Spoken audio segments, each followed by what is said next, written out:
Hello, hello. How's it going, boys? Hey, fellas. Gentlemen, Happy around. my ears are actually really hurting right now for some reason. I can't explain it, but Oh, okay. it's happened Is this every helping? Monday at this Is this time. helping? Sorry, what? No, is this helping? Definitely not helping. I think I found the source, actually. Good troubleshooting. Not enough. Not enough good vibes, good music. All right. Don't worry. I'll help. Yeah, I hope you fellas are Hunter's doing okay. cameras has even gotten even better quality somehow. Yeah. It's still the same camera. And it's just I guess pissing you me off. just as a person is improving in resolution in real time. Whoa, it's like the Bigfoot Let's take theory. a look. Oh my god. You know the Bigfoot theory that like Bigfoot's actually just blurry? That's We the found thing. Bigfoot. Yeah, I just need to train my camera on Bigfoot, and then he will slowly grow into the correct resolution, and then we can finally find out. I expected more body hair, but it is what it is. They might be too young. Oh, for Bigfoot, I think. Okay. Not for you. I know. I was a little noticed. confused. Okay. I got there. I figured it out. They might be too young to tell.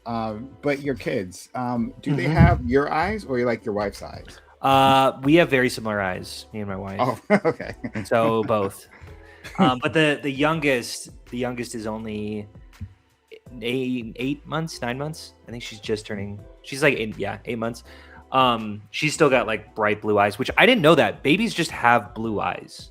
That's just a fact. And I mean, I know. Yeah, something. It might not. It might. Hence the term baby blue. Come on. Yeah, no. But like, I didn't realize it's like their eyes change. It's crazy because I've got like green eyes. My wife's got like green eyes, and yeah, my oldest.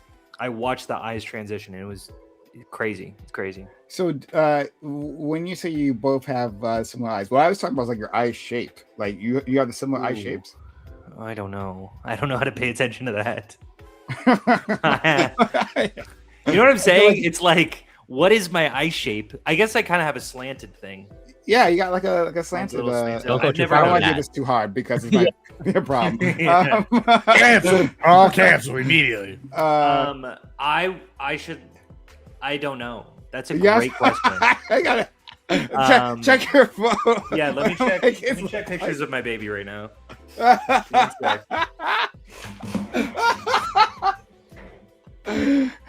He's got a fact check. I don't even know what my own child looks like. They're confusing. I have so many. He's got so many. Yeah. I had to go get my phone. Okay, yeah.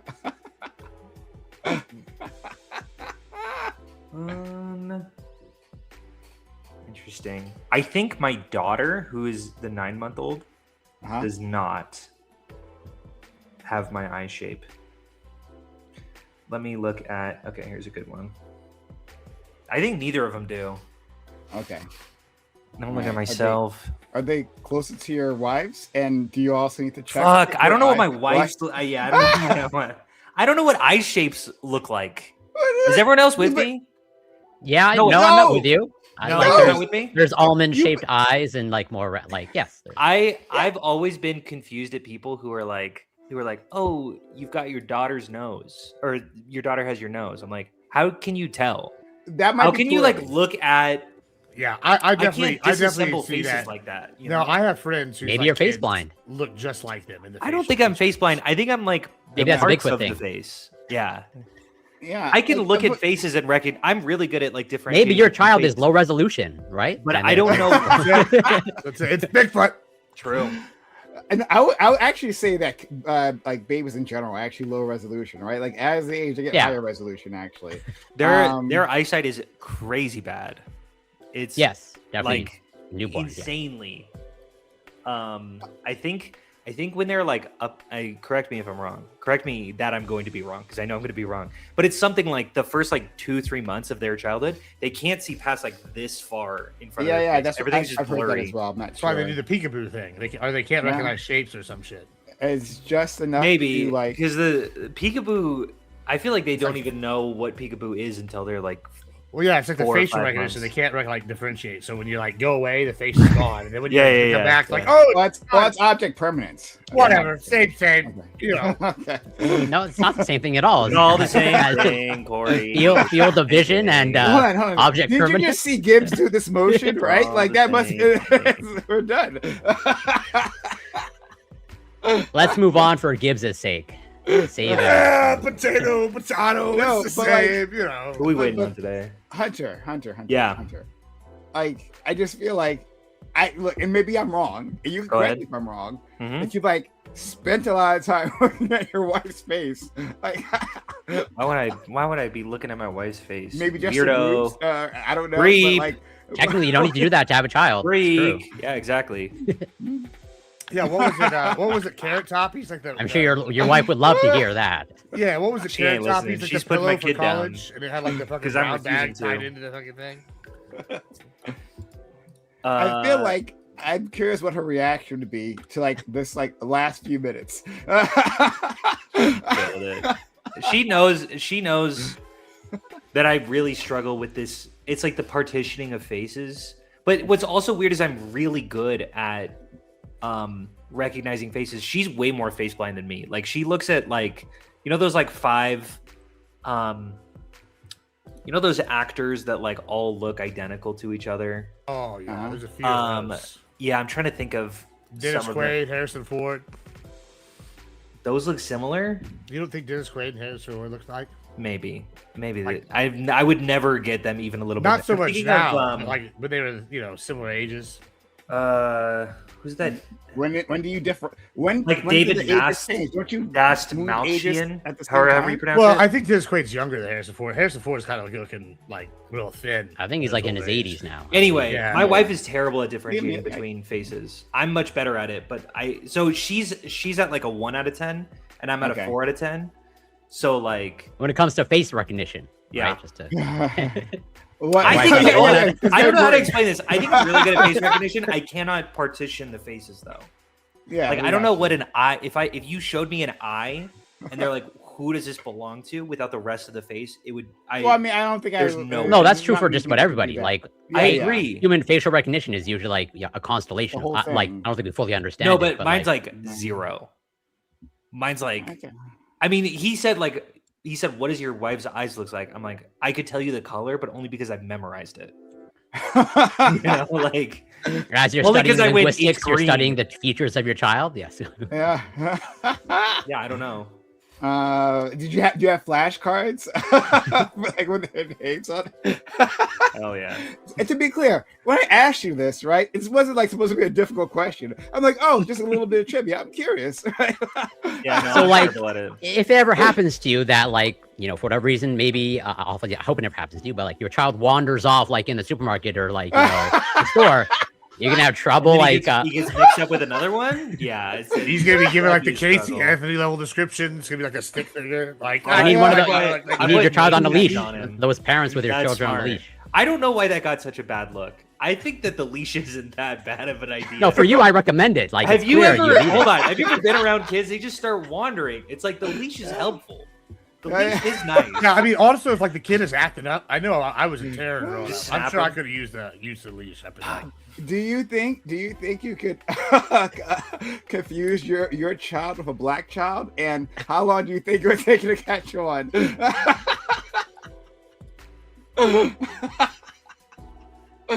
Okay. Obviously, it was a bit that I can't recognize my kid. I could obviously recognize. I my kid mean, with so another. obvious. I mean, sure. I mean, yeah. Everyone knows. You believe whatever you want to believe. I don't really care. Oh, yeah, no, I mean, I'm just... I have nothing to prove to you.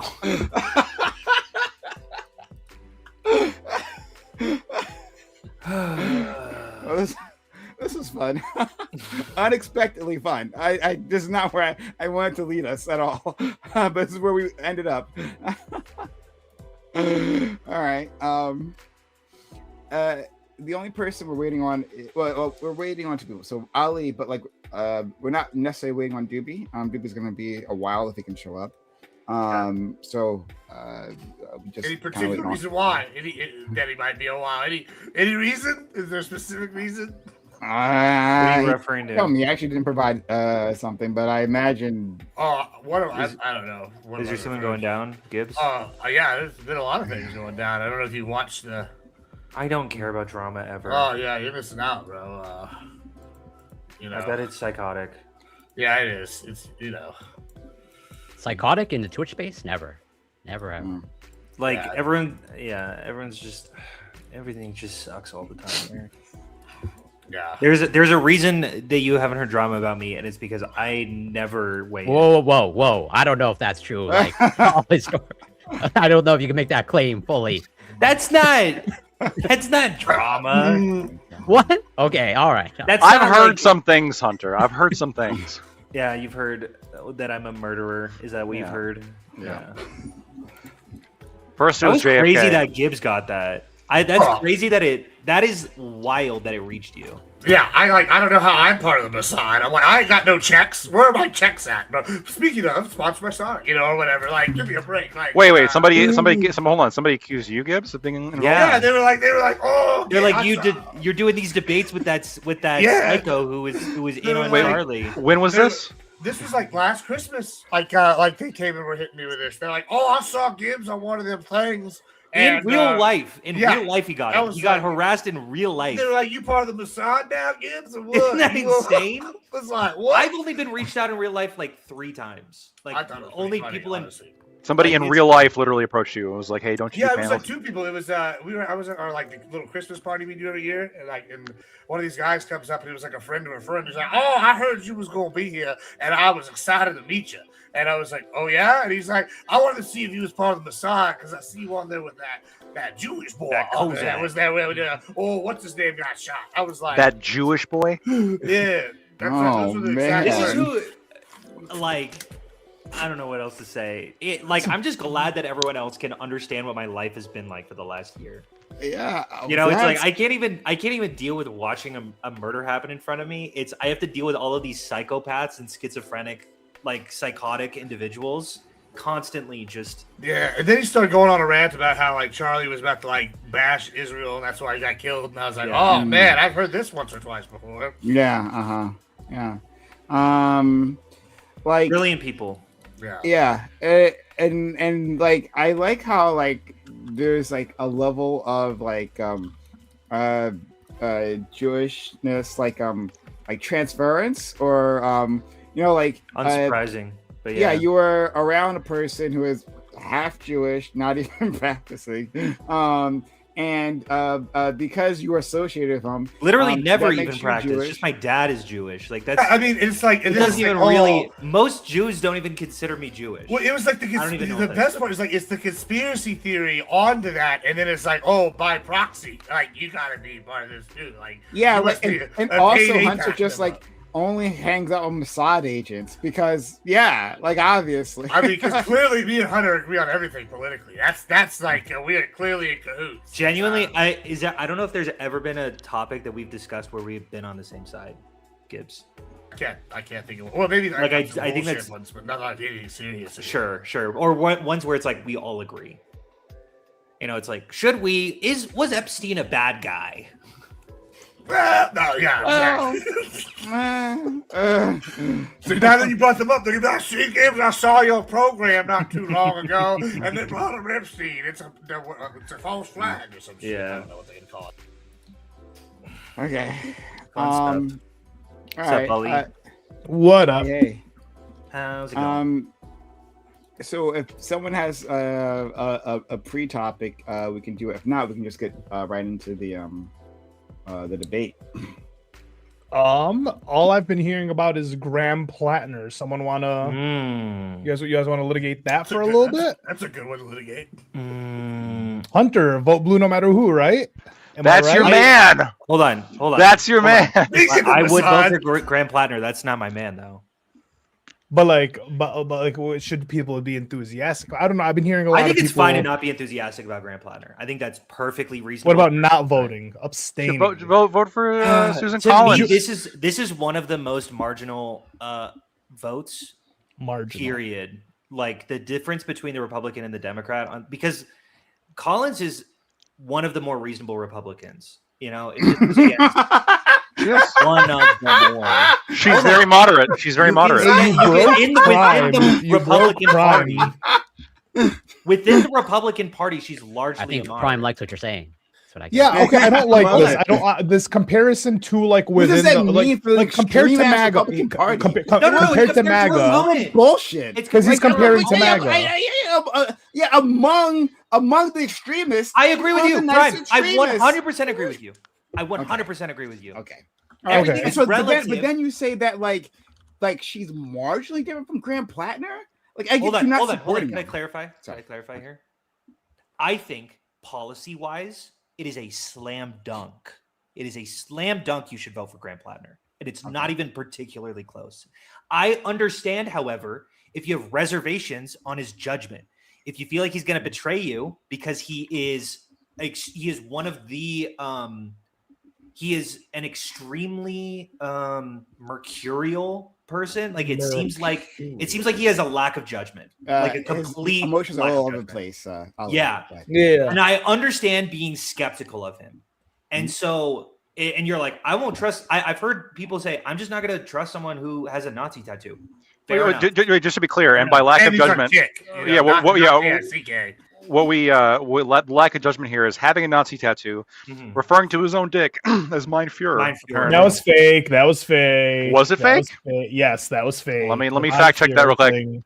There was a Yeah, shit. Rocket. He's Black on boys chick. spreading He's on disinformation. chick, not the kid. I've could said be. this before. My personal opinion, that was my personal pretty opinion sus. is that he did not know it was a Nazi tattoo before when he got it, but then found out much Come on. earlier than he. 25 years. I would agree. I agree with you. there. 25 years. No. Hold on. I agree. He probably found out like 10 years ago, and like last year he was like, "What? This thing?" I got No, a you question knew. for you. I got a question for you. All right. Yeah. Listen, how old is he?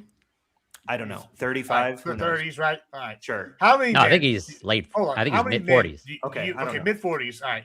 You know, there's a joke around here. Like men, Uh-huh. they get a hobby, right? When they turn like 30, Mhm. so they're like smoking meats. It's some like random video game or like sci-fi thing, or it's like history, right? Specifically, World War II history Okay. is the joke. You're telling me this 40-year-old man don't know what the Tokakoff or whatever it looks like? Hold on. Most I didn't people know. don't know. I didn't know what it was when I either. I had no I was idea. like, I was like a None of skull y'all and should be talking- crossbones. none of This y'all is should be a talking about Nazi. politics. I didn't That's know like this all I was a gotta say about that. Nazi. Come on. If y'all don't know Sorry. what that I, is- Okay, sorry. okay, well, most, one- most people don't know what that is. Okay, hold on. give me a break. That I don't believe. I've Let me known. be an ignorant American. I I think No, every. I'm I've saying known it. I didn't Everybody know I what it know is. knows it. Yeah. I will You correct travel something. much I'll leave. different circles than the rest of us, but Yeah, go ahead. Ali's correct. The Mein Führer dick thing was fake. So Yeah, like we you- can How about we can the withdraw that. That was unfortunate because that was the funniest one. How about but the- that's how also about we the- withdraw that. That's one you endorse. that one. So there's really like two main things against Plattner, which is the Totemkopf tattoo, which is absolutely real. That is a Nazi symbol. Yeah. Yeah. And then the other thing here, which is apparently this is true, the sexting scandal, where he has, and the current dating profile he has, where he's been sexting a whole bunch of women, cheating on his wife, which was recently leaked, right? So But the his wife guys, talked No, about that's this. His your wife point. brought. Wait, the person who leaked it. The But person you're who leaked it fucking got the information black from boy, his don't- wife. yeah, No, hold on, she was hold on, complaining about the fact hold that he on. was cheating on her. Well, he No, also she was lied. bringing He it up to the also campaign lied. manager. To the in case campaign it manager. No, Yes. then he, Wait, and hold then on, he hold on. leaked it. Hold on, wait, how is this? I mean, how is this a? Sorry, hold on. We got to try to understand this for a second, right? Y'all missing the From biggest one. Lactoid, Six how different is women. this a problem? A man cheating on his wife. The person who just voted for Donald Trump. Look, right? look. I'll be And honest you're with you. gonna I'll be tell me no, how that's Prime. going to be an issue. Well, that's I not want- the reason. I want my I want my No, political leaders to be of a higher sexual standard. Okay, Prime. I don't know about you. No, the issue is Oh, less oh, even. oh, It's hold on, Prime. Hold on, It's you're a skipping the sexual whole big part of standard. this. Y'all are Look, skipping the whole look. big- No, stop. Hold on, Look. hold on. No. Hold Oh on. my Y'all are God. missing a massive part of this, right? Part of the reason why this sexting thing is so big is because of where he's doing it, which is on KIK. On Kik, which is rated like one of the most predatory sites like out there, and that's what he's doing it on. And he said he didn't have this profile anymore; it was deleted. And they went on there today and found him. So it's like he's still there doing it the whole time. So it's not that he's like, oh, I I'm haven't heard anything about this. This Yeah, wasn't yeah, like a the- past the- thing. yeah, This the is a The Kik current thing. allegation. Still The doing Kik it. allegation is I probably the don't know worst anything about one. it. Yeah, Him that's what being I'm on saying. Y'all, like, KIK kinda is a little bit gloss bad. over that. There's that, but also, Prime. Here's the thing. Like, yeah, he might be a cheat, and that's bad. but he's a Nazi and a cheat. That's too much. That's too far. Yeah, your guy's a racist and a cheat. Like, Oh, whatever. race! Like literally, you can see pictures of him with black people. Done anything racist? Oh, yeah. You can see Name pictures one. of That's him it? with black They people. do it all the time. They do it every time. He doesn't yeah. disappear like a vampire. Multiple. I love it. Holy Yeah. shit. Only matters if they're racist if they're on the Yeah, right. like, That's like all that matters. literally They, his listen, they can be as entire racist they want to be on career the left. is him cheating, right? And he cheated on his wives, right? He's been a philanderer the entire time. He's been accused of sexual assault this entire time. But now a lactoid, right? He's squeamish about this. Oh no! Could you believe someone's having an extramarital affair? Again, I don't With know, a Nazi tattoo. Hold Come on. I agree. Hold on. I didn't want no. I didn't push back on that, right? Mhm. I agree of almost everything that Hunter said on that part, right? That Yeah. one that like he didn't know, but I think he is lying about when he found out. I Can also- I say this one thing? Convenient. Prime. I'm going to respond to you the first thing, then I'll give right straight to you, right? So yeah, I think he didn't know, right? Like. You're in your 20s, you're overseas, you're in a tattoo parlor, right? I keep hearing from actual tattoo like artists. It's like, yeah, like guys come in and they get shit like this all the time. Like, Didn't y'all say the same and thing there's about like Pete symbols Hegseth, on those Don't- tattoo I brought up right? Pete Hegseth. Pete Pete It Hegseth was a was me way thing. less bad. Was way less bad and way less controversial. Deuce Volt, a crusade. It was thing. offensive. It was a no. His scan for the tattoo. Hold on, offensive is to way me hold on. specifically. Oh, that's fine. I understand That's that. based, but though. Deuce, That's up but to you. Deuce I don't Volt care. and the crusade thing is way less like controversial than the literal SS symbol. You gotta be. It's not. It's not the literal SS symbol. It is the SS symbol. Yeah, It is like, the okay, SS sure. Wait. Run- Listen, It was on their dumbass caps. here. I didn't know that it was a Nazi tattoo. I thought it was a skull and crossbones. you Like, can this is a run Nazi cover for, tattoo. But you can spoke run cover enough for Latin to later know what on, Deuce Volt right? meant. Like, Come on, bro. I don't believe I it at all. don't care. Anyway, wait, let me finish my point. So anyway, yes. Gets a tattoo, right? I think later on, at some point early, I don't know how far back in advance, right? But I think at some point he had found out, and then like he didn't immediately cover up. And I think he then lied about when he found out. It's like, oh, I just found this out, and I don't know, like I didn't want to hurt everyone. And then he gets it covered up, for his political campaign, right? And so when Hunter What about him says denying that, the like, Holocaust? Was that not bad enough close to the Nazi thing? Because there's an article. One second. I looked into that. That one's not so clear that he actually did. Yeah. So No, what he did. Okay, I'll specify what he actually did. Hold on. Is he Oh my shared- God. shared- Why does Hold everyone on, have to because- like just let me because you're finish over my your words? glossing I'm over major literally things. in the middle of the thing. So you can add to it later. I don't care afterwards. But anyway, so yeah, when he says that like his judgment, right? Like you should be afraid. I would agree there, right? Like I think that his judgment has not been shown to great. And if this and what you're saying about the extramarital affair is true, right? And again, I haven't seen anything about this. Literally, my first time hearing about this, right? If that's true, I think again shows a lack of impulse control, and that could be a problem. So I think all those things are perfectly valid reasons. And I guess I'll leave it there for now. Well, I also want to say one more thing. He's also okay. With the thing that we talked about with the denying the Holocaust, what he did was he didn't directly say it. He shared somebody posted a video where they're saying the Holocaust is where he's like, hey, check this out, like basically like co-signing All the like, white Can you just share that because so if I retweet something by like I don't know Elon Musk, I'm like, Okay, hey, no, I that's don't fine. agree with It's this. fine. But like as that's what long those as like people we know that like that if that makes someone But okay, so in addition to hold on, in addition to other, would apply hold on, that hold to on. Donald But Trump here's- and his kids, Sure, right? sure, that's fine. Hold on, here's the thing though, right? Like I'll grant that. I don't care. Like listen, Okay, my great. point that I'm Because he's a racist. making, the point that I'm making. Well, he did win a bunch of awards for being not racist, but that's fine. Here's the other thing. Yeah, this is true. This is true. Trump won them. I'm just saying from several What organizations. awards? Yeah, hey, yeah. we'll pull that up in a second. asking Back to it. You can pull it up in a second. Well, I heard this. It's true. Hold on. Yeah, it is true. I'll pull it up after I'm done. But what I'm saying though is this is key. Is it's in combination with that. He said other suspicious things about other racist things. He has this tattoo, which y'all somehow know Latin and know what Deuce Volt means, but y'all don't know what the token cough is. I didn't know what Bullshit. Deuce Volt was. Bullshit. Top. What is it? See, I actually don't know how to say it because I'm not. I didn't know what it was either. But I knew it was the Nazi SS symbol because I watched. I don't know Inglourious Bastards at It's least not once. the- It's everybody It's not knows this shit. SS. It doesn't. No, I'm sorry. Everybody knows It's like this. a And then soul. he said That's all these other clearly not things, the and case. then I don't he's even think- I don't he's know if on you've this seen the site, tattoo. and y'all are just like, oh, it's fine. Now let's just compare I this didn't to say the- that. Who if is a saying it's hold on, fine? if a Republican had any No one one of these did. things, well, if a Yeah, Republican you had did. any one of these things, y'all I be heard like, you. crucify him, crucify this man. All right, But it's instead, my y'all turn. like vote blue, no matter what. Genuinely, Like, that's genuinely, crazy. this Like, is the crazy. reason. Well, you know, I'm not saying vote This blue. is I know the you're not reason- saying that. Just This this guy is the. is. I'll clarify. I think this is the reason why I am not standing for Plattner right now, and I think that we should probably be voting for him, but I'm not going to be screaming from the rooftops, mostly because it ruins our credibility when it comes to these conversations. Because I do think that there are actual fucking like neo-Nazis embedded in the Republican Party that I am genuinely concerned about. Stephen Right, Miller but seems to be like a Hold on, psychotic racist. But the And question it that ruins our becomes- credibility to have these conversations Hunter, because they can just Hunter, point hold to on. yeah. Go ahead. No, what the other thing that ruins our credibility is when we have Democrats backing a genocide, right? That's another thing I that agree. actually like a big problem. I So 100% like agree.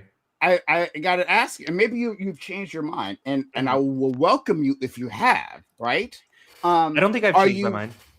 So I'm gonna ask you something, right? Then. Yeah, go ahead. Are you vote blue no matter who? Are you still that? I am still that, and I am still that when Okay, that's awful. including Plattner. I think we should still be voting for Plattner Okay, all right. over This is, Mills. no, so this is like I think the reason why people want to focus on this, similar to what you're saying, Hunter, is this is like the pinnacle of hypocrisy, right? Like you're like, oh, Me? we're maybe not from you, but Hmm. this is the pinnacle of hypocrisy from his supporters, which is like, oh, like how could you vote? How could you support this guy? How could you vote for that guy? Look at his tattoos. Well, look at this fucking guy, who kept it long after he should have known.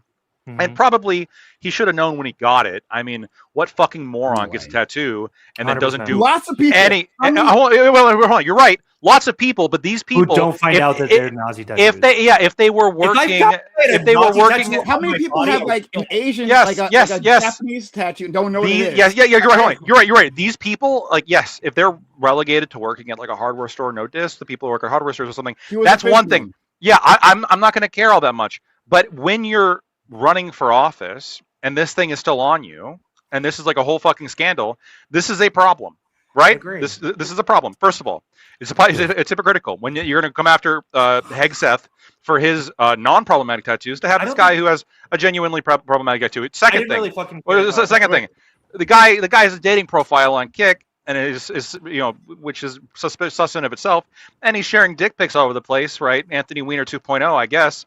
And you could support this guy, and you keep talking about women representation in Congress. He's running against a woman. You could vote for the woman who's a moderate, who is a moderate. Hold on, Toy. a woman Stop. who is Fucking one last thing. weaponizing this I'm bullshit. then Does don't she fucking- have her pussy on Kick? Then- every then- night? yeah, wait. Then don't We bring need it to up. know this. This Then, is then, then important. don't then don't bring up women's representation of Congress if you're not willing to do the work, Hunter. To Is do she the a work Zionist, though? to actually get women in Congress. Is she a I Zionist? though? am willing to do the work to get women in Congress. Unlike Is- you, Is she a Zionist though? I just need to know. I don't know. I'll look Hey, into that. Quick question. but- Who but- is but- the Glorious Bastard? Yeah, she's How a many people Zionist. It's a have seen that? total. Yeah, that's bullshit. Everyone knows that. Obviously, hold on. Obviously, I think that representation should probably be like one of the last slates that you really care about when it comes to representation. Wow. When it comes to You would think that as a white having man. a senator, yeah, true. When it comes to having a senator, I would so much rather have I don't know, Kagan over Clarence Thomas. That's a bad example because that's Yeah, no, that's right. But, That is a bad example. Clarence for you. Clarence Thomas is one of the most corrupt Supreme Court officials, and he's a black No, man. he's not. Like I don't. Well, racist, first of all. Second of all, no. Hey, good. So I want. I want to. I'm in racist? the group DM. Let me say one more thing on this. So not only is a woman with fewer scandals running, and yet you're insisting on voting for this white man. I think that he has better policies. and I I've said want to. that multiple times. I know now That's all policies I've matter. said. I get it. Now policies matter. I get it. Policies are the only thing. But and that's here's the other thing number one. here's I've the other always said thing. that. Here's the other thing here. God damn it. Susan Collins is Uh-huh. probably the most moderate Republican in Congress right now. The And most. Probably the most, honestly. Based on her voting record, I've looked into it a little bit. I mean, she voted for the ACA or keeping the ACA, a couple other things as well. Like she is pretty like, and part of it's because she's from Maine. I mean, you have to keep the WASPs and then these I've people recognized that she's happy. a moderate. Okay. Yeah, sure. Yeah. And so Even though Prime Capital. and so what I hear, this is where I think the hypocrisy reaches like a fever pitch, right? What I hear is like, oh my God, MAGA is such a threat. We need to unite with moderate Republicans to counter MAGA. But then when you have the most moderate Republican running against one of your most problematic candidates, it doesn't seem to matter. Wait on, hon. Did I ever say that? Wait a minute, hon. To not be you. clear. No. I'm talking about not you. I'm talking about like the Democrat like the hive mind, right? The machine. Fuck those people. I would agree. Fuck those people. Yeah, Hunter. Fucking completely useless. That's just Prime. Prime. Whenever anyone says Democrat in there, fuck them. I don't care about them. Well, That's not my fucking fuck those team. guys. Fuck. I just can I can we you mean the ones who were just marching for fucking war criminal? Like in a march this weekend? Yeah, I say it again. Can we before we move on to that? Can we do a quick show of hands? Hold on. I think that was largely targeted towards me. Sure. This is going to relate to that. I just real quick, so you can respond to both. How many people here have seen Inglourious Bastards? Sure. Yeah. Yeah. I'm excited for that. All of us. Oh, okay. So if I were to just do this real quick, could y'all tell me what that symbol is up above me? That he's doing? I genuinely can't see it. It's cut off. Yeah, but like, yeah. I mean, it's only like literally their signature. This is your fucking point, Gibbs. But Inglourious Bastards is ahistorical.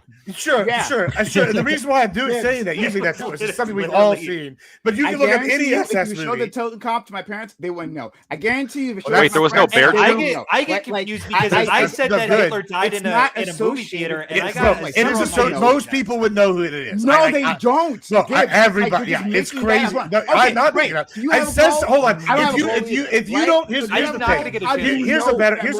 a better point. If you don't know what the Totenkopf is, then you probably shouldn't be talking about politics at all in like the modern day and age, or talking about what socialism is. If you didn't know about the Totenkopf, I didn't say that's pretty important. It is, that's fantastic. So I mean, that's we should be testing Gibbs on Nazi symbols right now. To be clear, I don't have a poll. I don't have evidence. I don't think you guys have evidence either, as well. I'm almost certain I'm correct. But again, I don't have any evidence. I don't think you have any evidence too as to how many people know about the fucking Totenkopf, right? People know about the swastika. They understand the swastika. That's the thing that comes up all the time, right? The SS bolts, that comes up all the time. The Totenkopf, no way. In fact, I wonder if we can.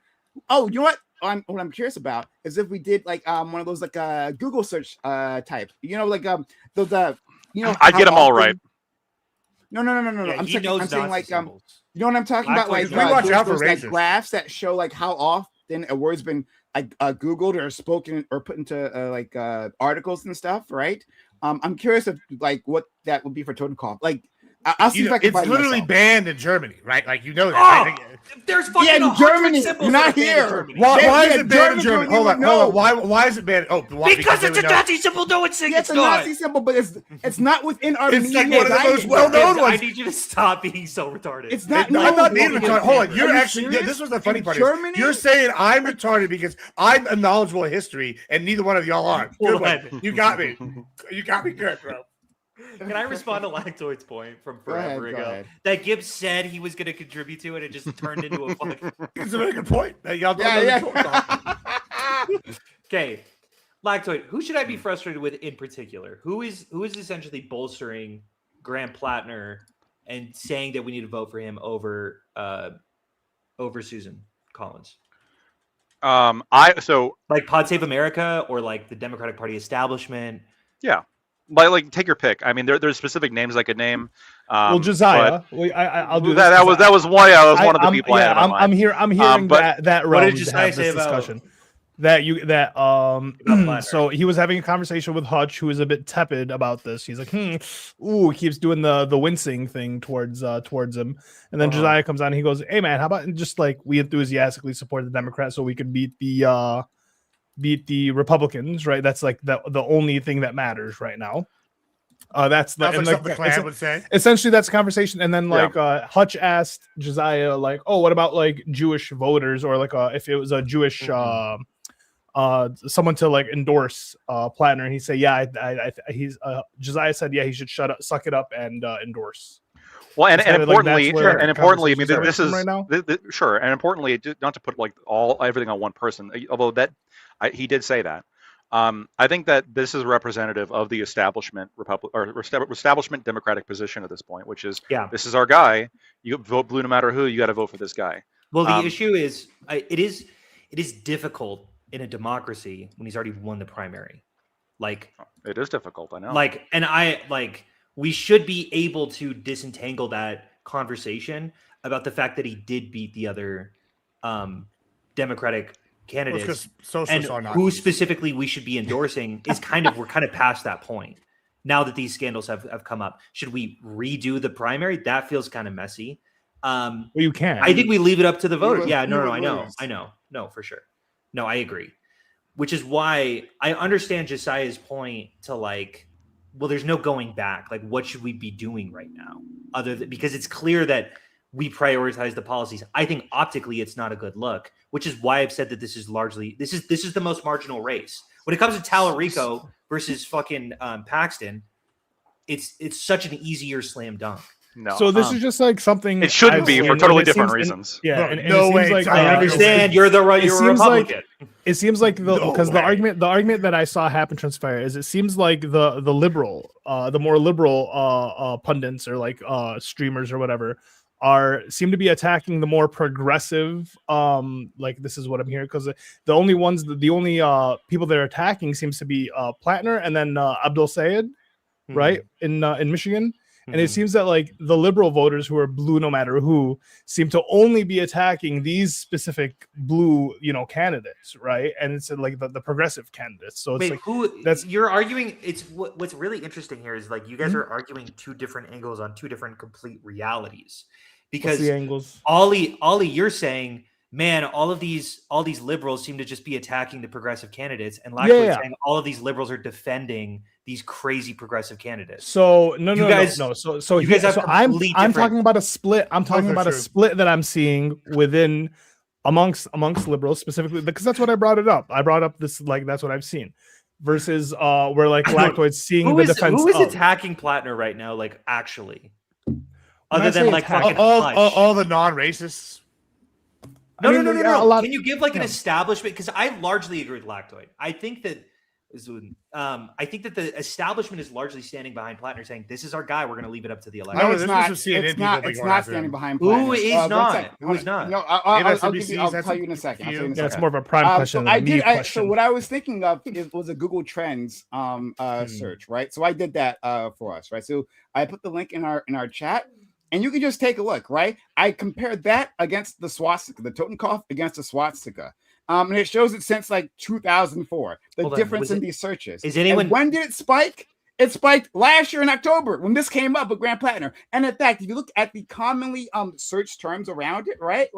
It says for Totenkopf, Grant Plattner comes up. Like that's what spiked the search. Because it's a controversy now. People weren't searching for it. People weren't talking about it. People couldn't believe that somebody would have an SS symbol. Hold on. Because people didn't know. Have you seen the movie? We can just go through other, like, this is just like not true. The reason why it's not popping up is people, anybody that's played Medal of Honor growing up. I had Call of Duty Zombies. Well, I played all that's not what that means, Prime. It's two. That's not what it means at all. One second. Hold on. You could be blind. That's part of what it means. One second. I've seen the Totenkopf before.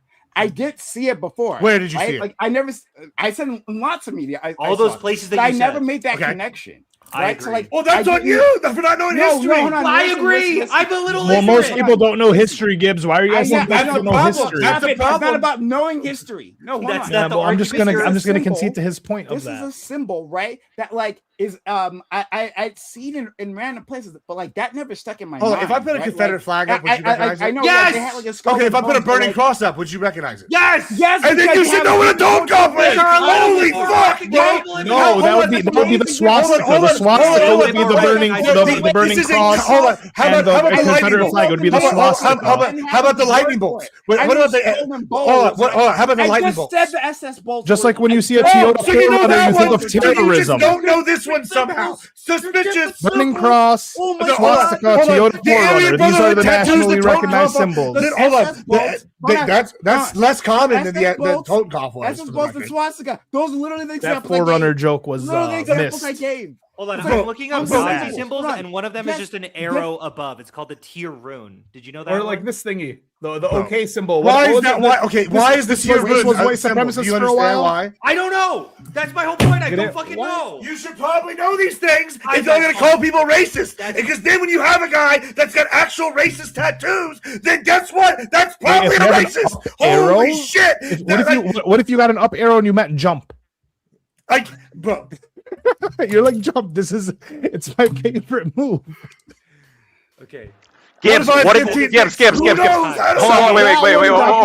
Hold on. The 4Runner joke. Hold on, Okay. Gibbs. arguing on the What if he Western got Front Nazi and the Eastern tattoos? Front. What if he got Nazi tattoos, but he was just pro-Ukraine? Then what? Fuck off. Listen. And I'm the here's only my one who point. cares about that. Is The he rest of buying the leftists weapons are from like, yeah, us? fuck Ukraine. No, I mean, my thing is this: is like y'all are saying this. Like I've heard from years. Okay, Gibbs, now, wait, years. hold on. Gibbs, I think, Gibbs, like we're the Gibbs, party Gibbs, of the Gibbs. moral Hold on, righteous I wanna go. left, right? Gibbs, And Gibbs, now, shut the fuck up. I want to say Hey, something it real doesn't quick. matter. Real quick. You can't argue two different points. You can't I'm argue not arguing one, two different he points. should have known, and two, that I ought to know. Because my evidence both. is let me explain why that's a contradiction. Cool. I'm recognizing I'm somewhat entrenched in politics. I don't read a lot of history. That's a blind sight that I have, especially like World War II. I know a decent amount like civil rights movement, like maybe like 90s, 80s, whatever. Nixon, I really don't look into the World War II. That's a blind spot I have. Okay, great. A lot of Americans have a lot of blind spots. A lot of people have a lot of blind spots, okay? Like you could go anywhere.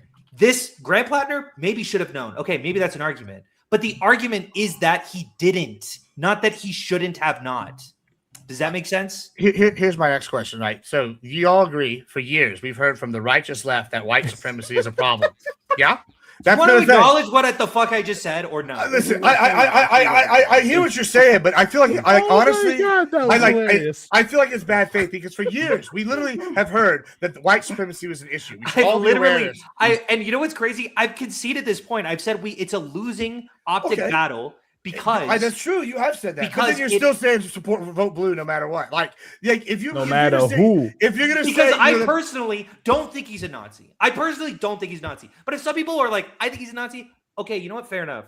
Fair what enough. if he had just got out of prison and he had this tattoo? Would you probably say he's part of the Aryan Brotherhood? More than likely, if he had been in prison and he would be What part of it. tattoo? I don't know. If he had the same tattoo Totenkopf. and he came out of prison, Yeah, but you have to be though, right? Otherwise, Well, I don't know. Well, I technically mean, you don't people have get to. out of Yeah, was it for his Well, own sorry, protection? man, I would but ask not if he got that everything. tattoo for his own Well, protection. that's But quite- you well, have that's to quite join a- a gang, you know. that's There's quite like a 1,000 coincidence. variables to this. Sure, but you in would prison, say in that prison they would- often you have to. if you get out with the Totenkopf and you were in prison like max security, you probably were the Aryan Brotherhood, right? Man, I Yeah, don't for sure. know. You'd Or have at to least, be at there. least, okay, cool. So then we're already admitting, and then I've heard for years the SPLC they put out this big thing. Remember the Unite You the don't Right like movement? this thing, this I- SPLC people. Because they're evil. And like, But here's Yeah. one thing that they said that I agree with. So I'm going to cite this one thing, and then I'm going to hate them for the rest of it. I'm going to pick and choose what I like. well, we all know who. It reminds me of my Nick brother-in-law, Princess is, right? who's like the CDC. That Well, said no, that no, Hunter, vaccine- because they're your guys. So like They're the ones you that should be say believing we're all them. racist. Hold on, Yeah. I do believe them. I do think that the Totenkopf is a hate symbol. So then it okay, goes. so- It gives his point pretty well. Yeah, it is. Come on, no, it What? doesn't. How am I not? Yeah, how we am I believe in being the hate system, misunderstood? but that he knew it. Okay, Simple. what Gibbs is saying, which I actually agree with completely, is Okay. here are the possibilities. The first possibility is he actually had no idea, and he's just like, "Oh, I'm gonna go get a tattoo of this thing on, and The do exact literally symbol. with the exact symbol of literal Nazi tattoo, and do zero research into it, and then hold on to it for a while, Wait, just one question there. and never actually, I guess, not One figuring thing it out. real that- there. Well, Okay, I do. well- Where think did he he figured get it this out. tattoo? Where did he get Yeah, this we did. tattoo? He got it overseas in he like got it- some random ass country. Where? It was like Yeah. Cambodia I need or to know. something. Was it like Southeast Asia? Was Yes. it like And it was like it was explicitly said like there are a lot of Nazis in this specific area. That's what I was gonna say. It Like we makes do sense. understand And he that just in these pointed to a areas symbol, it is and it's it all is in like a foreign language he didn't know, and he's like, Yeah. that looks cool. Yeah. So yeah. So like I Yeah. I So will Maybe he give was him there, that. or maybe he was there with all the Nazis. that's a possibility. I But agree. again, what And I- Yeah, he was Gibbs there is for the saying, US Army. I'm okay yeah, It was with that. with the U.S. Right. military. Yeah. Sure. With What all Gibbs the what Nazis. what That's Gibbs a is white saying supremacy though, problem, what according to Gibbs the is FLC. saying is Yeah, somebody it who does. doesn't know this Exactly. then should probably like this is a profound ignorance when it comes to basic Nazi tattoos. Sure. This is also basic. I think we all agree Soldiers that are he held idiots. he held on to it for a very long time. I agree. Yeah. Yeah, and Well, so and if like he's in the army where they said it was like a hotbed, well, is it likely that he actually probably did know what it was then? Like that makes more that's sense. the other that way. possibility. No, we already said that. We already said that. Like we afterwards. all acknowledge that Hunter he and I figured this agree out a while ago. that he figured out beforehand. We've No, been no, saying that that's the not- entire that's time. That's I not what agree. I'm saying, Proc. No, that's what I'm saying. Okay, So the no, argument he's is saying that the he U.S. knew while Army, he got the it. U.S. Army is a hotbed for white supremacy, according to all y'all sources, right? What's more likely? This guy got a exact Nazi tattoo in an area with a bunch I of just a Nazis, caricature and to then you, in a group that allegedly has lots of white supremacy, or he just didn't know what it was when he got it. I don't think. doubt. I think it is a hotbed of white supremacy. Gibbs That's might saying have that swayed everyone around him was a white You might have supremacist. swayed me, Gibbs. I don't see a Can't have it both soldier. ways. Hold on. I don't see a soldier, right? And I go like, oh, like a white soldier. I'm like, oh, that's probably a white That's not what supremacist, I'm right? saying. Look at it, he's in fatigue. Okay. if they I have do a see- Nazi tattoo, Well, no way. I do No, no, see. no, no, I no, do no. see a I'm saying, soldier no, as the kind of like point a. is, he's saying. I don't think is the there a military is general a hotbed of white supremacy. trend? Like so, like if this guy is part of the Gibbs, unit, stop being right? fucking and then like surprised. he's like he has this tattoo. Does that necessarily mean that like those people around him, right? Must be like a white supremacist, right? And I'm like, well, not necessarily, right? They may not. That doesn't mean that there isn't an elevated number compared to the general population of white supremacists in the military, right? We've known that for years. Sure. The military has acknowledged this itself for years. Does it increase it's the not a new likelihood that thing. he knew? But that or doesn't mean that decrease the like likelihood? his unit or the people he surrounded himself with, right? His friends necessarily knew. Like those two things are separate, right? Gibbs, you might have swayed me. I don't like we. I don't think. Like, I don't think 50%. I don't think 40%. I don't think 30% of like the army is like white supremacists. I have more faith in the army than think that all those people are white supremacists. Do you think that? Well, If you not don't every think that, Nazi. then- Not every Nazi was like an actual Nazi, right? They were kind of just doing the following Tribe's orders side. bullshit, and that's No, kind no, of what no, I would no. say of like the army, right? It's like there's a bunch of people who just joined they're just following orders, and so like, are they white supremacists? Yeah, they're engaged in white supremacy for sure, right? I think it is. I think there's something to going overseas and shooting people that's and not, taking no, that's over not lands and confusing. stuff. No, that's not confused what we're talking about here. What he's talking about, people who like are like actually part of an ideology and Yeah. who are part of a group, right? Like it's not confusing. Yeah, Like, can we're I ask a doing clarifying white question? supremacy because Prime. of the Imperial Army. Yeah, go ahead. let me ask you a clarifying question. I would agree. I don't think the majority of soldiers are white supremacists. Fair enough. I wouldn't say 20%. I wouldn't even say 10%. I wouldn't even say 5%. I wouldn't even say 1%. But let me ask you, what percentage of U.S. soldiers with Nazi tattoos do you think are Nazis? Pretty high, no, very high margin, right? Yeah, No, Yeah. absolutely. I think they knew I think they that's got very Like fair. 80% maybe? That's a I would I put like it somewhere around probably there. 80, yeah, Yeah, 80, I know. 90%. I hear you. Well, I no, think there's that's a another very question. valid There's another argument. wait. There's another question. What Mhm. percentage of those people? What party do they vote for? That's a More great likely? question.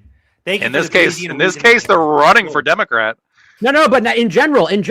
But taking your hypothetical, Yes. what party are they I likely don't to vote for? I You I think actually you don't. think Nick a Quintus toss-up. is a Democrat. I don't know these days because you had Richard Spencer who's like he's super. No, all answer for the, Trump like lawyers. Prime answered your Democrat question too? directly. Prime, I just why don't answered. You, I just answered. I don't know these days Oh, because okay. I because would say because Democrat. The answer is because Democrat, well, Corey. hold on. you think hold that's a on. good faith answer?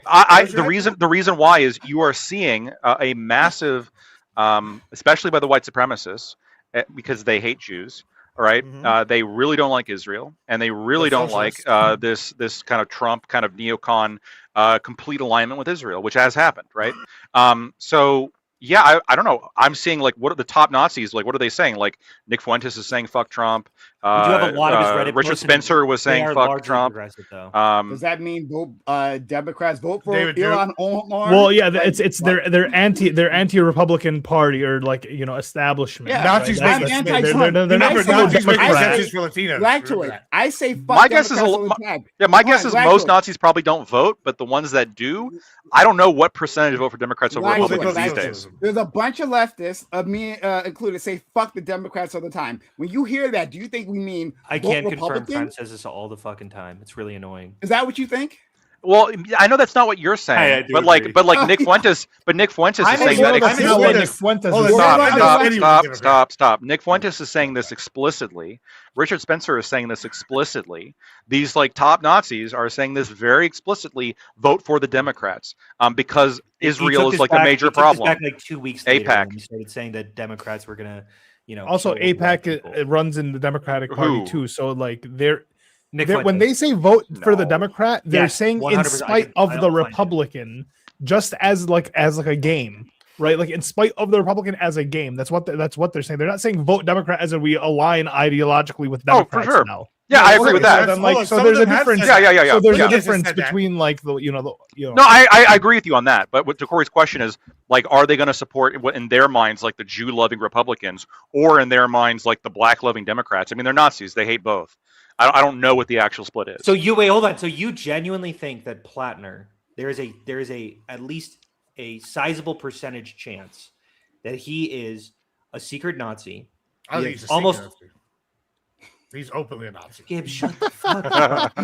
Be clear.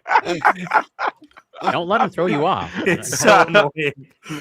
I know. I'm just thinking. I'm You're just playing into incentivizing his this game. behavior. I know. I know. Okay. You think there's a sizable chance? We have a lot of his Reddit posts. We've seen a lot of his policy prescriptions. Sure. You think that he's a Nazi who's encouraging, I should look at his platform right now. But do you agree that his platform isn't very particularly Nazi-like? It seems pretty progressive.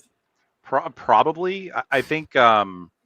It says he's against billionaires because they're Yeah. a bunch of bankers. Oh, I there. don't know what that Whoa. means. Damn. That's pretty Oh. Nazi. Oh. That's not It's good. obviously a joke. Okay. That is it. I don't know these days, right? But you do hear a lot I about. just made that up. I don't know. It's believable though. I don't notice, know. Notice how it sounded, even though we knew it was a Believe joke. you. We kind of knew it was kind of felt a little bit Yeah. believable. I don't know.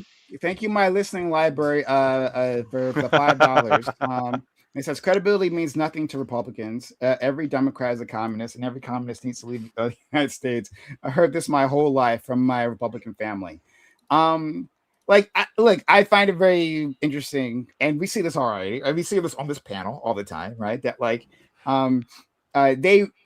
Not that they can't, because I know they can, right? I know Lactoid can, and I know Gibbs can, right? Not that they can't, but like they pretend like they don't understand the difference between different people on the left, right? Like it's all the same, but yeah, like they're all communists, right? Like I don't think that. all leftists, right? Yeah, Like there's several different evil groups on the left. you There's know that's multiple not groups of evil. the case, right? And that's not like even for your like messaging, right? Like if you want to win, right, and you want to convince more people to come to your side, right, it'd be important to disambiguate like who you're talking with, right? Look, you're I okay. try to do Okay, that with you. let me I do try that to right now. respect that you're a libertarian. Go ahead. Yeah, let me do this right now. You're Okay. not a communist. You're a hand washer for communism. Is that better? You guys are hand No, washers for I- communism, I agree not with necessarily communists yourself. No, Wait, I am agree. I with- any I more actually communist? agree with you, Prime. I think it's No, it's you're a important hand to washer for call fascism. these different groups I out. know, Like, but what about the Lactoid? Lactoid, am I a hand washer for Thank you, my communism? listening library. Oh, yeah. Hold on. Anybody who's to the left of center is a hand washer for I communism. See, I see. So But the fascists think that I'm a hand washer for communism, and the communists think that I'm a hand washer for fascism. Here's let me give my actual read on Plattner. Here's my actual read. Exactly. My actual read on Plattner is I think he actually did have some knowledge of the fact of what it was, either when he got it or pretty shortly after he got it. I'm sure somebody brought it up to him. I'm sure he found out something afterwards, or he knew about it at the time. My guess is he thought maybe it was cool, maybe it was edgy. Yeah. Nazi tattoos back then were like, not perhaps like as They weren't that serious. demonized, I guess. But not Well, they were Sure. obviously demonized. That's Sure. what makes it cool. Right, exactly, right. So, like, bikers, for example, like sometimes have like a SWAT, like a SS symbol, but it's actually not associated with like being a Nazi, but they do use it, and so I think this is probably the case. I think that Grant Plattner, my read on him is he's probably just like your run of the mill kind of charismatic grifting liar. It's probably what it is. Like he's probably, he's playing dumb about this. He's playing dumb about the cheating. Beliefs? He's playing dumb about the dating profile. Like he's just kind of just rolling with it. And he's like, I'm going to put a bunch of progressive beliefs. I don't know. He'll probably fall in line to what the Democrats want him to do. I don't know if he actually believes any of those progressive beliefs or not. My guess is he just wants to get in power. Well, I want to talk about what Prime just said, though. I think actually the listening library brings up something good, important here. I think it's actually important to differentiate between these different groups. Like the communists are different than the socialists, and the socialists are Nazis. They're just rebranded. Like, right? Like, Well, that's my choice. Socialist. Yeah, sure, maybe. I don't know. But when we sit here, I want to point these things out. Like, I sit here and do this, and people go, oh, Gibbs is being bad faith, and he's just lumping them in. And I'm like, no. I think that y'all just don't know what these actual groups were. Like, fascism, even back in the day, was more left-leaning than people want to give it credit for now. Like, it's not the same kind of fascism that people are talking about when you talk about like a Wait, military. Nazis were socialist? Yes, Whoa. absolutely. Yeah, exactly. Yeah. Okay. So like, but hold on. Well, hold on. You're gonna sit here and say this with like sarcasm, right? But like, hey, you didn't know what a Totenkopf was, so like, I mean, which one do you want to trust about historical? Holy shit! You'll never believe politics? what Nazi stands for, guys. Oh yeah, good one. I mean, yeah, it's crazy. No, It's crazy. I mean, I'm not even talking about just the name, but sure, like. Wait, hold on. How are you gonna sit here and try to like recite history to me and call me retarded whenever you didn't even know the SS's like main symbol? So like I don't know what fucking Nazi means. That was funny though. Come on, Gibbs. That was I funny. mean, it's okay. It's okay. I mean, everybody got to get one. I mean the main symbol was the SS bolts, but like fair enough. I mean, Yeah, you get the, I mean, they had a lot of symbolism, and in some ways, like this is like the SS for things too, though. Like, I mean, in biker culture, the SS symbol was like very explicitly chosen just to be edgy. Like the people who wore it weren't like. Norse. Well, that's not why they were wearing it. What'd you say? They weren't wearing it because we're Norse ancestry. No, that's why the Nazis bikers? were wearing it. Oh, yeah, I know. Yes, that's why the Nazis. Some bikers that wore it for that, but then they also admitted. I'm sure there's probably some Nazi bikers. I'm saying that in America, like the primary culture around like this kind of Nazi symbolism is for the exact same reason why like they'll put a patch that says like "fuck you" or like "I fuck your mother" or something. Which group it's to shock people. Usually, would it be the Hell's Angels? Would that be the main group that had those? And then people would be like, "Well, they're not really a white supremacist organization." Well, come on, hold on. That patch is on well more than just the Hell's Angels. Oh, but they're one of the main ones that made that symbol popular as biker culture. Well, just because they're the biggest 1% biker club. But that doesn't... are they a white supremacist organization? No. Yes. The Hell's Angels? Yeah, actually they're a white supremacist organization. Hello, can you hear me? How do yeah, but can you hear now? Okay, hold on. I'm cutting out a little bit. I'm cutting out a little bit, real quick. The Hell's Angels. They are racist. Hold on. They are racist. I agree that a lot of these 1%ers, they are like segregationists. They are like pretty racist, like interpersonally, but they are not ideological Nazis. 5%ers. 1%. Well, if you're racist, you believe that the white race is the supreme race. Yeah, but they're white supremacists. No, but that's not what it is. Like what it is like these. Okay, these bikers. You understand. It's not. When you talk to these bikers, I'm trying to explain something to you. When you talk to these bikers who have these symbols, and you talk to these bikers who have these beliefs, what I'm telling you is like it's very surface level for them. Like if you ask them about like we just don't let in black people because like that'd be weird. Like that's like the that'd be weird or more like fuck black people and that's yeah more along the lines. But fuck black people, sure, fuck anyone who isn't white. We're superior. Hold on. It sounds like you're okay with this. Go ahead, Prime. Maybe you understand me. I think I understand what you're trying to say, right? And I don't pretend to be an expert on Hell's Angels, right? So like I'm not even trying to make a declarative statement here. But like I think what you're trying to say is like dress like like the Bloods or the Crips wouldn't let in like a Mexican. Right? Yeah, exactly. The Bloods probably are. Yeah. Oh, this is a perfect comparison. The Bloods are probably not going to let in a white kid, or as a white kid getting in the Bloods is going to be much harder. That doesn't mean the Bloods are like a black supremacist organization, really. Like there's a racial hierarchy. There's racist beliefs held by their. there's a racial hierarchy to these things, even for when it comes to like the Bloods or when it comes to like Mexican gangs or Arab, whatever it may be. Like, yes, there's 100% a racial aspect to this. So like it is kind of like a black supremacy that might not be the ideology like going in with it, but it is the idea that they're in control of their territory and like so on and so forth, regardless of what it is. There's still like at the end of the day, I play it. This is why I said I very specifically said there is a racial aspect. What I'm rejecting, that racial aspect and I think I know, I think there's a racial aspect. Like, well, no, that's fine, but like, that's well, it's fine. Jesus Christ, Ollie. It's okay. Like, as in, like, it's okay to admit Grant Platter over here, right? It's okay to admit that that's what it is, right? You don't have to like, we don't have to like dance around. Like, stop! I'm not dancing. I'm not dancing. I'm trying to answer it very directly. I am conceding that a lot of these gangs have a racial aspect.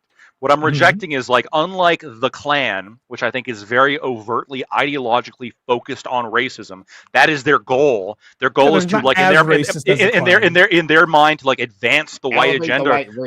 Elevate the white race, advance the white agenda, or whatever. Like the Bloods or the Hells Angels or these other groups. Yeah, there's a racial aspect, but primarily what they're focused on is, like, you know, their territory, getting money, running certain rackets, like that. Like, that's the thing that they're primarily concerned with. And I think this is and so when you have Hells Angels or Outlaws or really any other fucking biker club, and you see like they're wearing the SS like symbol, they're not wearing that SS symbol because they're like, I'm going to elevate the white agenda. I've seen black bikers wearing that SS symbol. It's very specifically to try to like shock people and scare people and say fuck you. That's their intention. Okay, I'm just telling you.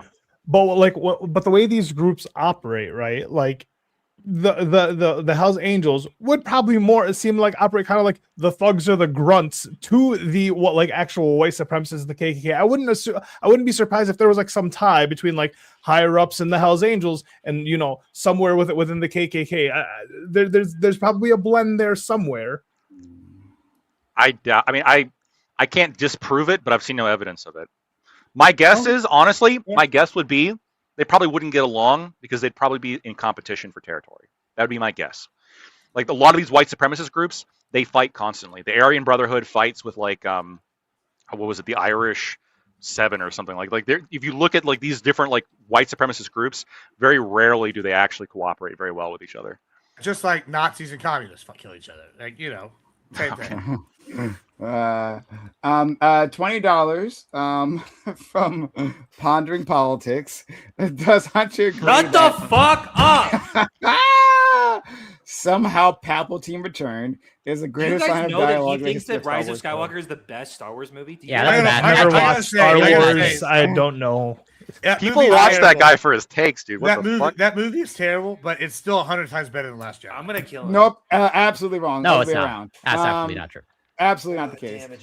So I think I saw a video on I saw Isaac what's his name? Isaac. Wait, hold on. Just were you listening? We were talking about you a little bit. Oscar Isaac, yeah. Yeah, Oscar Isaac. I saw a video of him addressing the somehow Palpatine return thing. He's like, first of all, like it happened in the reshoots, right? Like, and had like there was asking, did you know how big of a? Do you see what Josiah does to us?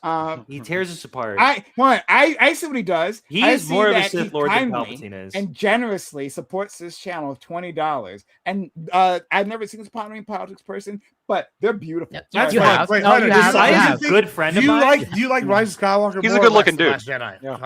I love Josiah. He's been on your panel, Prime. Just FYI. No, I know your opinion. Hunter, do you like Last Jedi or you like Rise of Skywalker? I love Last Jedi, and that's why I hate Rise of Skywalker so much. Well, Last Jedi is better. That's terrible. Completely trashes on everything.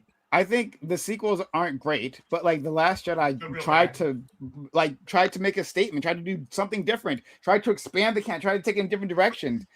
It's just better, and not like by better I mean still shit, but better than the other two. Is what it is. But yeah, you gotta get Josiah in here. I was gonna say that somehow Palpatine returned. Is actually it's an incredible piece of dialogue, right? Incredible, like the fact that like made it out, like they thought like, okay, this is how we're gonna plug this. Like it's the line itself it's not in itself remarkable. It's remarkable in like what it means, right? The failure of those movies. Do you guys know? That's a J.J. hold on one Abrams second. thing. And- No. I'm continuing on what you're saying. As bad as that is, it's still not the worst line in all of Star Wars. Do you guys The know that worst they line released where is they? the TIE fighter went pew pew pew. Do you guys know where they From Chuck showed Wendig. first off that that Palpatine was coming back? Do you know when that information was Fortnite. released? Fortnite event. Yeah, that's correct.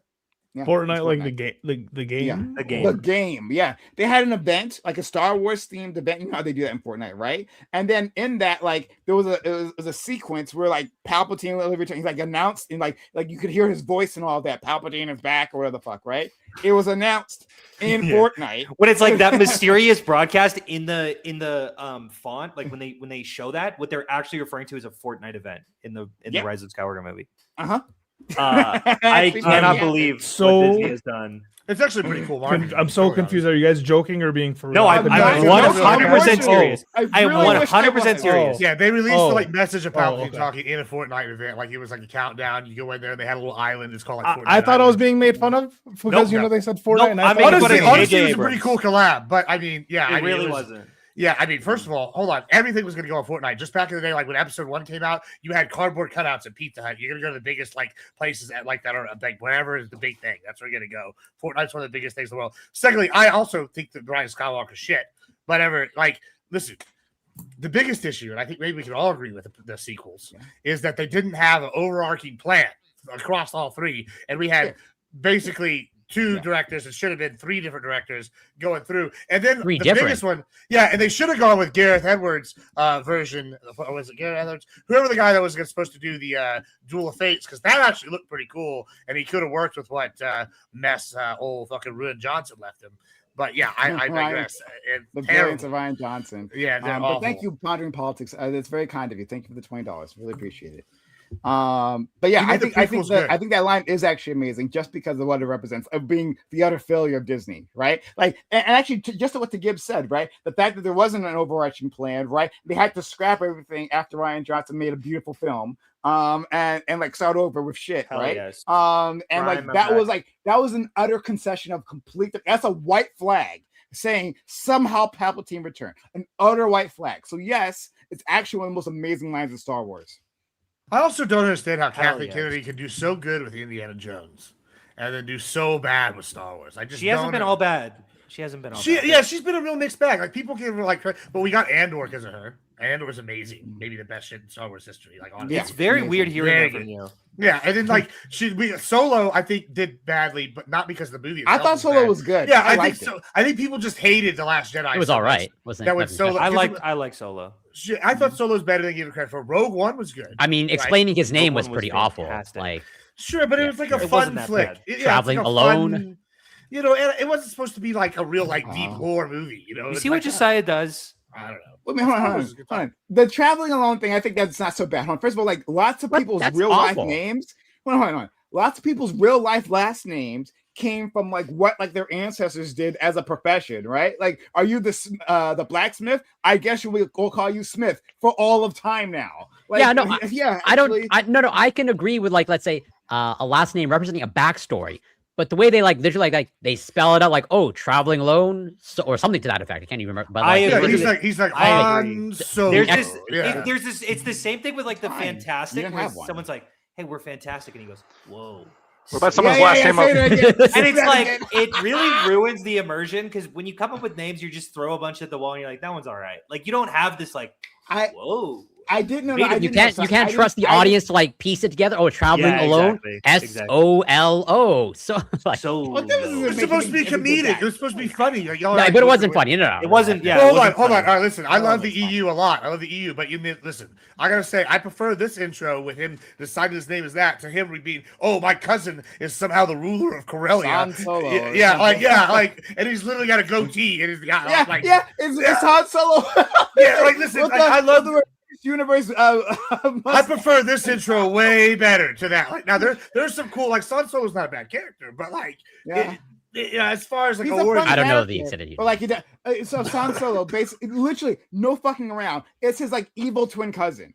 Like they do a lot of that in his Legends. Evil twin cousin. You remember Luke with 2 Hold on. That's his clone. That's his literal clone. Like, Solo? Luke with 2 U's. Also, don't you talk shit about the Thrawn trilogy. That's the only reason why we got any Star Wars and all that is because of the Thrawn trilogy. Yeah, very good stuff. Yeah, and Kozak's over here. No respect. Yeah, that's the best. That's the best that the EU has to offer, and that's what it is. First of all, Timothy Zahn's outstanding writer. Let's just go out on right. He's got so many good things.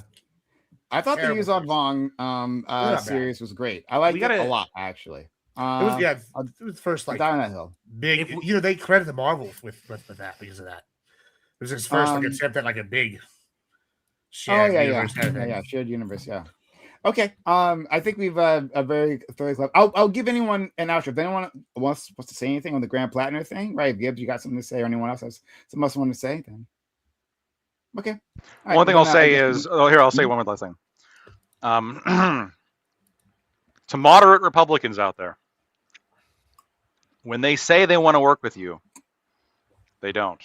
They want to replace you. I don't want to work with They Republicans. want to destroy you. They want to destroy I want you. Liz Cheney to recognize that she has to work with moderate Democrats because otherwise it's Trump all the way down. And that's right. Look, she did it. Moderate Republicans. She knew what you have to work with Trump. Sure. Right. Sure. We're the problem. That's probably what true, an incredible way to look at this, where fucking Trump is primarying all these people. He's shutting down anyone who disagrees. He's doing what every president. How are you mad about Massey? You want to hold on. You want to talk? Well, first of all, on Twitter, I was mad about Massey. Okay. Second of all, you want to talk about you want to talk about primaries? We can go back and talk about the 2022 midterms, where the Republicans who voted to impeach Trump, they themselves got their MAGA primary opponents got funding from the DNC. Because the DNC figured that the MAGA opponents would be easier to beat. And so quite literally their reward in their primaries, this absolutely is the case. Okay. I know for a fact that yes, I will show this for you. I forget his name. I will be honest, that sounds like a conspiracy theory. No. If you give me 2 seconds, I can find the name. Okay, so you're saying that like the DNC funded a Republican, or it was the other way around? Funded a MAGA Republican over the moderate. Oh no, that's happened before. Like I believe, I don't know about this particular case, but this has happened. Like when they they thought that Trump was going to be an easier win. There's a difference between funding him and Hillary just saying, "Hey, we should platform him a little bit more." No. I agree. There's a difference there, but I'm saying. Well, he's just saying that they thought Trump would be an easier win. They thought Ronald Reagan would be an easier person to beat. Funding is a whole different ballgame. I agree. I'm not. Okay. I'll find. He's just saying it's not that far-fetched. It happens all the time. It happens all the time. It doesn't happen all the time. Republicans are doing it right now. No, Republicans are doing it right now to some chick here, some Democratic chick here in Texas, or they were up until like I guess a couple of days ago. They were funding her program because she was the one that was saying, "Oh, we should put all the conservatives in camps or some shit." And they're like, "Yeah." Well, Gibbs, how do you feel about Tallarico? I hear he's going to win Texas or something like that. Yeah, okay. Meyer. I'm just. It's literally so literally it was. This is actually kind of ironic. It was Texas things. I found the name. So this is kind of ironic. 2022 Michigan Republican primary for U.S. House District 3. John Gibbs, who was a MAGA Trump-endorsed candidate, was primarying against Peter Meyer, who was a incumbent moderate Republican, first-term congressman who voted to impeach Trump after January 6th. The Democrats funded John Gibbs to defeat Peter Meyer. And it was 52 to 48, meaning that funding probably did make a difference. But to be clear, where did the funding come from? Did it come from the DNC or did it come from like one of those super PACs? The Democratic Congressional Campaign Committee, the DCCC, spent about $425,000 on ads in the race. These ads highlighted Gibbs as quote unquote too conservative and handpicked by Trump, which had the effect of boosting his visibility and helping him in the primary. You want to pull up a photo of my cousin John Gibbs? They did anti-ads against this guy. No. They knew what they were doing. So in a primary, conspiratorial. I would no. This hold on. Show me the. This is literally like a political article. You can't. Okay. I'll let him hear the point, because if he's saying that like NPR running him as a pro MAGA guy would ensure him the win over the moderate, Yes. and that's what they wanted. That makes a lot of sense, actually. I posted this. I posted this in the side chat. This is NPR. So very specifically, the ads were targeted at being like, hey, look, this guy is handpicked by Trump. This guy is too conservative, right? But this was intended to appeal to Republican primary voters. That makes sense. Yeah. You run him as the pro MAGA guy, like an anti-dem ad, right? Like it's an anti for the Democrats, but like that makes sense. Because I'm seeing Politico notes the spot will also raise Gibbs' name ID in the district, especially given Gibbs' campaign has not been able to air its own TV ads. It seems like Politico was like, I don't know how well this strategy is going to pull off. What? It worked because Gibbs won that election. I understand. That's right. Show me intent. Because all I'm seeing is that there were a bunch of anti-Gibbs. When do Gibbs not? I want you to just think about this for 1 second, because if you read the rest of the article, they also did this in a number of other states, by the way.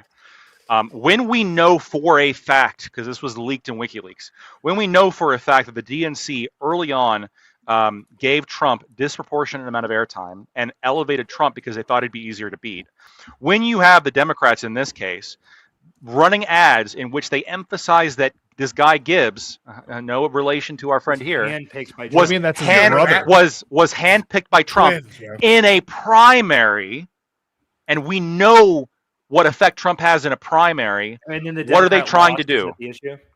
The Democrat lost in the election.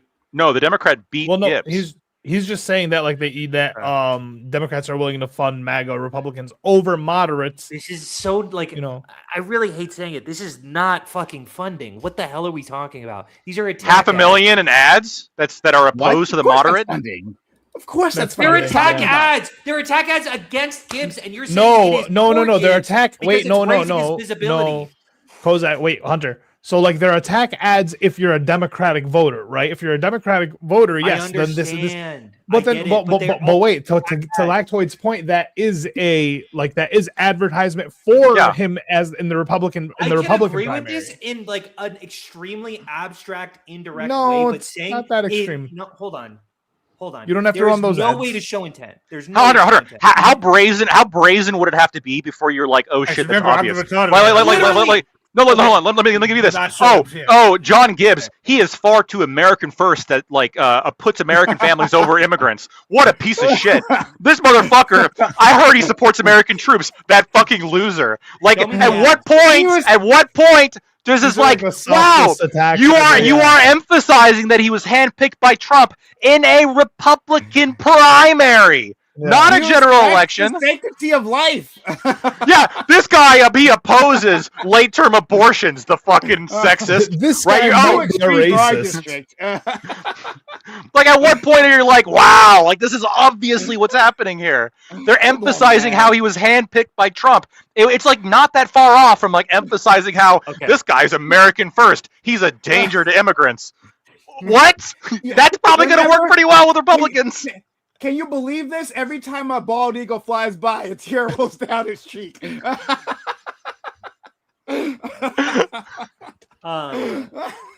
going to say a few things. Go ahead. I still think that I would need to me, what you are far underestimating is the DNC's competency. Okay? I doubt that. We're saying there are these fucking evil warlords who are able to, not evil warlords, but that they have such strong intent that they're creating attack ads against a candidate for the ability to emphasize that candidate or to bolster their polling numbers. That to me feels like such a like. I'm so much more in favor. It's so much easier for me to believe that they're just idiots there. Wait, do you really think this is like that hard to understand? Like this, like not. I'm not saying it's that hard. Fine, I'd hear it. But one, that you can't just say definitively, factually, and directly that they funded MAGA candidates. Hold on. That is such a stretch. Well, instead of running ads for their campaign, they ran ads. on the other side. I mean, Well, hold on. I get it. Instead of 4 I ads, just it's attack ads. I just Holy want shit. y'all to listen to what he just said. Okay, this is really wasn't important. attack ads. He said first. It was he's an like, attack ad. First, he says, "All right, I'm concerned that y'all are really giving them too much credit because you think they're too competent." Right? This is the party he wants us to vote for. He thinks that their own party is not competent enough to come up with this meta level strategy. Yeah, and so I don't think they're perfect. Then he wants us to follow. Hold on, perfect. and then he wants us to follow through and vote for these people because they have such good policies, yet they're not competent enough to come up with this meta level strategy. I criticize Democrats all the time. And this is the same man that didn't know history, guys. This is who you should take your political opinions from, right here. Like that's what I'm saying, boys. Thank you for the votes. The Republicans. Here. I linked a political article. I think this is I'm just going to read a part of it here. Quote, in public statements, private chats, and complaints taken directly to the DCCC, Democratic members are aghast at the committee spending nearly $500,000 to air ads boosting Donald Trump-endorsed John Gibbs over Peter Meyer, who voted to impeach Trump last year. Feels crazy. Representative Stephanie Murphy from Florida states, no race is worth compromising your values in that way. She sat on the committee investigating January 6th in the Capitol and Trump's election subverting schemes. Democrats like Murphy for the strategy could backfire. And then if you go to the end, the DCC, after Gibbs won, they put out a statement saying, we'll do what it takes. Okay, I'm going to reassert my position. I think that it is fine if you believe that there was an intentionality behind this. There is a reasonable thought there that there was an intentionality to bolster a MAGA candidate because they're easier to defend. It's not even private. Like, here, what do you think this statement means? Quote, the DCCC is laser focused on holding the House majority, which we will accomplish by fighting for every competitive seat. Kevin McCarthy is an anti-choice insurrectionist, coddler, and conspiracy enabler, and we will do what it takes to keep the speaker's gavel out of his hands. This was after the primary. Say that last line one more time. And we will do what it takes. No, before. About who? Kevin McCarthy. This was the Speaker of the House because this was a House election in the midterms. Right? Wait, hold on. That clearly, okay, yes. Because if Democrats take the House, I obviously understand, that they're not going to have the majority anymore, and Kevin McCarthy is no longer the majority. Yeah. Right. So if after the primary, they put out a statement, we will do what it takes to keep the speaker's gavel out of his hands, in response to criticism from literal Democrat politicians who say that. So, for example, Dean Phillips, it's dishonorable, it's dangerous, and it's just damn wrong. This was a criticism from him to the DCCC. Representative Jason Crow, Democrat from Colorado, was opposed to it. Okay. Let me tailor my position a little bit. Okay. I'm up in the air about whether or not there's an intentionality behind this or if this was just ignorance. However, saying that they funded a MAGA Republican when this is the case, when it feels a little bit disproportionate, and all they did is apply attack ads that are meant to be attack, or you're funding attack ads that are secretly meant to bolster the candidate. That feels like such a perversion of saying that they're funding a MAGA candidate. They never denied the actual reason. I get it. It's not a perversion. Like, what does funding mean? You are giving $500,000 in a Republican primary to attack him. To boost, attack somebody in a way that boosts them. Win. I understand. It ensured his win for the Republican primary. So, like, if we're gonna have our heads in the sand, like again, if there was a Democratic primary, hold on, Lactoid. You have to acknowledge that it, at the very least, did double time. It also bolstered the Democratic candidate in the general. So not necessarily. Because in the primary, when you look at the ads, they are very much tailored to give him a boost among Republican voters. After Gibbs won, they shifted the messaging. Okay. They changed all the ads. Well, instead of talking a month before, they were like, "Hey, remember this guy? This guy is handpicked by Trump." And then during the generals, they're like, "Okay, well, we also need to bolstering our own candidate. We can't just target the other." And then they so they changed it to be like much more aggressive after and calling him a far right extremist and. I get it, but I think I feel like, again, if you I have did another example, if we did this to you, like hold on, I posted like 6. Hold on, don't go with these hypotheticals. Is there a case in which the RNC did something and I'm like, oh, they funded Democrats? Because I would not say that about Republicans. If the Republicans did this, I'm not aware of a specific time they're they doing did it right this. now. They're doing it in Texas. Okay. Well, Gibbs, go ahead and explain that. What's that? The chick that was talking about putting all the Zionists in camps has been funded by like RNC donors and RNC backed people because show me that. Show me that. Show me that. Sure. All right. So by the way, I'll find it. 1 second. And let's see. Hold on. And if the attack ads are like, she cares too much about women's choices, like, yeah, I'm gonna say that they're funding her. Straight up. Yeah, and I'm not, obviously. If they frame the whole point is that I'm not consistent, and I feel like I'm showing my consistency. If in order to criticize this woman in a Democrat primary, if the RNC or some Republican think tank started running ads criticizing this Democrat for caring about women's choices too much, you don't think or Democrat you don't think this is obvious funding? Hold on.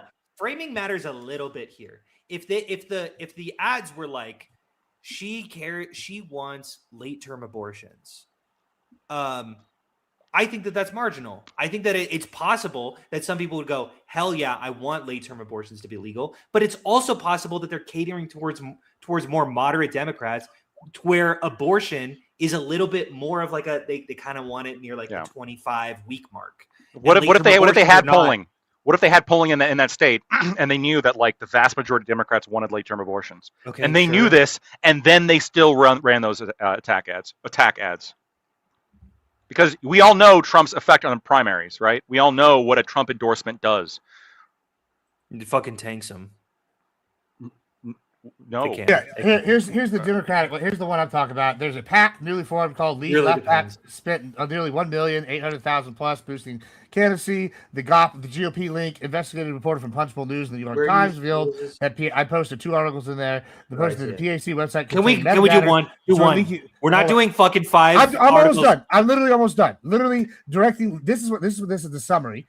Revealed that the PAC's website contained metadata directly linking it to WinRed, the primary digital funding platform used by the Republican National Committee and got candidates. Like, okay, so that's really all you need to hear right there from the whole thing. So there's another Gibbs and Lactoid. I need one link, and we're gonna go with one link because it's a classic Gibbs move. The one from the cycle through links when we start. The second link is what he's talking. I cited my shit. Talking about for Gibbs. No, but are we cool with going to Gibbs? I mean, I'm just giving you an example of the RNC funding. I don't know, man. Like, I'm not going to read 2 different links.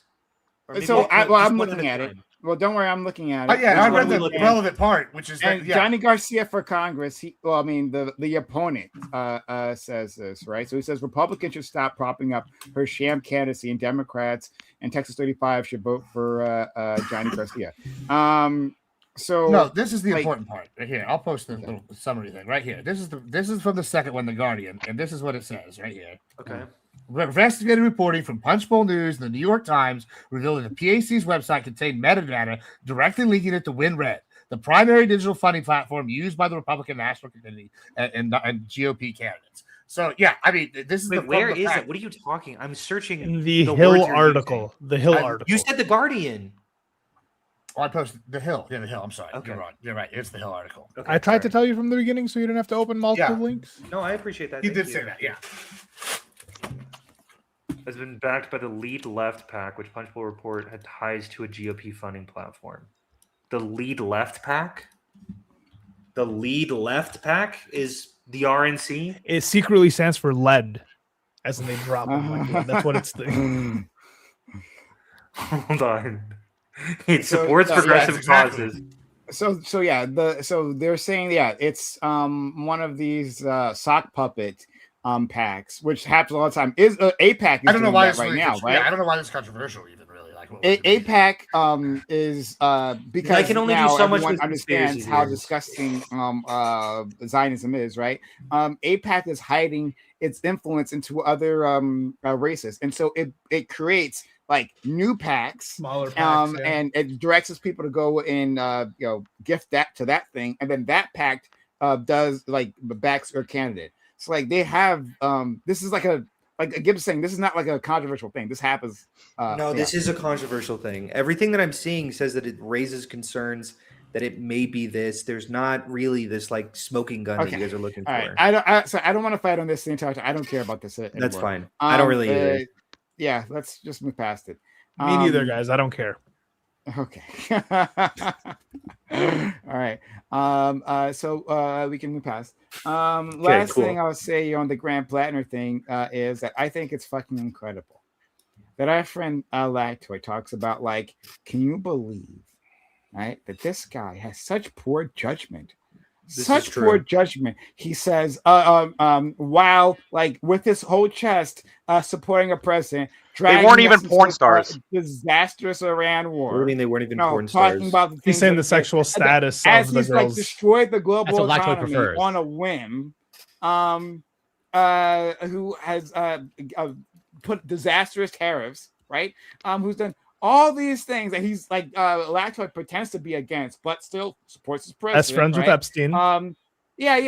Best friends with Epstein. Yeah, all these things. And Lactoid like deigns to lecture us about like you're supporting a candidate who has a lack of impulse control, who makes bad decisions. Come on. Well, I do agree with that. It's pathetic to hear from Republicans that Grant Platter is like too controversial.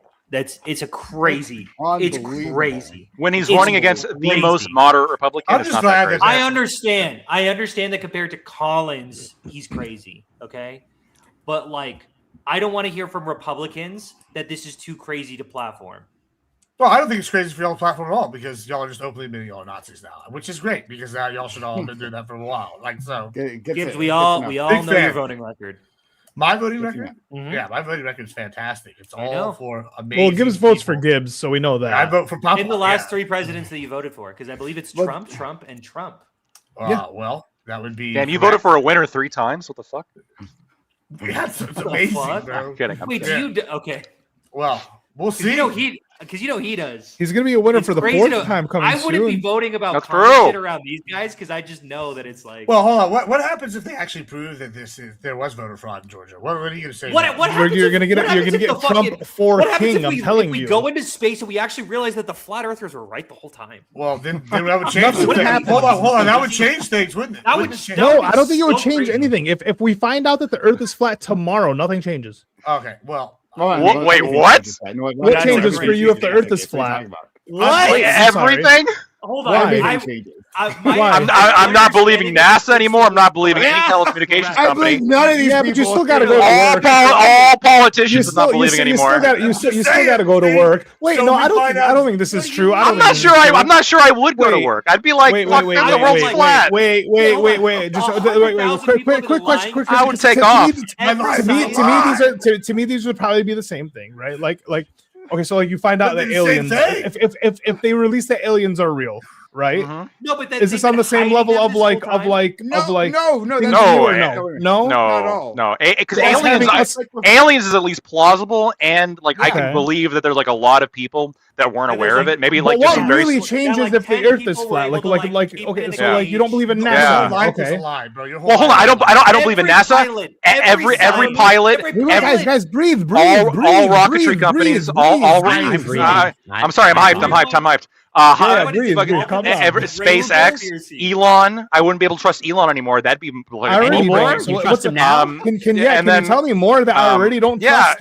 What's changing here? No, it's crazy. Every politician. Physics changes. If it's flat, right? Our entire understanding of physics, right? Yes. How the universe works. No. But what does that matter to you? What I mean, right now you don't really understand how the universe works, right? There's this belief system that you have, which is the globe. Physics teacher has been lying to me. The guy wait. All the equations still work. All the equations still work. When you hold the ball, it's gonna fall. It's gonna hit the floor. Everything. I'm saying the equations still work. No. The equations do not work. No. It has to be lying about the fundamental reality of gravity. The equations literally don't work. Yes, I literally cannot have a flat anymore. sphere because it was Why?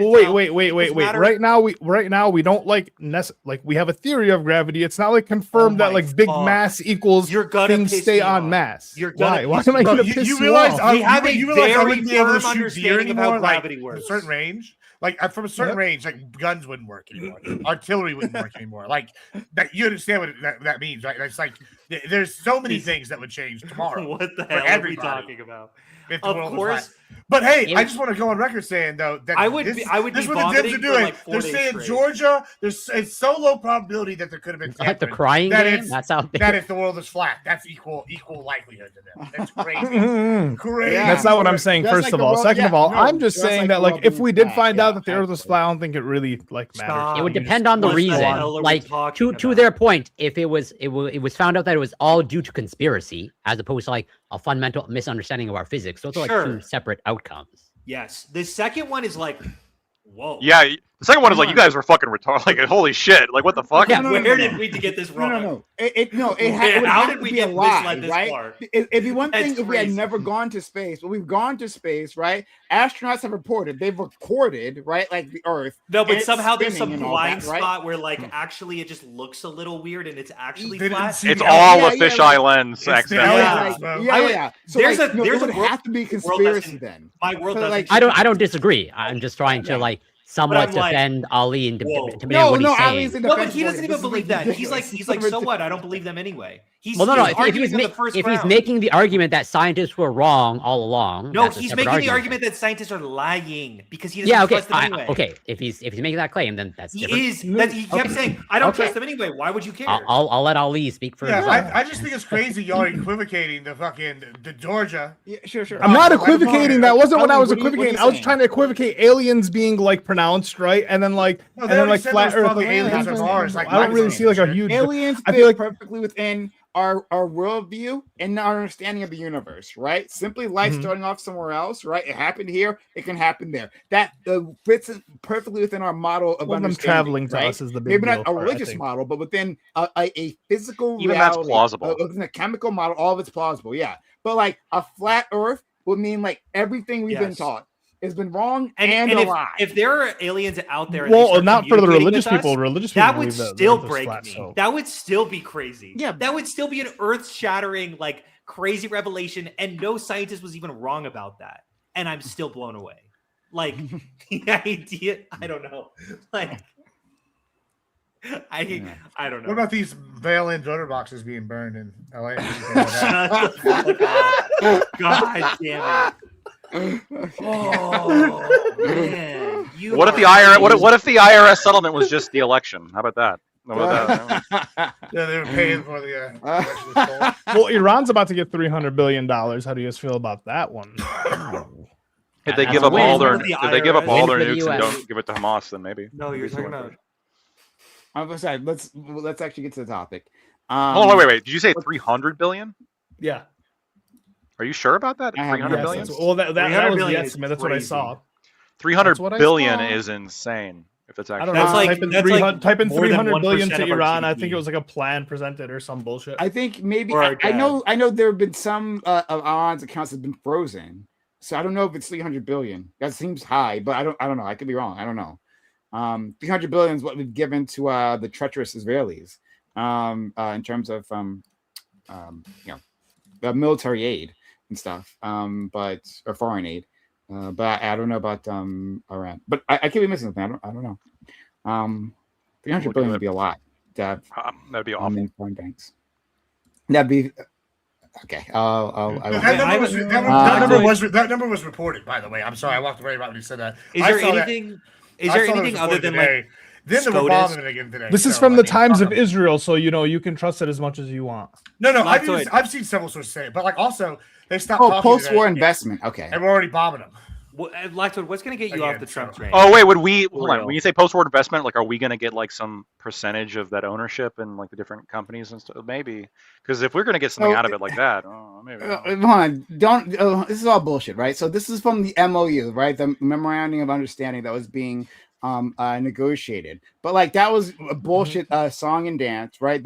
That got ignored, and like Trump is like I'm not going to sign it, whatever. So yeah, like we've done this like multiple times. We keep seeing this, right? Where like the U.S. pretends is engaging in good faith, right? And then something happens, or they come up with some excuse to say, oh well, the Iranians aren't following the deal, while the Israelis keep sabotaging the deal, right? Like so, the Israelis kept bombing Lebanon, right? And part of the previous deal was that, hey man, quote of Lebanon, Israelis never stopped because they've been trying to sabotage the plan. They've been trying to keep this war going on, right? And they're want to continue on with their genocidal intent. So so this MOU, right? Yeah, wasn't actually a real thing. I mean, I think it was actually like, you know, negotiated. I don't think that's a lie. That there was like negotiation between the teams, right? But I don't think Trump ever actually planned on signing it. I think he's been trying to hold off because like the U.S. is in a bad position in terms of its navy, and its resupplies, right? Just like how the Israelis, like ceasefire does not mean anything to the Israelis. All that is a chance to rearm. And so like he just does the song and dance, and then he says these things, right, to like manipulate the stock market. That's another excuse, right? Saying, oh, we're just about to turn the corner, and then the gas prices fall again. Like it's whatever. So yeah, I hear you. I see that.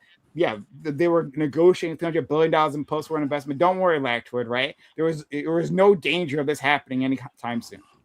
Yeah, I mean, he also said they were going to go silent, and then the UK is reporting. Now, this is like unconfirmed and denied by Iran, but I've seen like two sources, none of them Israel, that have said that like the Iranian president like offered to step down because he's being excluded from wartime decisions. Which I find it weird that the UK is saying it because they're pretty like anti us going over there. So like maybe there's some truth to it. It also could just be misinformation, you know. But like I do think it's.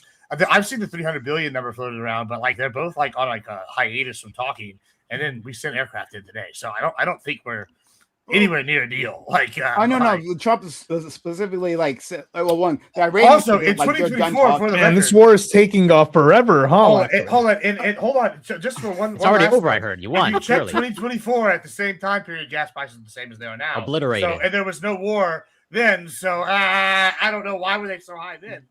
You know, if it's because the Iranian war. I'm just saying.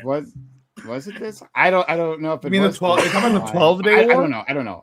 No, I'm saying in 2024, prices at this time were the same. Like were about similar to they are now, right? So there was no war. Were they? I don't. Yeah. I don't think. I'm not sure if that's the case, but like I don't have the data, so I'm not going to argue with you about it, Gibbs. $4.30 a gallon. Yeah, I could post this. I could post the source. Go ahead. But like I would like. I pay for premium, so I'm paying like close to 6.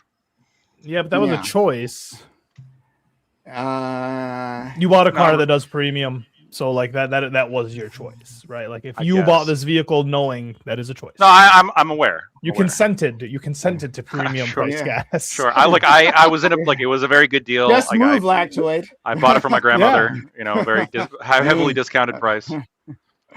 Let's go to the actual topic then. All right. So everyone, if you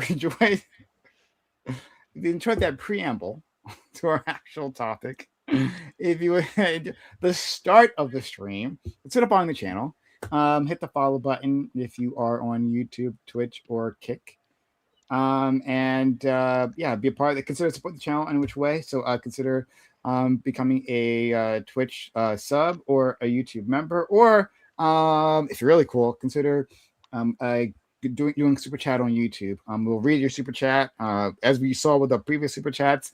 We will discuss it. It'll become a whole thing, right? Give me a chance to once definitely more Star Wars super chats. The Last Jedi. Give me a chance to elevate The Last Jedi to its rightful status as the best of the worst. Honestly, the best of the best. Yeah. You think it's the best of the best? It's a top 3 Star Wars movie, yes. I don't know what to say that. It's better than 4. 4? It's better than A New Hope? Yeah. That's my opinion. Okay. All right. Let me have my opinions. That's a hot I think Revenge of the Sith is the best Star Wars movie. Fuck off. I can see that. I enjoy it the most. I enjoy it the most. I don't think it is the best. I enjoy it. Well, I can understand that. So I correct me if I'm wrong, and I don't want to but I assume you're like mid to late 20s. So I imagine you largely grew up on 30. Okay, Yeah, so I was probably like 10 when that. Yeah, came so out. you I grew up with remember that. That was a. So that it was yeah, like you're the the defining perfect missile age that was going there, for yeah. that. So that makes Gibbs, sense. this is saying that the highest they climbed up to was 354. My brother, Right, gas yeah. is 430, 440. Bro, it was 320 outside for me. I mean, so what you're talking about? Like, Well, I mean, we're talking about the number that you presented, which is it's national average. Hold on. Also, when you go look at that chart, you'll see that it's not even as high as 2022. You see 2024. You see that it's just now reaching. I mean, it probably wasn't as high as 2008 either. So my 2009. point is, what was that? Why was it that high then? And there was no war with Iran. You know, and There was a pandemic, a global pandemic. Oh, so that that's I didn't know that sick people were going to stop oil taking. The entire world, A global sick population ridiculous. would That is affect ridiculous. supply lines. Yeah, what? Are you? If anything, what? People would stop coming to work. Do you remember the price? Wait, do you remember the price of fucking hand sanitizer? If anything, oil would go down because less people. What about the driving, price of right? hand If you can't sanitizer? drive, hold on. If nobody's Okay. driving because everything's locked down, is oil prices going to go up or down? But if shipping overall decreases as well proportionally. Well, that would also. Okay. And what uses? How do ships get from point A to point B? Is it nuclear reactors or is it oil? Oh, it's oil. Some of them have wind sails. They They put these flaps up, and then the wind. Cars are not the only things that use oil. If shipping is lower and there's less cars, that would mean less demand for oil overall. Correct? But if there's greater demand for other consumer goods, that increase the price of oil. Yeah, that makes a lot of sense. Was there not an increase? Like fuel? So I don't know. This is a bad argument, Gibbs. Usually I give you the argument. No, this is a great argument because what you're talking about. The reasons why oil prices. It's just fun. Speaking of gas prices go up. Hold on, when gas prices go up, what's the reason why gas prices? That's the problem. Sorry, hold on.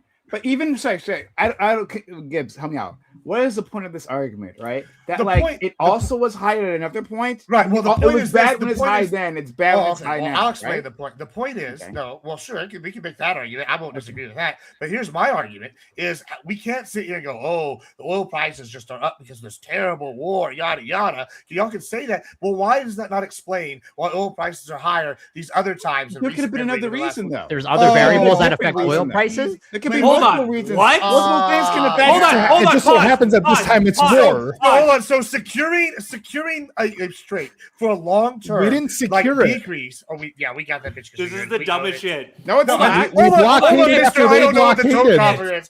Yeah, you tell me what's dumb shit. Tell me more. It's so weird because my sidewalk outside is wet.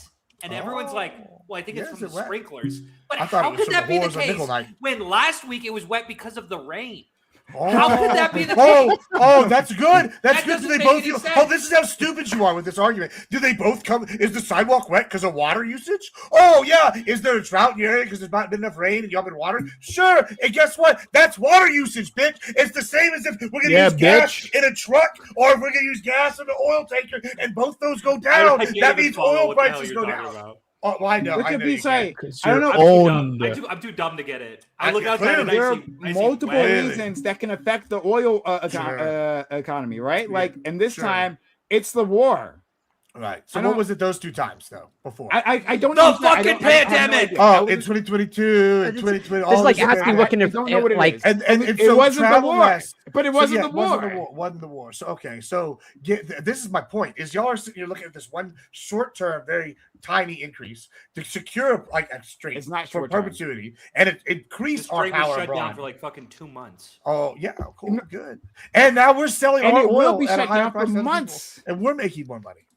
This sounds all We're benefits. not. We are not making more money. Yes, we This are. is Now a we're lie. exporting. We are exporting. not making. This is not a more lie. money. We are now The exporting American oil. public is not making more money. What the hell? All right, It's just whether or not we're exporting more oil. It does we're nothing making to do more with money. productivity here in the United States. Absolutely. Do you recognize that maybe people are driving less? Oh, people are driving. Maybe less. our businesses are not doing as well, considering. They are. I feel like they're doing pretty good. Stock market's all-time high. Okay. Okay. Line go up. At All good. 50,000. So, okay. Let's. Isn't that the Pam Bondi argument? Mm-hmm. It's indeed it is. It's a good argument. That's why she got fired. Why she got fired? Hey, listen, broken clocks right twice a day. All right, I'm just saying. Okay. All right. So let's. So you admit you're broken. Listen, but by women, not because of politics. Fair. and once again, Gibbs, we can agree on yet another thing. Yes. Okay, let's just do it. Wow, you guys are great. You guys are. It's an experience every time with you gentlemen. Okay, the topic. The Trump administration has left about 2,000 U.S. diplomatic seats open in the U.S. Foreign Service. This nearly unprecedented number of vacancies comes at a time where the U.S. is dealing with foreign policy emergencies across the globe. But even in those very same hotspots, embassies are left understaffed when it comes to career diplomatic officers. The Trump administration seems to believe that this part of the government was an entrenched hierarchical institution which could not fill its needs. But this administration has also failed to fill ambassadorships with loyal political appointees. Do you think this is a problem? Is the U.S. better off with a substantially smaller diplomatic footprint that instead relies more on the White House to directly interface with its foreign counterparts? Is there anything of value that is lost when so many career bureaucrats are fired? Or has Trump made the government more efficient in this way? So, yeah, a lot of people have been let go. A lot of people have been let go. This has, I'll say it has an effect. It has an effect. I won't say whether it's good or bad. We'll argue about that, whether it's good or bad. But there was certainly some sort of effect when all these workers disappear in these sensitive areas, right? And some of these places, like it doesn't matter. Like not all countries, like we have like an interest, actively in that nation. And in fact, the NBC News article here actually has a nice little map that like shows which countries are vacant at this point in time. So not every one of them is like of crucial importance, and having some vacancies is like kind of normal, right? Like just in any part of the government, having some vacancies. But this is a lot. This is a whole lot. And not just the at the very top, but like also the levels below. These people are all gone, and like there seems to be very little effort to replace them. And this seems like a purposeful move. So yeah, I just want to see, like, what do you guys think? Like, do you think we don't really need these guys, right? I mean, the government hasn't blown up yet. I mean, things have blown up. I mean, bombs have fallen, but I mean, like the U.S. government is still functioning, right? And we're still talking to these other nations, right? We didn't lose their number. So do we need all this? Like maybe it's an opportunity to like literally rethink how we do diplomacy, right? Just because we did it like for so many years, so many decades, doesn't mean you have to do it the same way into the future. I don't know, right? Is this something worth trying or checking out? Are you happy with what you're seeing as the results here? So yeah, we'll bounce around. Start for our friend Lactoid. Yeah, look, smaller government means smaller government. I am long been a proponent of the idea that you cut where you can, because the government inherently is an organization that's based on coercion, right? It gains its finances through expropriation of the work of other people without their consent. And so I'm generally, my predisposition is to say good whenever any kind of government position is cut. I understand that there were layoffs here, but what it appears like is happening is there's a lot of retirements without replacements, which I think is also fine. The question here then is just really, do we need these positions? As the article states, Deputy Secretary of State Christopher Landau is saying that the reform system is actually intentional, that and if you click on the link to the Daily Wire interview, he goes into depth about how a lot of this is being driven by Marco Rubio, and how foreign ambassador staff, yes, there are a lot of them are being let go, and a lot of them are not being filled. But a big part of that is because they identified a kind of culture of bureaucracy, a culture of lack of achievement, a lot of self-back-patting, which is common in government. And I totally believe it. I wasn't there, I'm not an ambassador, but I totally believe it. So the question is, do we need them? And I think Marco Rubio has demonstrated himself to be very competent. Some people here don't like him, but I don't think the reason people don't like him is because he's incompetent. I think that you guys just don't like him because of his positions. I think he's demonstrated that he's able to take a lot of jobs and he's able to run organizations quite well and run the government, different government apparatus that it's put under his control quite well. So I'm moderately optimistic here about I want to see what Marco Rubio does with our State Department here. I'm looking at the map. I mean, there's a few countries that I was surprised when I saw that we don't have an ambassador to. The big ones being both Russia and Ukraine, also Saudi Arabia. I mean, there's definitely a couple that to me would seem like should be priorities, perhaps. But I also know that Marco Rubio and the administration generally is heavily involved in discussions within those countries at the same time. So while I guess I would prefer some kind of experienced ambassador in those countries, I think that for a country like Russia, Ukraine, or Saudi Arabia, I think those countries make sense. The expense probably does make sense. The fact that they don't see the need for one right now, I think, is interesting, and I'm willing to kind of just see where it goes off of that. Thanks so much. Let's go to our friend Gibbs. Yeah, people go, what does clearing out the swamp look like? Well, this is what it looks like. Gut and shit, bro. You go in there, you clean out the rot and the bureaucracy. That's what they're doing. I also, at one point in this article that was posted, that the chick said, yeah, this is like not surprising for administrations to get people. I guess what surprises is they're not putting new people in, right? Like, I mean, then again, back to what I just mentioned, all these countries where they don't have ambassadors. Well, why would we need them when El Jefe is already over there talking to them every time? Like, it seems like we're double dipping, paying people to do payback bullshit that someone else high up the food chain's already doing. Why? Like, what do we need an ambassador for? Is he just going to be fucking UPS? Like, great, you're gonna pick up a call? We don't need that guy. Got his ass, fire his ass out. This is what like making shit look at fish. You go. Hegseth today, I believe, announced they just Doge. I know we forgot about Doge, but they're still doing things. Found $5.1 billion today in cuts in the military. They're doing like this is what I'm talking about. They're gutting things. They're starting somewhere. We're clearing out the rot. We're getting rid of the bureaucracy. Big fan. Also, we don't need these things for another reason, because we are the perennial military power. We are establishing trade routes and guarantees. We've got a deal for the control of the Strait of Malacca. We got the TRIPS plan over there above Iraq. I guess it's above Iraq, but it's mainly above Iran with the oil and stuff going through there. We've got the control of Panama and Venezuela and Panama. If y'all saw, by the way, free promo, go check out my one-on-one interview with an engineer that escaped the government under Chavez there.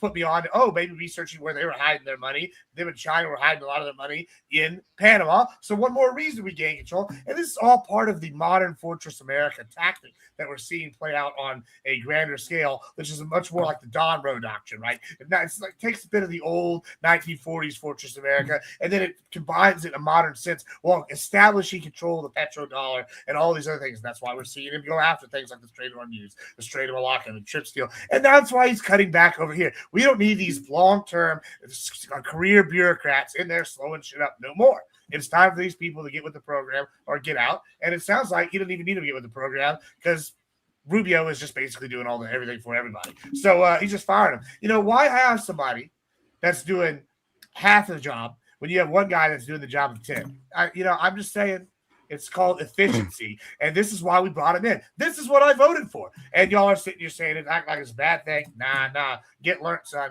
Yeah, because we didn't vote for it.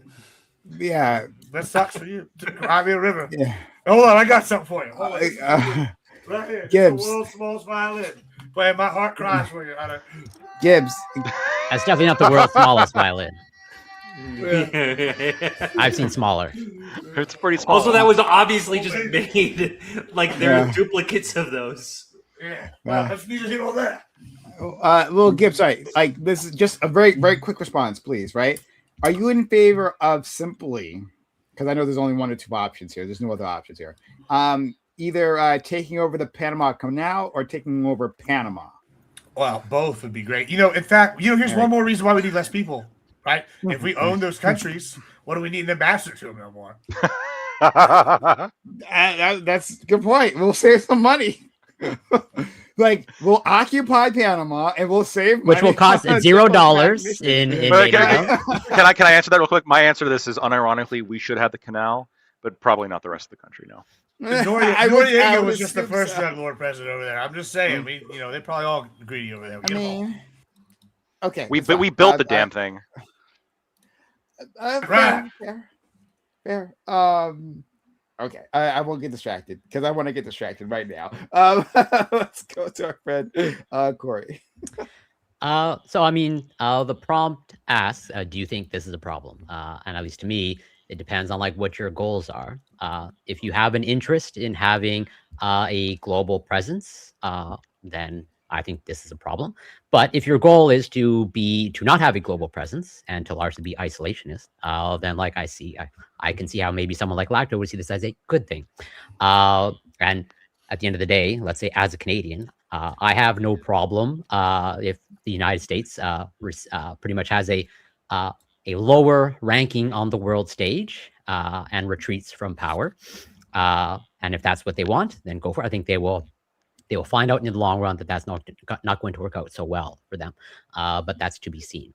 But just like, for example, the gutting of the CDC and the FDA, I think that's largely bad for the health of Americans.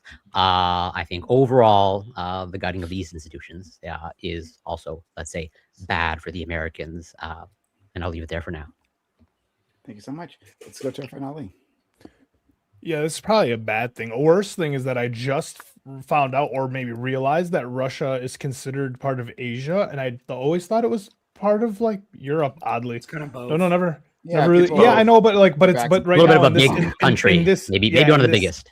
Well, a same little here. bit of a big country, biggest. Most of Russia is in Europe, but most of the Russian continent is in Asia. Does that make sense? Yeah, I know. Most of the population is in Europe. Anything west of the Urals. But like anything for west of the Urals this is for this map to have it be considered under Asia, I was like, I guess like then it is considered Asia, which I don't know. I just found that out, which is probably worse. Yeah. So no, this is it depends on who you ask. What map are you looking at? the world map. He just found out what the Totem Cup is too. The absent in the absent diplomacy map where you can click the countries, like Russia is considered in Asia. So I was like, oh shit, that's we need to have social studies. We talk. That's wild. But yeah, no, I mean a lot of people here. So it seems like in most of the larger countries that where we would need to have an ambassador, that this is that we're finding full. I'm actually really like surprised that in the Middle East that we don't have like the UAE, Kuwait, Iraq. Like these are all places where I thought we would for sure have one. They get bombed a lot. I mean, they get bombed a lot. There's a lot of wars, especially like Israel's right there. So there's a lot of contention between the other countries, and then to find out that we do have them in like Yemen, I don't know. For the sake of Americans abroad, obviously, I think this is good. For the sake of like us having like diplomatic relations with other countries, I think it's good to have ambassadors there, people that are living there, understand the lands, and can actually report what's happening. Just I don't know, like you can say Marco Rubio is doing great all you want. You can't have one guy being stretched across all these countries. Like it just doesn't work. And we had this talk a couple weeks ago about like if the aliens came down, like which like diplomat would we have them speak to? And I think this is kind of like part of it where like you want people to be in these countries that can speak and report back to like the president, unless you have no one that can speak there, no one that trusts him, and then you have no one that will report back, and you can't really have these you don't want those relationships in decline. And when we're seeing like European countries right now breaking or like going over to China and going over to like talks with China and getting rid of their like Israeli ambassadors or US ambassadors or whatever it is, then obviously I think this is going to be bad, and we're going to need people going forward to have conversations with other countries. Okay, thank you so much. And last but not least, our good friend Hunter. Hi. So I would like to, if the panel allows it and if Prime allows it, I can stay focused. But if I would also like to broaden this conversation a little bit, just a little bit, how dare you? America first and that idea, because I do think it falls a lot into this conversation, and how America first is one of the dumbest ideas in politics, mostly because it commits the zero-sum fallacy. It really believes fundamentally that if you don't spend money here, then that means that you do get to spend money here. A good example that I like to use is like spending $100,000 on Sesame Street in like Tehran essentially often means that we don't spend $1 billion in national security. Just making friends is usually a good idea. And having diplomacy and having anchors of trust in different countries helps save us money. Like if we just want to look at it economically, then that route is that's an easy win for that side. Yeah, I think that what Gibbs said about Donald is in charge. I think that he has a silly idea of what a diplomacy of what an embassy is. That it's essentially just like I don't even just know, like communications with the foreign leaders. Oftentimes it's like visa overloads. We're gonna send Donald Trump to do that. Sometimes you just kind of want people in these positions to just sort of like help smooth things out. And if there is bureaucracy, obviously that's bad. If there's too much bureaucracy or if it's overloaded in the system and there's a lot of red tape, obviously that's a bad idea. But that should be replaced. It should be fixed. Just stripping it is never going to work out. You're just going to create a cascading effect. And the last thing that I'll ask is people who are in favor of this, namely Gibbs and Lactoid. It seems weird, Gibbs, and maybe this is going to be mostly targeted to Gibbs. It seems weird that you want the U.S. to be to be the top of the global hegemony, but also strip all of its resources that it has away from the global hegemony. And if you agree that it lowers us down on the global ranking, like I think Corey said, my question is, what would that entail? Like, who would take that spot? He's just going to say the military. First of all, that's the U.S. All right. Anyway, that's it. We can move into the larger. Sorry. Yeah, we can do the back and forth. It wouldn't lower us down. First of all, let's just take a couple of examples. It would lower us down. No, I absolutely disagree. One. Oh, okay. Yeah. It wouldn't lower us down. Like, why do we need an ambassador to something that's smaller than the size of Houston? Why do we need an ambassador? I don't know, Singapore. You got to be fucked up. We can just send junior. Isn't Singapore millions of people? Yeah, sure, but it's still smaller than like tens of millions. Yeah, the population probably matters. Yeah, and the amount of trading that we do with that country. Sure, but hold on, we don't need a whole ass ambassador for what is essentially a city, right? We can just send I don't know, junior fucking diplomat 37 over there. So another person. Yeah. So an ambassador by a different name. Probably live there. No. This is important. Instead of having an embassy and all this other bullshit, we can just have a guy over there doing a Zoom call. We could just send an intern. Yeah, why do we need? What if he gets a little overwhelming? An intern? We need a second. Dubai is 100,000. I could really use a second person. Are we allowed a second person? For Nambia, we could definitely use a fucking intern. What the fuck are we doing there? I would bet that the embassy's probably 3 people there. Dubai is literally the same size. It's about 100,000 acres different between that and the King Ranch. Isn't Dubai also millions of people? Hold on. You sure? But the King Ranch is huge. It's got thousands of people. Do you understand geography and population not inherently linked? I understand that, but let me finish. I don't understand. I'm sure. Look at Corey's face. Hold on. Well, even if we do with millions of people, do you think Singapore should have a ambassador directly to Houston? They're comparable in size, population wise. Hold on. You're saying obviously they're not really going to. We have a nobody's sending an ambassador to a city. That's ridiculous. Namibia, we can just do a Zoom call with their leader and sign the paperwork.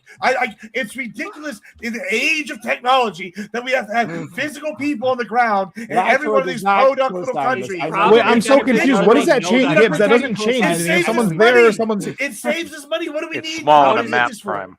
Yeah, what do we need? So you'd agree that New York City is irrelevant, right? You'd agree, Lacroix, New York City is irrelevant, and no country should take its New York City seriously because it's small. It's an island. Hold on, all these countries. What's the square footage of New York City? Watch out for Wyoming. Yo, think you got ducks here, but hold on. Wait till you hear about Alaska. But you're not saying anything meaningful here. New York. Well, I am saying something meaningful. You just are being stupid about it. Listen, it's real simple. You're sitting here. It's real simple. That some of these podunk little countries like Singapore or like Dubai, they might have money. I don't know if Dubai's a podunk. They're podunk. I'm sorry. They're a little podunk, little tiny country. Dubai might be an important one. Sure, even then, hold on. Oh, United Kingdom definitely. Dubai is very small until it stands on its wallet. United Kingdom is basically a third world now. But hold on. And on top of that, y'all brought up the New York. Here's something cool about New York. You know what's in New York? the UN. All these people are already. But it's small. How big is that building, though? How big is that building? Can you see it? Can you see it from a map? Hold on. Is it? Can you see it from It's a space? very small You can't see it from building, space. It's Corey, irrelevant. compared to most countries. I know. Hold on. This is actually like y'all are sitting here like making jokes, but it costs money to fucking own these facilities in all these countries. Oh, no. It costs money to have these trained professionals go over there. Nobody's denying that. Hold on. Whenever we already have the UN. I mean, but for they're all not these gonna little fire the small trained countries professionals. where they can already go and just negotiate there. Just have them pay for offices if they want to talk to us. We're the big dog. We don't need to go over there. They come to Papa. That's how it works. Wait, Yes, the would you big make dog usually makes people pay for office buildings in their countries. That's what Exactly. the big dog does. They can pay It's exactly. The big We're dog is close- concerned. That's what I'm saying. We're The big close dog to is shop, concerned and with they the can come price over here. of It's the not. Singaporean Well, embassy office. I mean, I'm thinking Singapore because they're small, but they're at least wealthy. What do we need fucking embassy in, I don't know, Djibouti, Africa? Well, Djibouti because we got AFRICOM, but another Somali. We don't need. I mean, I would argue that the embassy that you have there is very small and costly, right? I wouldn't imagine that the embassy in the smaller countries that don't really produce much or don't really need much. It's probably like a smaller embassy. It's probably What not. do we like, need it for? Well, we are the hegemon, right? We are the leaders of the free world, Yeah, right? So we it's probably wanna good. It's probably good to have our people We'll just over have a there military base and the general can be the ambassador. overseeing what's happening on a day-to-day basis versus what you want, which is a Zoom call, right? You have someone Or the general that has their eyes. of the base. Unless you want to run security in the countries, right? You just want to tap No, I don't want to do the that. wire system and have all that, which isn't going to work, right? It's probably good to have like an ambassador there, some Well, we eyes have and a ears on the military ground base. Hold to on, actually no, we don't need that. to actually We don't need maintain that, what's Ollie. happening, maintain their hegemony, maintain their watch, power. watch. Ollie, we have bases in 75% of the countries in the world. We don't need an embassy. We just could let the general there be the guy, or we could let deputy fucking. Is the embassy not usually within these they're not usually their bases own specifically, but like American Yeah, territories? we could just put an administration building Oh. right on a base, right inside of like a little hangar But that hold used on. to be used. And then we can have Embassies some regular guy provide go to it. a It's fine. number We of don't need all these services, right? Yeah. Like Yeah. when you Too travel many abroad. services. First of all, like It's for if Americans. you are an American traveling somewhere and something happens, right? Or if you're Canadian, right? Like you go to your embassy and they help you out. They like if you are getting trouble by the law, the embassies are supposed to be there to help you. If you have trouble with your passport, a whole range of things. They're So there for so Americans. Well, the consulate, yeah. The There's consulate's that. also But different. then, than embassies. beyond that, right? Like The in terms embassies of are still actual functioning, building- just to be clear. We're talking about even though there's no ambassadors, there's still But embassies. he's saying get rid of them. He's saying get rid of those things altogether. Well, My or understanding. downsize them dramatically. To the point that they're not But, there. like, I mean, maybe depends on the Okay, country. so then you're saying get rid of them, like. Possibly, I'm open. I'm open to it. Okay, so but like in terms of like interfacing with the state, yeah, that's a completely different thing than what a military base was. First of all, the military bases are only there, right, because we have like agreements with those countries. Those ambassadors help us Yeah, maintain those they agreements. exist. If they say no, right, then those bases have to go, unless of course We we say, act, "Fuck you you." laugh at that, but then unless you're saying, hey, we actually have to go to war with 75% of the world, Yeah, right? but they're not all to going to say it at maintain a once. base. And if they do, they're going to still get their ass whipped. We could probably take 75% of the world on, honestly. We can't clear the Strait of Hormuz. But we are getting our ass beat. We are beating the just shit out in of it. Iran. You know, they just did a cannot poll beat today. There was a poll Strait today. of Hormuz. 75% of Americans are like, no, that we're whooping that ass. Like, and the only other 25%. Oh well, if wrong. the poll says it's true, then I mean, the y'all results want of the to war. like, y'all Of want course. to like polls. You know, They I'm just saying. can't. We can't like clear the and the Houthis, right? Like how long did it take to even get to Houthis in a negotiation Well, table? the Like, Houthis can't walk broke-ass outside Houthis. without us bombing the shit out of them. What are you talking Yeah, about? they kept on going, and they Back couldn't there. stop the Houthis. Ain't that shit. And what do you know? Lost Afghanistan and lost Well, that was Vietnam. Biden's fault. And like like okay, whatever, it's fine. The point is that like But we didn't they lose Afghanistan. We interface chose to with leave. the people on the ground. They have diplomatic relations with them. When things come up, they are the front line. In fact, you wouldn't want your president dealing with all the things that the ambassador is doing. This is simple delegation, right? Yeah. You don't. I wouldn't Well, want the guy he put in the charge of it says they don't need all these people. So why wouldn't we trust the guy he put in charge? Sorry, say that again. So, all right. It's delegation. He put Rubio in charge, right? He's Secretary of State. Okay. And if the Secretary of State says this is extraneous extra people, got him, then we should probably listen to the guy he delegated the power to, right? You got me there. I mean, that's what you put on the chart. I mean, like I would argue this for any president. If their guy puts somebody in, and they're like, and they do a stupid thing, and you're like, we gotta. They put them in charge. And so like, once they're there, that's why you have a cabinet, right? Is so that you put them in, you're delegating power, and they run their office, right? Yeah, but hon.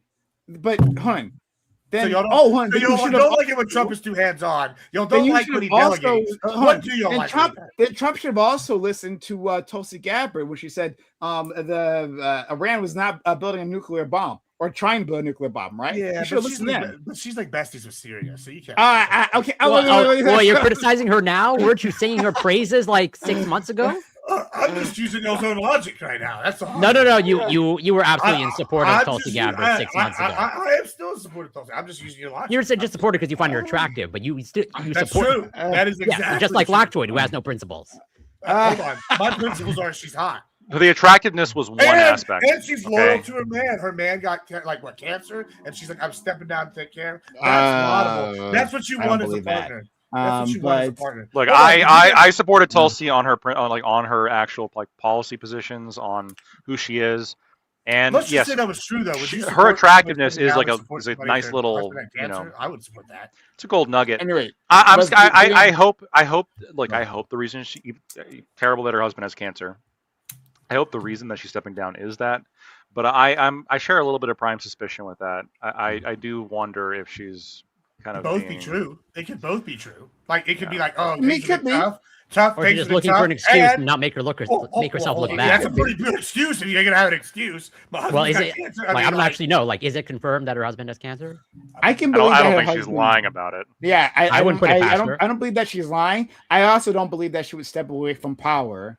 For that reason, she's got plenty of help, right? She's not like she couldn't see him or anything like that. Well, no, why do you think Tulsi lied? Like, what evidence do you have that Tulsi is a liar?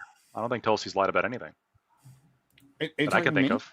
Or to Corey, you said that you wouldn't doubt that I think she's lying. Her testimony in front of court were pretty. I don't know, but maybe explicitly. Well, yeah, I would say pretty dishonest. In what way? As in dishonest, or I guess the most charitable interpretation is evasive. Sure. I mean, yeah, maybe like she, in the sense of there's certain things that she doesn't want to answer because maybe like the administration directed her not to answer certain things. But I think that's different than like something as like straightforward as lying about my husband having cancer. I think that'd be like that would. It's like rare for a bone cancer. That would be like a pretty easy thing to fact check and like a pretty like horrible like. Can you imagine the political fallout if it turns out she's lying about that? I mean, I can't imagine any of the fallout. What happened? The fallout if she was lying about her husband having cancer, like fucking. How would that affect anything? Actually, I really don't know. So, look, I think that she's stepping down from a position of power of like pretty high ranking. No, I understand, and what Gibbs is saying could also be the case where like this is a good like opportunity. Like her husband actually does have cancer, and that doesn't make it look any better. I mean, maybe slightly in terms of like, oh, how convenient now that I can use this as a stepping stone to sit down and make myself feel good. Yeah, but it means she's not lying, right? It means like this is a reason. Yeah. Okay, maybe there's other reasons. If she's not lying and just opportunistic, I can believe that, and almost equally as bad as a person. Are you saying you can't have? Hold on. Let's just go through this logic. Let's just say she like things are going bad for her, which I don't necessarily even agree with that. But let's just say everything bad has happened for Tulsi. However, Trump still's got confidence in her for whatever reason. Okay, let's just take this as the premise, and then we find out. Oh, my husband's got some extremely rare form of bone cancer. We've been together through multiple deployments, and we've been together 11 years. And I go, okay, all this other bad shit's happening, and my husband's got cancer. I should step away. Like I don't know that like going, hey, there's multiple reasons for something. Like it. Like wait, what other bad stuff is happening? Oh, this is the premise I'm just giving you. I'm just saying, let's just say all y'all's critiques of her were true. But Trump had like confidence in her still. If I was married 11 years and I've been through the military and came back and they suddenly had some rare form of bone cancer, like confirmed by NBR and Fox News, by the way. So if that was going to sit here that happened, I'd be like, oh, well, maybe I should step away. This person was with me through 2 deployments. I feel like I maybe owe him a little loyalty. Gibbs, you would not do that. Come on. It's also Gibbs. the other the thing that I'm worried about is You're in it for you, There's more Gibbs. Team Gibbs than your person you're married to. We get him out of the cancer, then we run for office later. Like, you know, the thing that like people are skeptical of, that I share a little bit of suspicion with, is that Tulsi's been very much against the Iran war, right? In terms of historically speaking, and she has not come out in support of the Iran war, and so Nor condemned it. She's been like kind of keeping to the sidelines on this because she works for the administration that launched it, and so I think that the suspicion is, well, her departure might be related to that, which I hope it's not, but it might be. But I do believe her husband has cancer. I think that's obvious. I just don't see someone lying about that. If I'm a betting person, yes, I would place my bet that they probably have cancer and they're not lying. But it would not, let's say, shock me or surprise me that either she's being opportunistic or dishonest. Conspiracy. That's a pretty big lie. I think that's not a fruitful lie for her. So they gave That's the only reason I disagree. Yeah, no, I would say between opportunistic and lying, I would go with opportunistic. That is more believable. I think opportunistic is a weird way to phrase, like, oh, I'll use my my husband's cancer to step down from power. I don't know. That's I don't know. She's what the director of intelligence, right? Like Director of National DNI. Intelligence. Yeah, maybe she had the CIA give him cancer so she could step down. You know, maybe That's a the possibility. Yeah, that's what. I mean, I don't know. Well, should Tulsi condemn the Iran war? I would like her to. There's no way that she would survive if she did.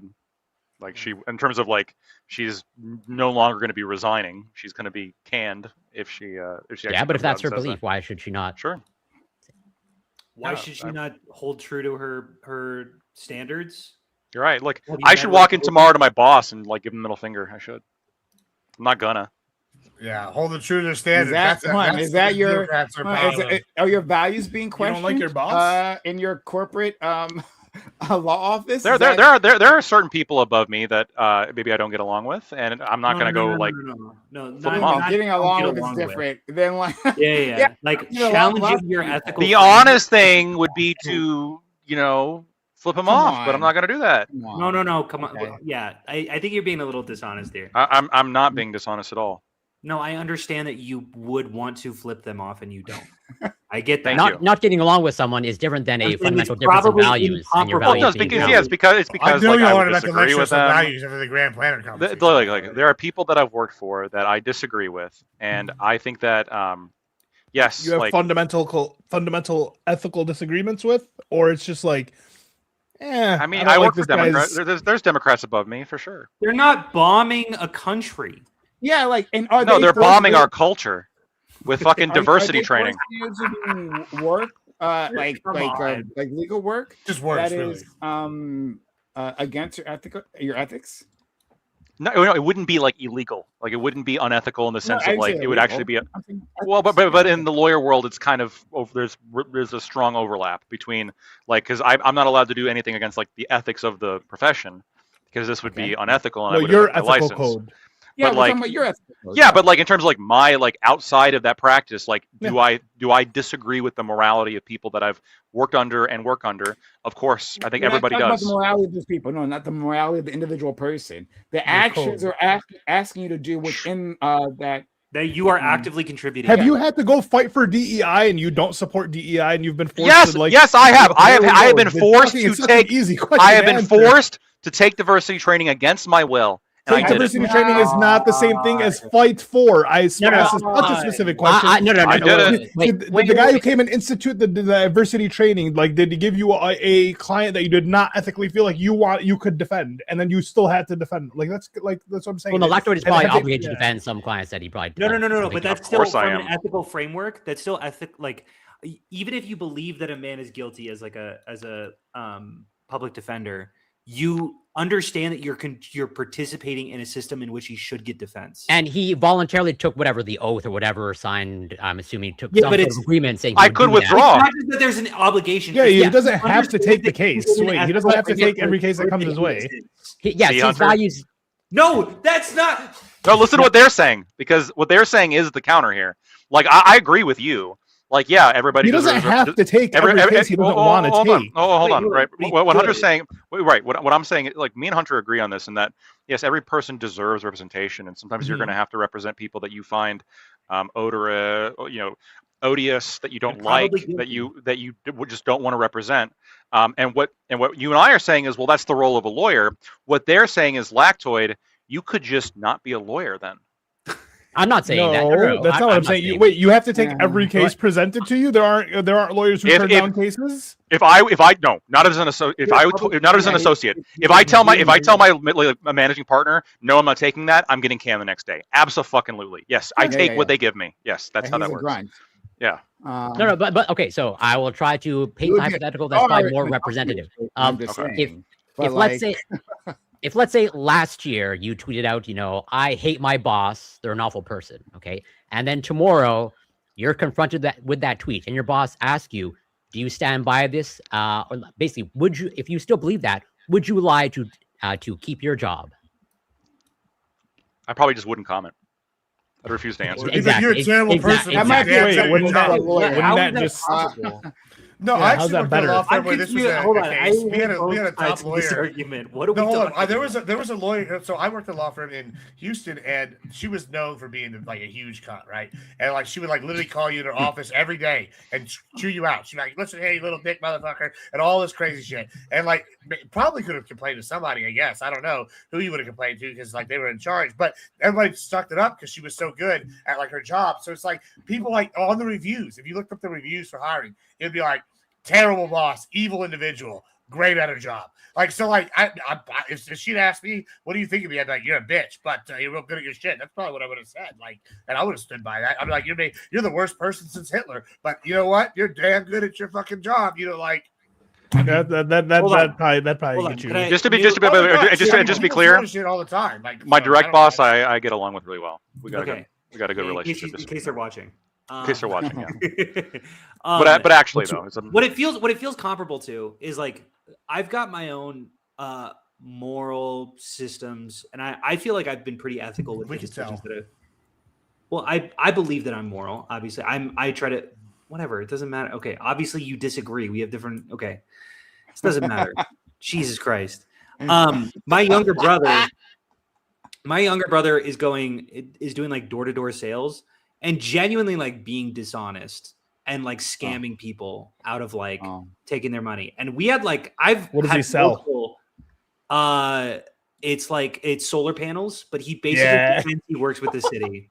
Everyone 100% doesn't. He works for a private company, and he keeps Anyway, I've had like multiple heart-to-heart. Like, what is he? This is fucked. Like, what you're doing is like actively. Hold on. What you're doing is actively bad.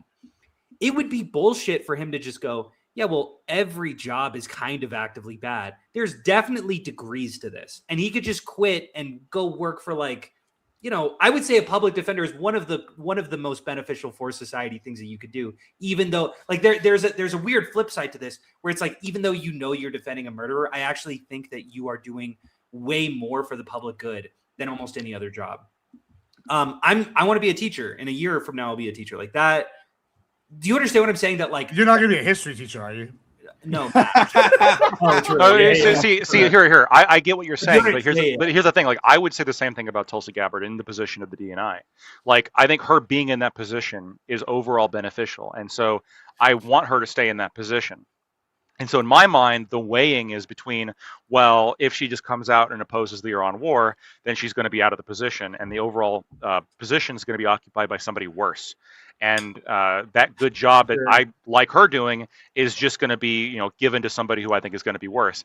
On the other hand, I do want her to, be against the Iran war because I'm also against the Iran war. I think that's, that's brave, that's principled, that's a good stance or whatever.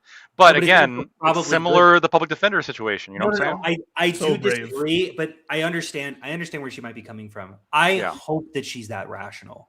I don't know if she's that rational. Tulsi Gabbard is a smart, like she actually is like a rational. Well, you've got. Well, wait, hold on. My point is. Hold on, real quick.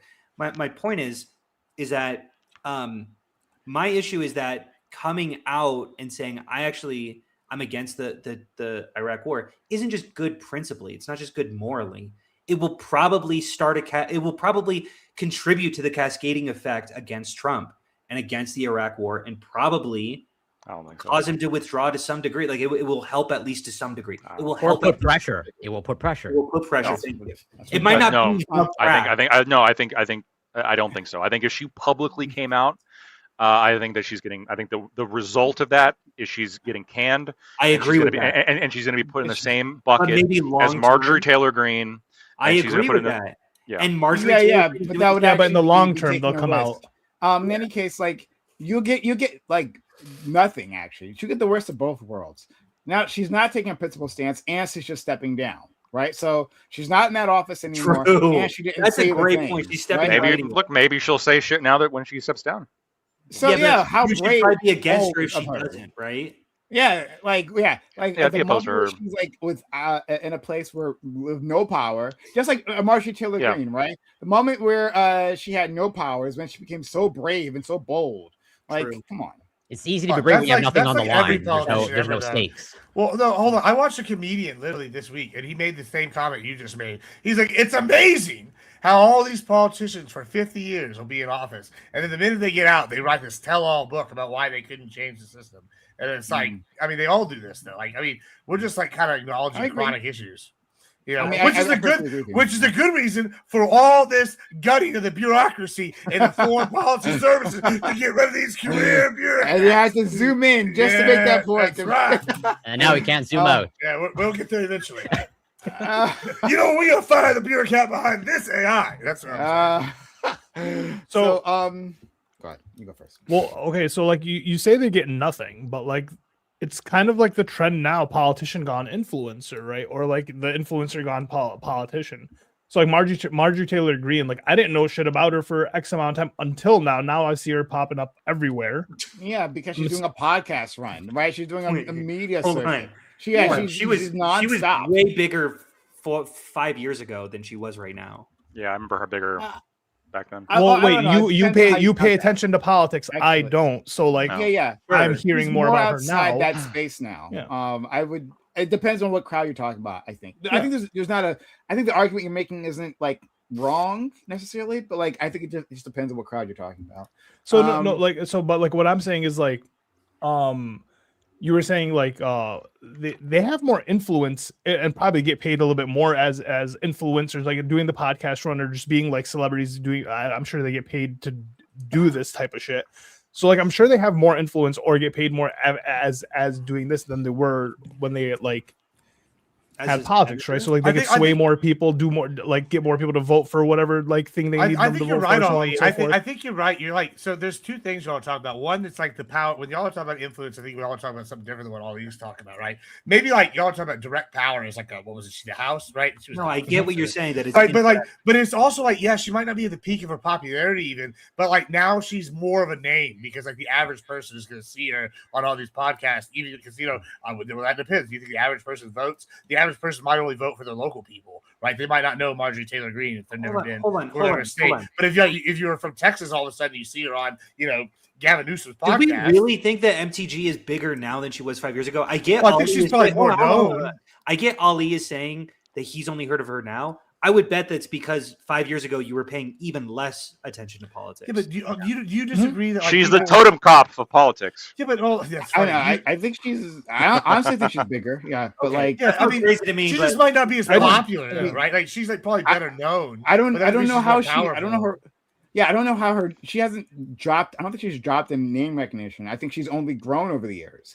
And now she's Well, you can take a controversial figure. Look at my parents, right? They now know, based because they've started watching some streamers and watching like Piers Morgan on YouTube as opposed to they now know who like Andrew Tate is. They know who Nick Fuentes is. They know Hassan. they know Hassan. They know Destiny. And like this is before they would have been like, who are these people? Now they're like, do you think that makes them more popular? Probably not in the traditional sense, but they're more like well known. They might not have like pulled the bigger numbers, but like a larger group knows. Yeah, I'm not saying people like them more, just Right, more yeah. people know who they are. agree There's with more you. name recognition there. No, Yeah. I get it. That still feels bizarre to me. But what? okay. Let's move past this. This was not important. Let's move I past think it's this. very I important. agree. So like Good call, it's- Prime. Sure. Sorry, that sounded. I Look was. at the hand. Look at the hand. No, This is it's fine. fascism. No, everything's good. Back Everything's in good. Yeah. So I'm just okay. I think it's silly right? This is so trying to get back to the topic at hand, right? I think it's silly to imply that, like, yeah, there's no like cost, right? To simply getting rid of all these positions. And we just like let, as our friend Gibbs say, like El Jefe. Like this is cultural exchange. We're using Spanish. But like it is like it's that just saying like we'll just have the chief do it, right? It's like if the McDonald's corporation like just got rid of like 10% of like the managers at their franchisees, right? It's like, well, the president of McDonald's, he'll handle that, right? He's got it. And so he'll deal with the suppliers, he'll deal with the customers, he'll deal with the employees, right? He'll just like handle No, he'll send his son-in-law. It's different. Wait, I have a question. Wait, I have a question. These ambassadors, is it something where like the country could not want an ambassador, like for like the UAE or like whatever? Could it be that like they don't want an ambassador, or do like sometimes they want to give Trump the gifts themselves? I'm confused. No, like, is it something that we like enforce on people, or is it something that's kind of like just to be clear, embassies and ambassadors are different. Like we have embassies in these countries, we just don't like have an actual like ambassador there. Like we have diplomatic workers there, like there's people that the Russians can call and I'm wondering if the ambassador thing is like a role that like is it something that because Gibbs is arguing as if it benefits the other countries more than it benefits us, and to me it seems like it's something that benefits us, like something we would want to have ambassadors over there.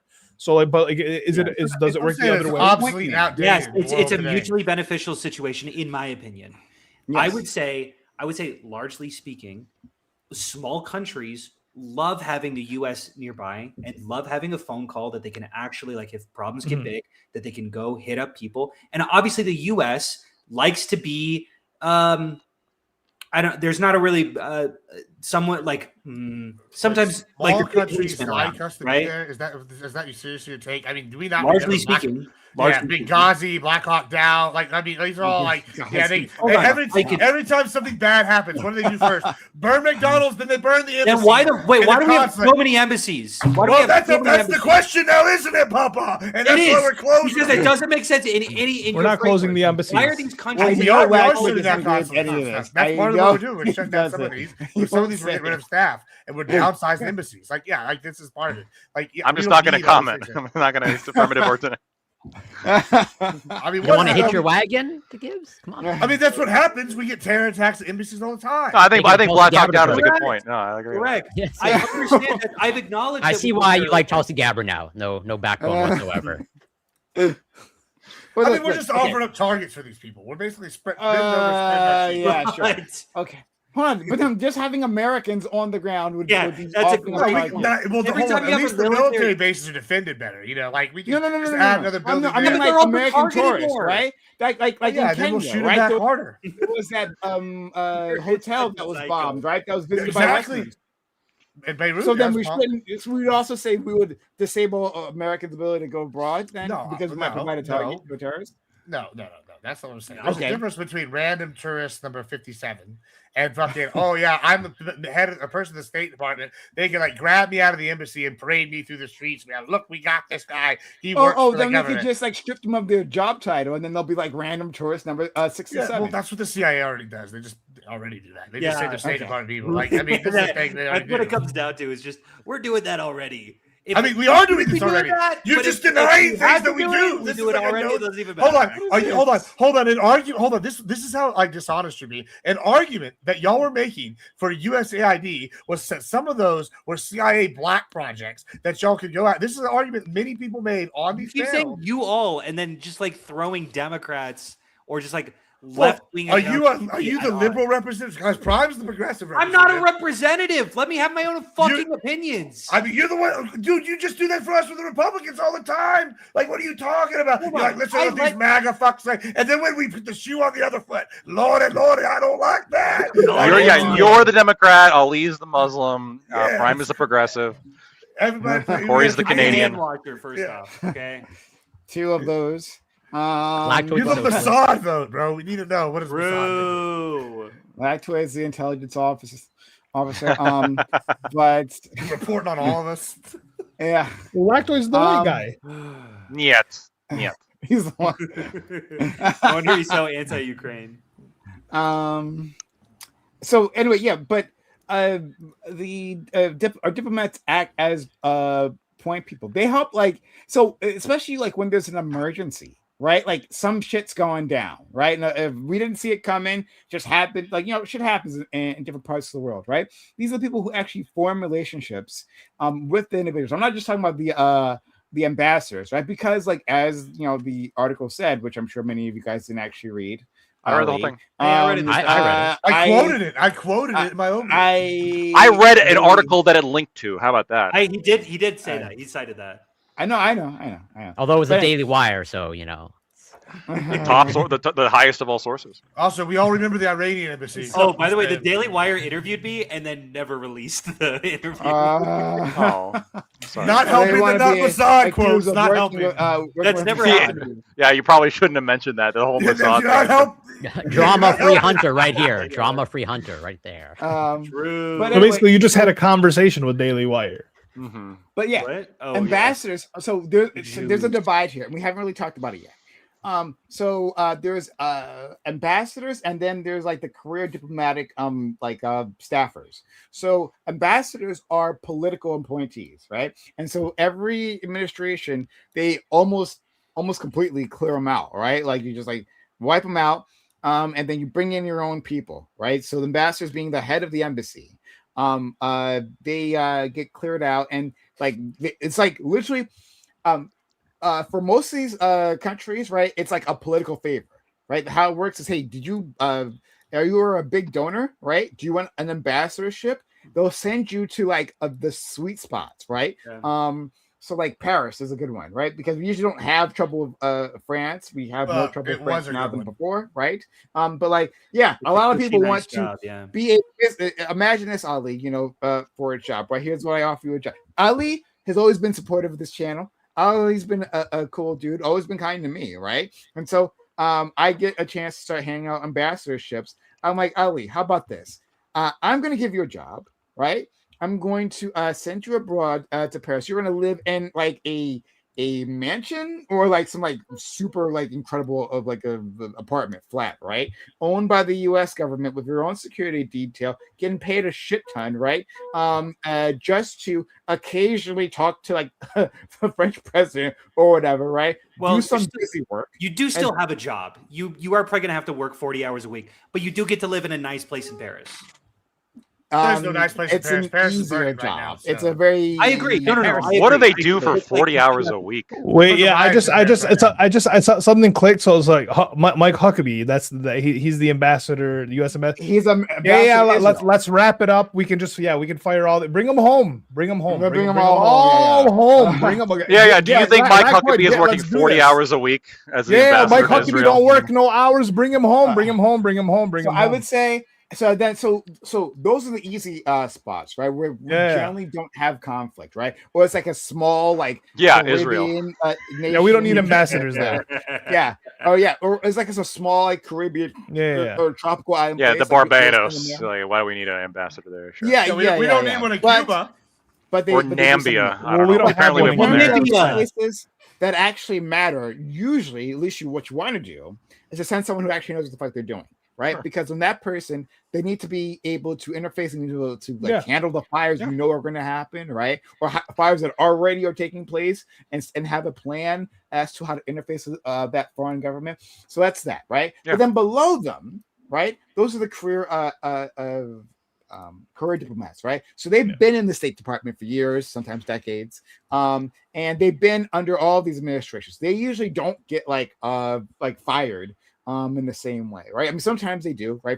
And that can happen for various reasons, but on a broad sense, we keep them there. They actually do the machinery. They do the hard work of running that place, of making sure they're establishing these relationships, making sure they're subject matter experts, right? Because the ambassador, the political appointee, is going to come in, right? And how much they know about the situation, who knows, right? It's the career diplomats below them to have decades of experience, right? Who's supposed to know the layout, who's supposed to might know the language, right? So go ahead. also inform the ambassadors. It's not like the ambassadors. Yeah, inform. Yeah, that's what I mean. Yeah. Inform. Yeah, they're working with the ambassadors, informing them. So they're doing like the hard grunt work there, and those are the people mainly like who have lost their jobs, right? Where we're seeing these massive vacancies, and yeah, that's a big fucking deal. I don't know why you said we were here pretending otherwise. That's a big fucking deal to have those. Well, because I thought it was framed as the other way. Because like Galacto kept saying, we have the embassies, we just don't have the ambassador there. So I kind of figured that the grunt workers were there. No, we just don't have the guy that's like the front facing guy. No. We do have we have tons of grunt workers right now. Yeah. The question is like I'm sure there's also grunt workers that we're not hiring. Though. Yeah. Like, it would depend on the country. Like I think honestly, for like a country like Nambia, we could probably have like a post. Deal with Nambia. You always bring Nambia. Like it's not the only other. Hold on. This speaks to a bigger question. Wait, hold on. Real quick. Is Nambia not a country, Hunter? It is, but you seem to highly focused on just that one country. Well, hold on. Hunter is saying Nambia is not even a country. Am I confusing? Hold on. Maybe Namibia, but no, Nambia I believe should be a country. But hold on. This speaks to kind of the bigger like. Fuck, I have been mispronouncing it. Namibia. Okay, Namibia. I'm so glad. What y'all are saying? Thank God I wasn't right. That's the example because nobody here can tell me anything this country has done. Name one thing. I agree. Anybody here? Name one thing. Obviously, you were right. There are many countries that can't tell you about mattering. Yeah, exactly. I don't know how that means anything. Well, then we should. For those countries, for those countries, we should have like a post box, and if they have any concerns, they can send our president a letter. And some dude in the White House will open it. It could be a house with like a robot with a camera on it, like in like a little AI. This is the perfect way to use AI. I mean, listen, this is my point. What do y'all think cleaning out the swamp actually meant when people voted? I didn't want. Okay, I know you didn't want this, right? But like, okay, you like the swamp, Hunter. You wanted the swamp. Yeah. We know y'all are corrupt. Right? You big fan of corruption, right? What did you guys think revolution meant? Vibes and essays? No, well, sure, that's a good point too. Like, I mean, my point is like, what I'm saying, like, hey, when we go, hey, we're gonna gut the swamp, we're gonna clean out the bureaucracy. This is what that looks like. Like, I don't know what y'all like. I know that y'all go, oh no. But it's like this is like as intended, like yeah. You know. I'm just saying, like I don't see the. It doesn't seem. It seems like a hindrance, right? Whereas you see as a benefit because you're like, oh, we're saving money, and then like what we're talking about is that like it's probably beneficial to have these embassies and have these ambassadors there in order to handle the situation. The argument because there's probably a reason why we have an embassy in Namibia. Right? I don't know why because somebody needed some appointment because like somebody was retiring. Hold on, it's just bloated. Hold on, but they were like, "Oh, it's actually go to Namibia." More efficient. It might be more efficient if I have 20 people working for me and I don't know Timbuktu, right? Like, and we're over here in Timbuktu, and there's like nobody living there, and there's a population of 1 million, and I got a staff of 50 people for this country that like has less than 100K worth of trade with us. Why do I need 50 people in there? You need like 3 people. Right. And like, you don't need a full on ambassador. You need maybe like one guy to sign off on shit after he calls up the like regional head in Cairo. Like, so, you guys can, I haven't fact checked this. Okay. All right. I'm going to give you an AI message. Namibia went to space first, apparently. The U.S. No way. What? The U.S. Embassy and Windhoek, I don't know if I'm pronouncing that right, in Namibia, employs approximately 180 direct hire staff. Oh my God! This the diplomatic facility, which was officially opened in late 2023. Oh, really? That's actually Biden. Serves as 180 people for Namibia, as multiple U.S. agencies working together in the country. So one. It seems like multiple U.S. agencies. I don't know which agencies they are. I have to dig it. It says such as the CDC or the Peace. The CDC. Like, we need them in Namibia. Yeah, sure. Disease control. Disease control. For sure, need the CDC in Namibia, bro. Yeah. Disease control. And then the Peace Corps was probably the second thing you were going to say. I think he's agreeing in a more pejorative way, like, oh, this place is diseased. 183. So is this just the embassy part? The 183? No, I'm saying we don't need the CDC in Namibia, bro. We got that. Thank you, Gibbs. It says approximately 180 direct hire staff. It doesn't say how many of these people are diplomatic staff. Okay, but before 2023, this didn't exist, and we were doing just fine. That's what. Like Yes or after no? COVID. After Yes or no? That's true. The U.S. didn't burn down. That's true. No, the U.S. is still. So we can get rid of it, and the U.S. is not going to burn down. is Well, what I'm wait. hearing. If they're the first people to go to space, we need to be there. We need to be there. 180 people we can fire right now tomorrow. Boom. You found it. Boom. 180 done. It's like 8 cents out of my paycheck. Hell yeah. I'm saying, bro. Like, Not even 8 cents. This is what we're talking about. Let's just go with 2 cents. I don't give a shit. Like, it's gone tomorrow. Like, I don't see what do we need it for? I can't think of a reason. What do we need? How about like Malta? Do we need like 1,000 people in Malta? Am I just gonna have to ask why we have? I'm gonna ask Claude. We're gonna do that. Why? Yeah, it's gonna say something about like, oh, Biden. Woke answer. Yeah, Biden decided that we needed more representation. Like facts and stats and shit. I'm just just gonna ask. Here, let me appeal to the lefties real quick. Isn't this sort of like neo-colonialism? Like, aren't we? Like, we're building these buildings in other countries and dictating certain political things to them. I don't know. I'm not a big fan of it. No.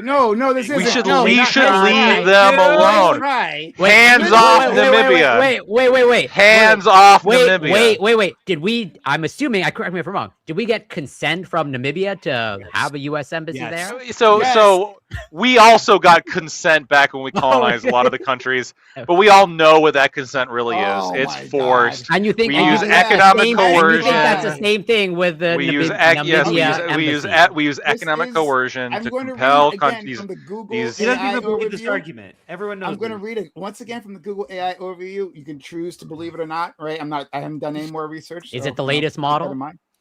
I hope so. Hopefully, it didn't give me any great reason. I typed in what are the diplomatic points of conflict between the U.S. and Namibia. The diplomatic conflicts between the U.S. and Namibia primarily stem from Namibia's policy of non-alignment, specifically its close relationships with nations sanctioned or opposed by the U.S., and emphasis on international trade and global health diplomacy. So list 4 things, right? One is relations with Cuba and Iran, and it goes into detail on that. China's influence. Namibia has deep economic ties with China, which has invested heavily in Namibia infrastructure. The U.S. uses growing influence as a geopolitical challenge, while Namibia seeks pragmatic neutrality rather than taking sides in the U.S.-China strategic competition.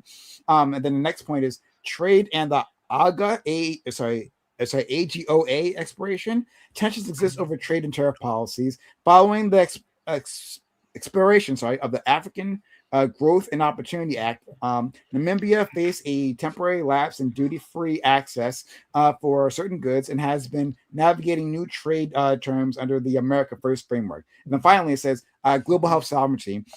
There are rising concerns in Namibia over U.S.-style bilateral health agreements and America First models. Okay. Critics and local groups argue that signing long-term bilateral health deals could potentially compromise Namibia's negotiating power and equity in broader multilateral treaties. Wait. I want to add to this.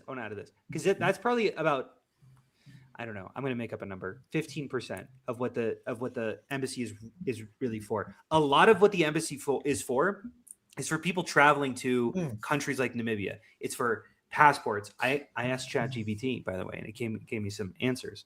Replacing lost or stolen passports, assisting citizens during emergencies such as natural disasters, political unrest, providing information about local laws and procedures. You go to a country, you should probably know what the fuck how to navigate that country, and allowing a cross-contamination of both citizens into both countries allows for a more uniform and a diplomatic relationship when the citizens are able to work together.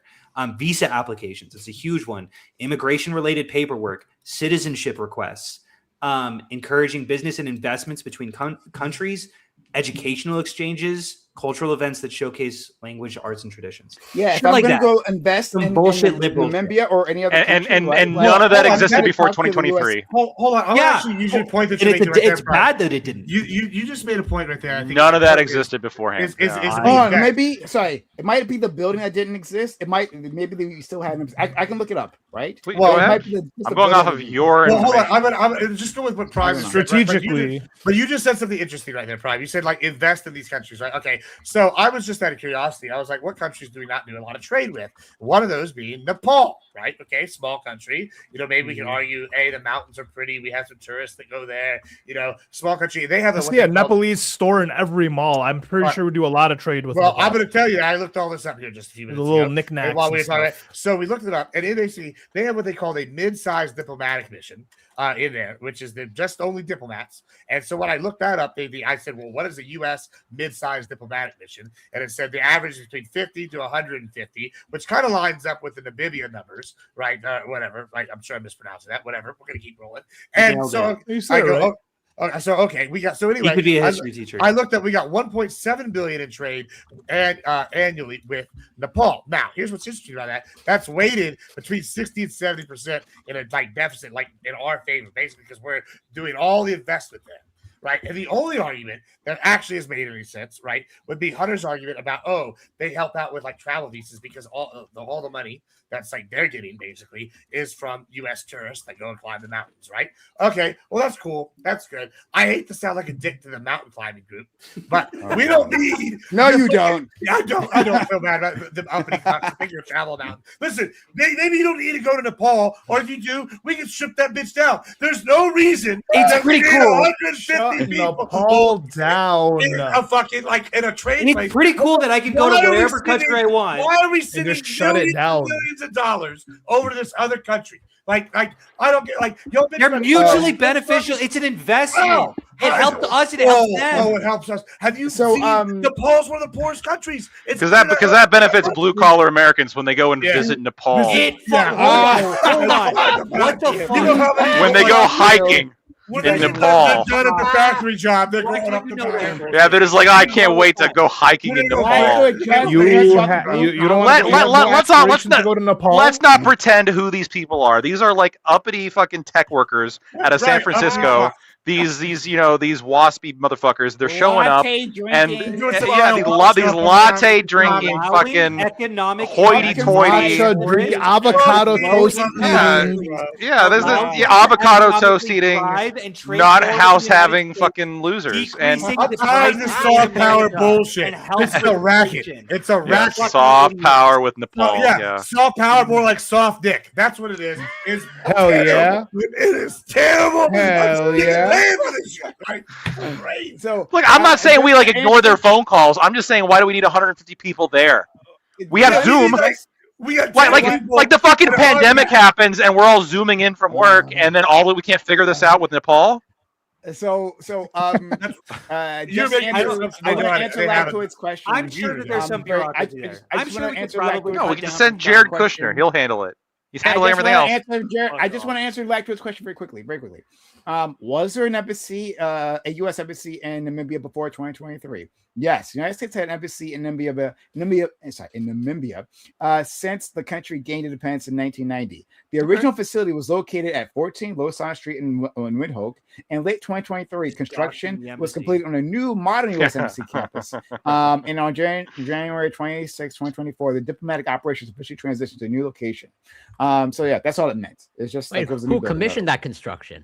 They need a whole new facility. Just give them a warehouse and some boxes and some chairs. That's all they need. We don't need all this shit all over the place. God damn it! It should just be a kiosk, a telehealth kiosk where you show up and you make. It's so much easier. If I have to call the IRS and listen to a machine or an AI for an hour, these fuckers, when they go overseas to Nepal on their hiking trip, you know what? True. They can talk to us. Unironically true. If you go to the mall and there's one guy at the information counter. Fuck them. Really. We should probably be more hiring at the IRS too. No. Oh my God. I know. We just bigger, everything. Well, it's amazing Biden hired all these number IRS go up good, right? And they didn't find no fraud, but we found it real fast. It's the embassy. We found the fraud, and all it took was an investigative reporter. And all those IRS agents couldn't do shit. Oftentimes we run intelligence operations out of the took a phone and a YouTube channel. You're okay. That's a self-forgive. I'm not a big Elon fan Musk of couldn't find the fucking fucking clandestine. Yeah, I mean, I even made that point up, but that was the whole point about not getting rid of USAID. It's the dark money for the CIA, Brother Gibbs. We gotta say that. Fuck that shit. Brother Gibbs. Fuck that shit. This was the neocon talking point. Yeah, Absolutely. just let them know that we're gonna bomb them. All right, cool. We don't like actually, their guy. Laptroid, can you? All right, okay, I understand. Yeah, hold on. I opposed I opposed USAID, and I was happy with the cuts in large part, not entirely, but in large part because it fired my wife. I'm very sorry that happened to your wife. That's not going to change my position. I'm sorry. But it's because that organization. Points. Yeah, true. I mean, Hunter's a nice guy. It makes me feel a little bit bad, but I'm still going to make the point. The USA. Now she just works for the local government rather than the national one. Better. No, better. That's better. Oh, okay. That's better than what. Is that a smaller paycheck? Actually, a bigger paycheck. A bigger paycheck. Look, local government instead of the big fucking feds. Everybody wins. Okay, I'm happy. I'm happy with that. So now I don't feel so bad. Now I don't feel so bad. Coworkers are still important. Shout out to your wife. Wow, that's not your wife. It's for coworkers. Who the fuck cares about that? So I don't care. Yeah. Anyway, so in large part because USAID is known for being a laundering operation for the CIA. Which they use to embed themselves in different countries and do a bunch of shady shit. Which they do a bunch of all kinds of other ways. Too. All kinds of other ways as well. Yeah, and what you're pointing out, this could be another way in which they're doing that. I contacted with the Mossad, by the way. Yeah, you're my wife. It's some. So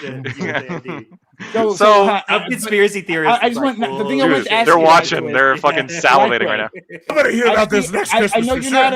I know you're not. No, I'm gonna go see these people in June, and it's gonna be happening. I know you aren't a neocon, right? So I'm not trying to confuse you for one, right? Thank you. But I respect your pronouns. It is June. Indeed, it is. But yeah. So are you completely against having a CIA that runs clandestine operations? Not completely, but I am skeptical, and I think that we see so fucking often, historically, all the shit, after it gets declassified, after enough time has passed to where nobody's held responsible, this shit comes out, and some of it's genuinely fucked. And we keep fucking seeing it over and over again. And as you pointed out, as somebody who's not this sort of and look, Gibbs is probably just whatever advances U.S. power. Fair enough, that's his position.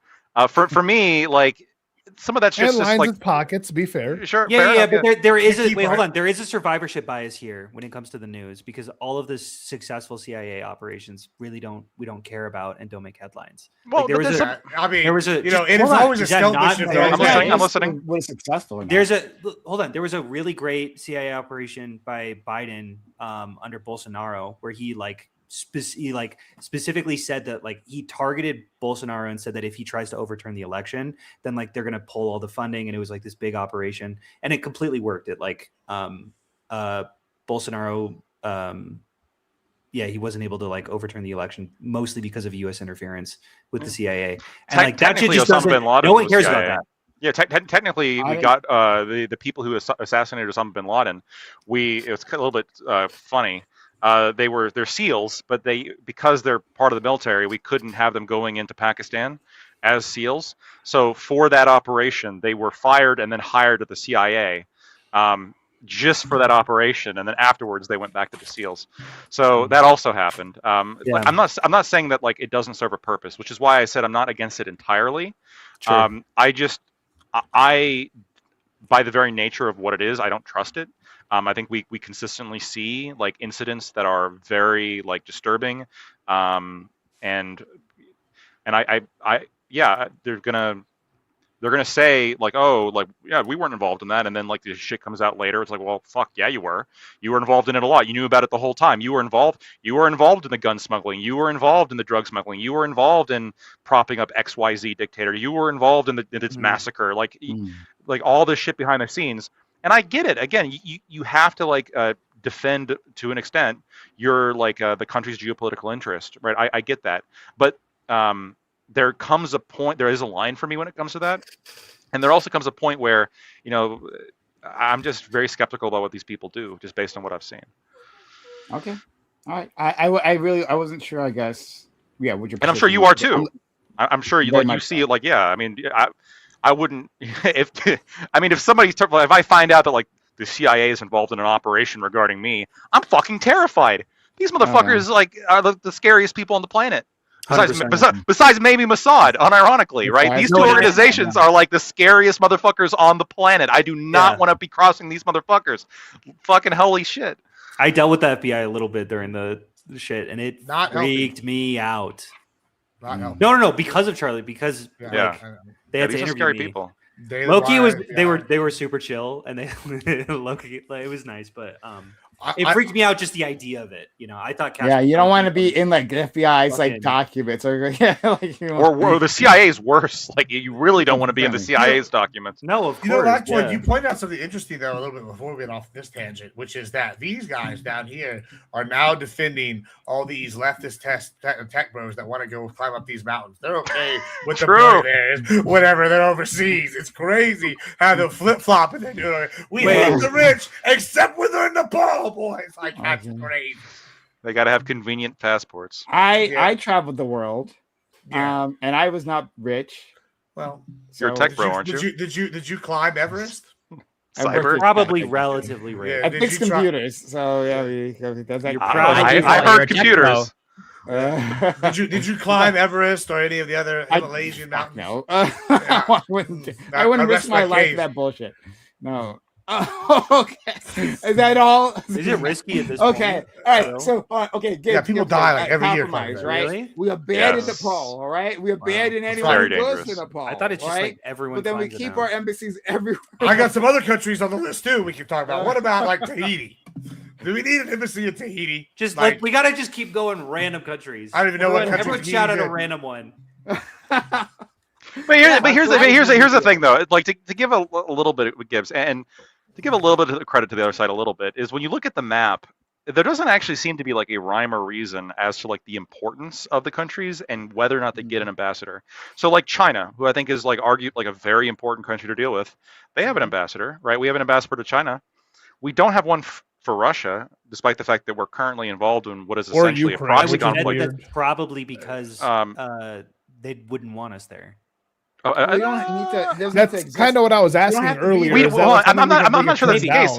We don't even have an ambassador to Ukraine.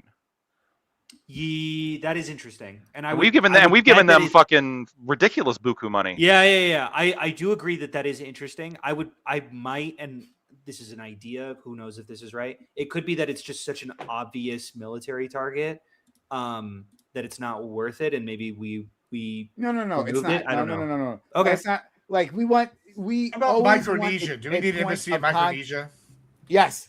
We always want a point of contact, right? Especially for an adversary, right? Even if they're not necessarily using it at that moment, but at some point they might want to. And what that point of contact should be doing is like, sure, maybe you can't talk to Putin, right? Putin's not going to take your call. Maybe even their foreign minister is not going to take your call, right? But they should be making contact with like other people within the government. They should be like making connections, right, and building trust there, and so that when it's go time, right, when like channels are opening up, they're ready, right? They're not starting from scratch, right? Like these are things that an ambassador can do, and it doesn't matter if they're like. Sorry to fact check. Yeah, sorry. Lactoid lied here, and I just want to clarify here. They technically don't have Lactoid. That is a convenient twisting of the truth. We had an ambassador last year that stepped down, and because one hasn't been nominated by the president yet, there's like basically someone in charge. Her name's Julie Davis, but we have an ambassador. Fair enough, but I'm going off of the map given to me by Prime with the NBC News. That's what I'm going on. No, we got to yell out Hunter for a second because Hunter didn't read the article. Hunter, right? In the article, it talks about how this works. One, it brings it into like that exact situation where there are people who have stepped down, they haven't been filled in, right? That's part of the problem it's talked about. Yeah. And right, like yes, that's a standard operating procedure of these embassies, right? When Truth you don't and have Lactoid. ambassadors, wait, how is that? you have a person, a charged affairs. That's what they're called. I know. Yeah. So yeah, but we don't have an ambassador. No, sure, but that's he's saying it like we've never had an embassy in Ukraine, and it's let me give you two countries we do have embassies in that we should not have. I said he's technically true, but it seems like a twisting of the facts. Hold on. It wasn't a twisting of any facts. No. Hold on. Here's the issue. Let's talk about three countries. I agree with everything you said. We'll leave it to the audience but hold on. Let me talk about waste. We got waste here. Real big waste. All right. So we have three countries, right?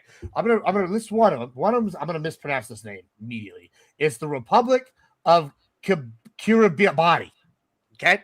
Kiribati. They have a tiny ass. You know where their embassy's at? They don't have one. It's how hot are the women there, Gibbs? Probably very attractive. That's probably why we're there, all right? Hold on. Hold on. We're not there. And guess what? They have to go to Fiji if anything happens. Now, I'm going to give you two other countries. One of these countries has a population between 35,000 and 45,000 people. It's the Republic. How big are they? How much area? Because that's true. Well, I don't think that matters. They're tiny. What is their square footage? Not very much square footage. Because it's the Republic of the Marshall Islands. So tiny as fuck. 35 to 45,000 people. We have a full embassy there. Well, hold on. The Marshall Islands are a little bit of a special case because they're technically part of us. Oh, no, not the Marshall Islands. The Republic of the Marshall Islands. This is different area. Okay. We have our own stuff there. So, but hold on. So Fiji, we have an embassy for a country that they don't get one in because they're too tiny. 35 to 45,000 people in the Republic of Marshall Islands. They get an embassy though. How about another one? We got Micronesia with 100,000 people. That's less people than go to Nepal every year from the United States. No, hold on. And they need an embassy? Outrageous. I was correct on this. The Republic of the Marshall Islands is in a state of free association with America. So it's got 45,000. They don't need an embassy. 45,000 free association. They definitely don't need an embassy. Why would we need an embassy if they're free association? Because they're kind of part of us, and I think we just use the embassy. They have less people than Victoria, Texas. They don't need a fucking embassy. Victoria. Yeah, but they're not anywhere near us. They're not our state. We need a point of contact. So why can't they just use Fiji? They're all in the same area. Just knock. Yeah, just like sail over to Fiji. Hey, that's what we're doing for the Republic of Kiribati or whatever. Like, that's not a problem. Yeah, same thing. I've never heard of that. They don't have a problem going to Fiji for it. I mean, like, why do we need one in Micronesia? There's about 50,000 islands in Micronesia that are about yay big around. We don't need a fucking embassy there. We need. We don't have an embassy on each island. We need one hut with like a telephone to the fucking embassy of Fiji, bro. Like. So the Marshall Islands, I'm going to disagree with, just because like we owe them under the contract of free or under the Pact of Free Association. We literally like they're citizens apparently, and we also provide for their defense. So like we're like allies / they're like a little. Factoid. He wants an embassy. He wants an embassy in Antarctica next. That's what I'm trying to happen. Yeah, everyone's so socialist to Gibbs that Lactoid is socialist. Well, he wasn't tanky, so he's just lying. At one point, he just started screaming about taxes and how they're inherently corruptive. But then he's okay with an embassy in the Republic of the Marshall Islands. Yeah, that's all it takes. That's all it takes for you to just scream. Apparently, you like taxes. Yeah, apparently, he likes taxes. Apparently, now he hates the American blue collar worker. Unironically, with the Marshall Islands, I don't know why we don't just annex them as like a territory. Like, I would agree. I mean, I don't know why we should start. We should also annex Micronesia. Mexico's right there. A little bit different. Never. Mexico's literally right there. So. I think they should be next. I think it's a bigger case to annex Canada. No. We in hands fact, off our we strategic gave reserve Mexico of maple back syrup. after the Mexican-American War. We should have kept it. You're right. There's a lot. There's less. I mean, to Gibbs' point, there's a far less resources in the Marshall Islands than they are in Canada. I mean, there's any place we're gonna have. I mean, we can probably send Marines to take over the Marshall Islands, though. So. Yeah, I mean, we could. Did you ever stop and think about why we haven't taken over these places? Do you think there's a reason why we haven't just gone over and taken these places over? Yeah, because we're pussies. Yeah, it actually is. Yeah, I was doing a Gibbs impression. We have these greedy hard libs that are afraid. of like a little bit of blood. Afraid of going to war with the world? Yeah. I mean, well, you got to start. Yeah, take over you the got to Marshall start Islands, the Micronesia. Okay, maybe Cuba. Like start with Poland, maybe, and then move through from Poland. No, we helped Poland. We helped Poland take over Russia. And then. Oh, okay. Yeah, I've heard this strategy before. I don't know. I failed history, so I'm not sure. I really it's crazy you know about the Sudetenland, but you don't know about the Token Coffee. I'm just saying. That's amazing. Okay. I don't know. I feel like we've like run to ground on this topic. Some agree, some disagree, unfortunately.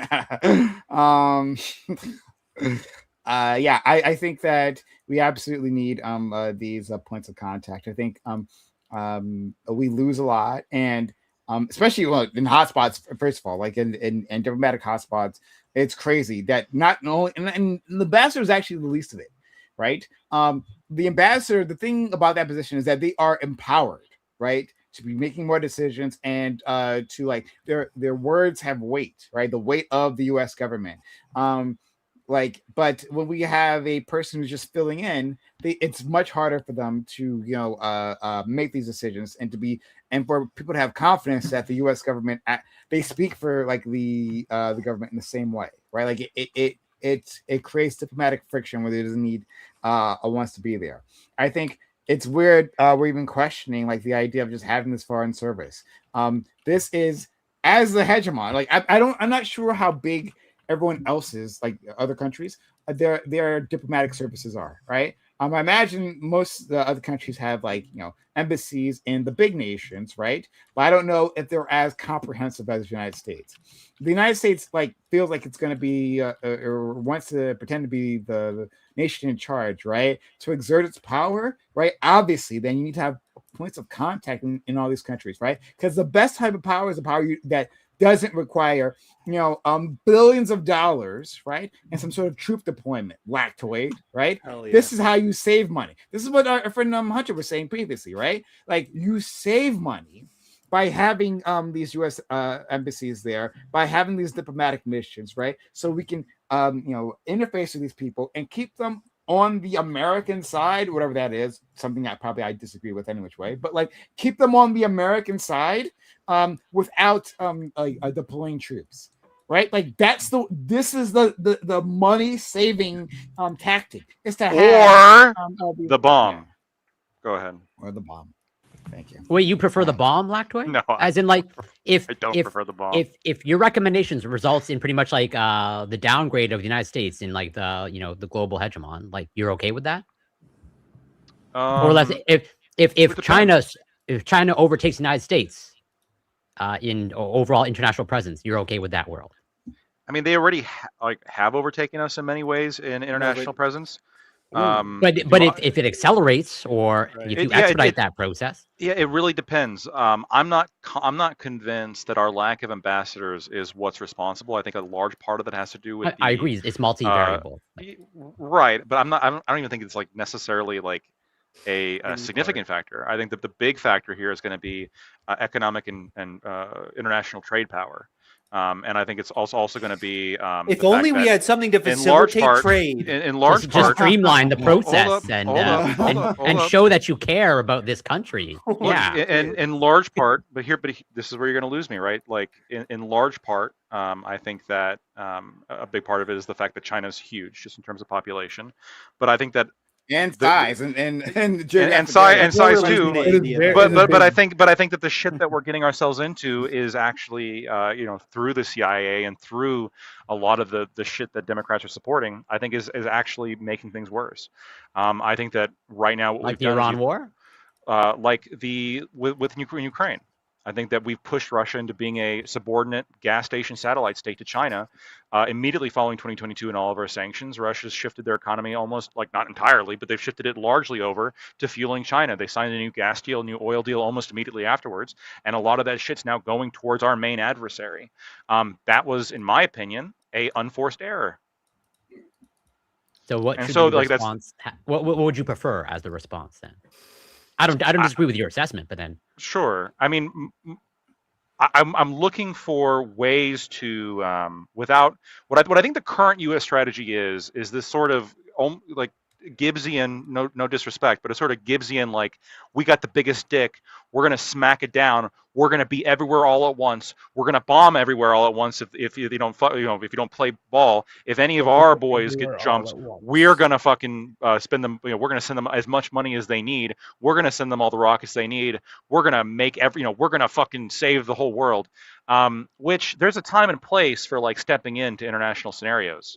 This is where I disagree with it. I think there's a time and place for stepping into international scenarios, but I think a lot of what international like diplomacy needs to be is not being taken advantage of by our allies. It needs to be recognizing that we can have regional adversaries that have geopolitical conflicts with other regional adversaries, and recognize that our involvement might unite them against each other. There might be blowback there, which is what we saw when it comes to Iraq as well, right?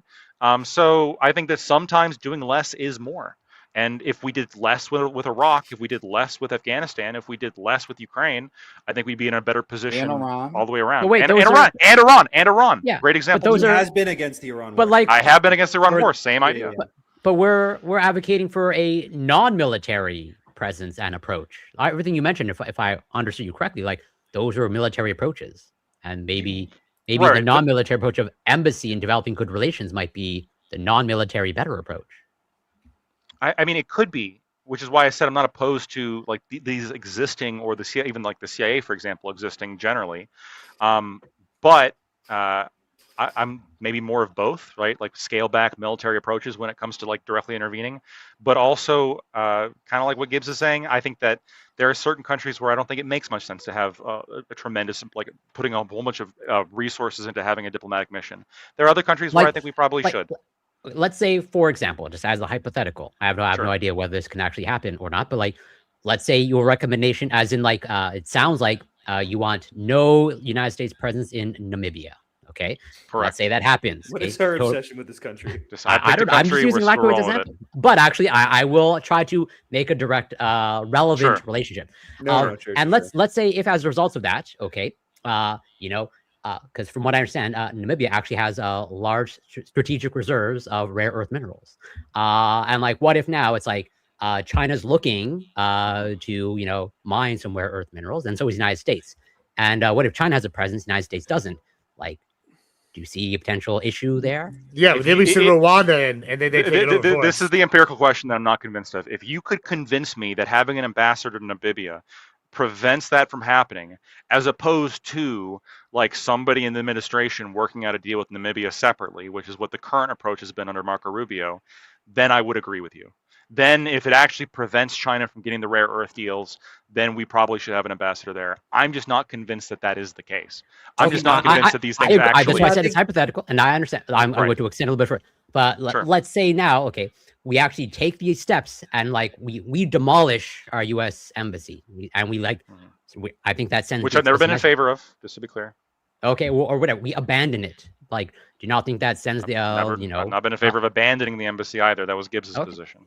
Okay, it's just the ambassador issue that you take. I'm talking about scaling it back. I'm saying that I don't see the need to have 150 people there. Okay, you want one building with one person just roaming around. Three or four.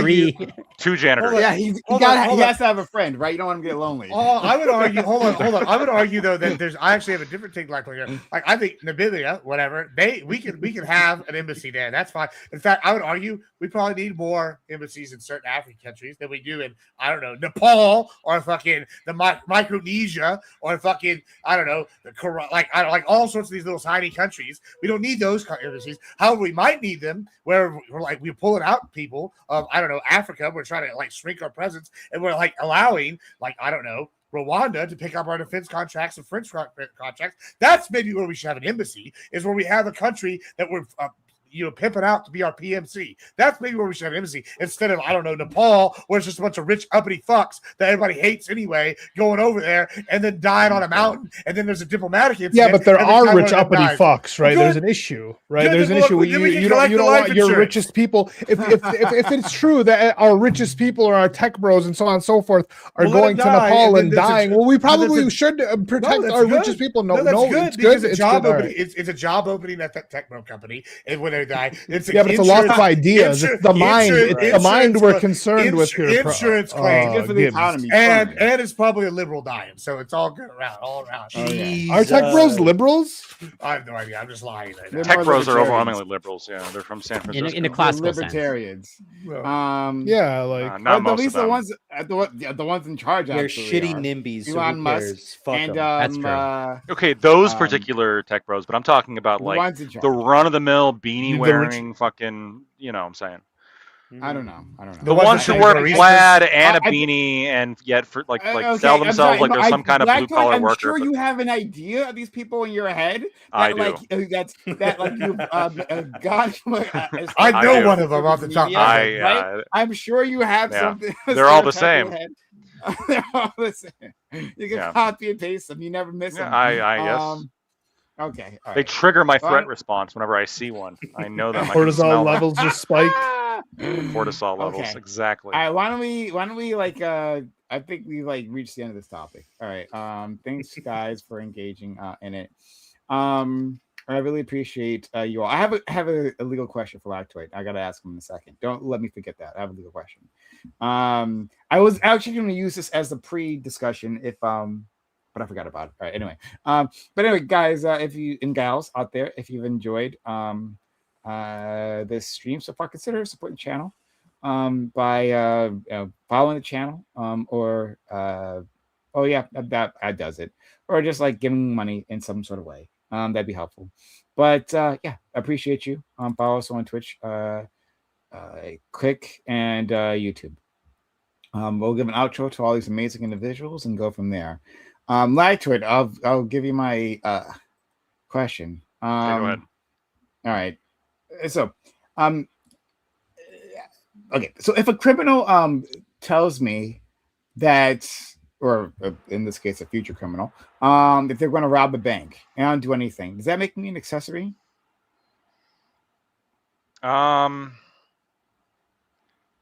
And you don't do anything to like promote it. You just hear about it. Probably not. I can only speak to my jurisdiction, and it would not be. So probably not. Okay.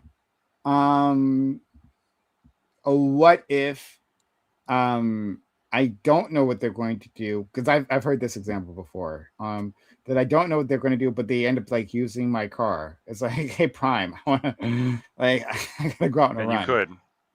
And I could be an accessory. Okay. If you have reason to believe, and you're assisting them in any which way, whether it be with through material, whether it be through planning, they're gonna try to stretch that. Okay. What if someone commits suicide? Okay. And they use my house, right? Like it happens in my house. I'm not there, right? I didn't actually kill him. But you knew they were like you give them the place to do it. You knew they were going to do it. Well, they said that they wanted to use. Hey, Prime, I need to use your spot, right? I need to use your garage. Is your car going to be in there? Also, a hose. But they don't tell me they're going to kill themselves.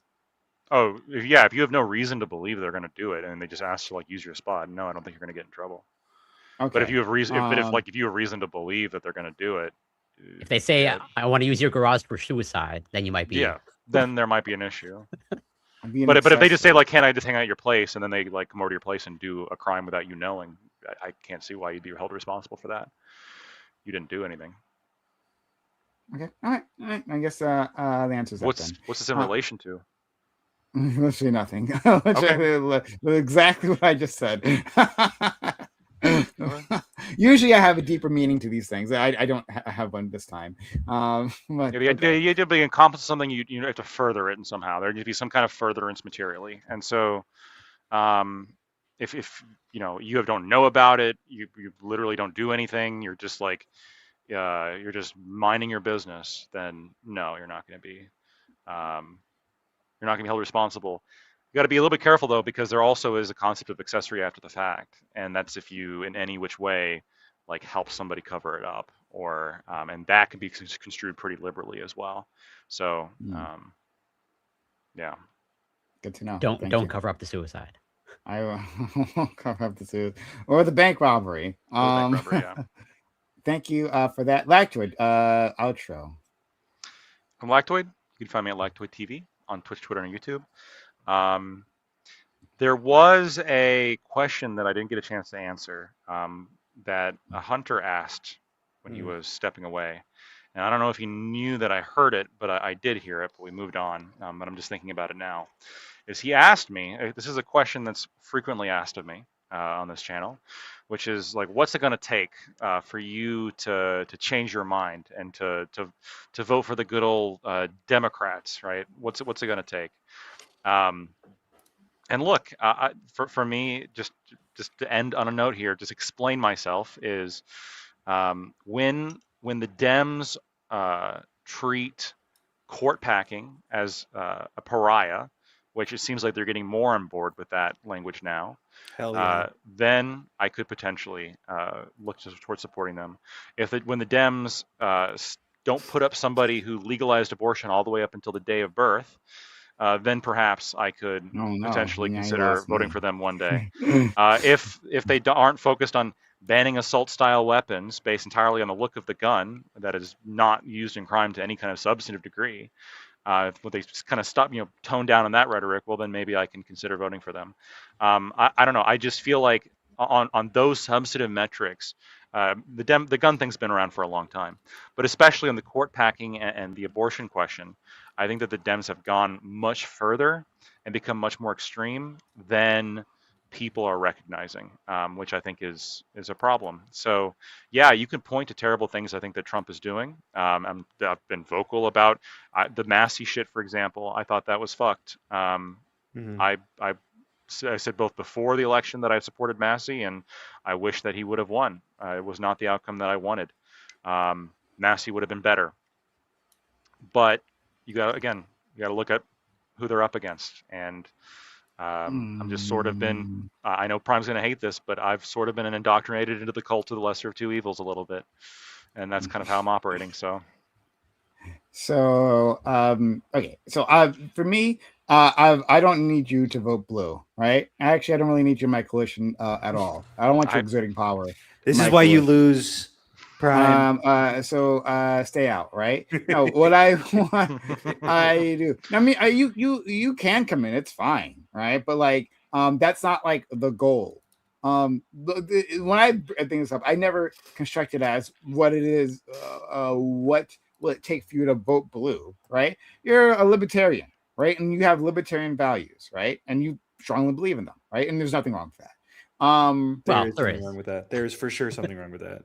Well, Lactoid, I give you permission to be a libertarian, okay? Thank you, Prime. You can take that to the bank. You're hand-washing libertarianism. Don't never forget that. No. The way I always construct it is, right? Like, what will it take for you to withdraw your support for Donald Trump, which is a much lower bar.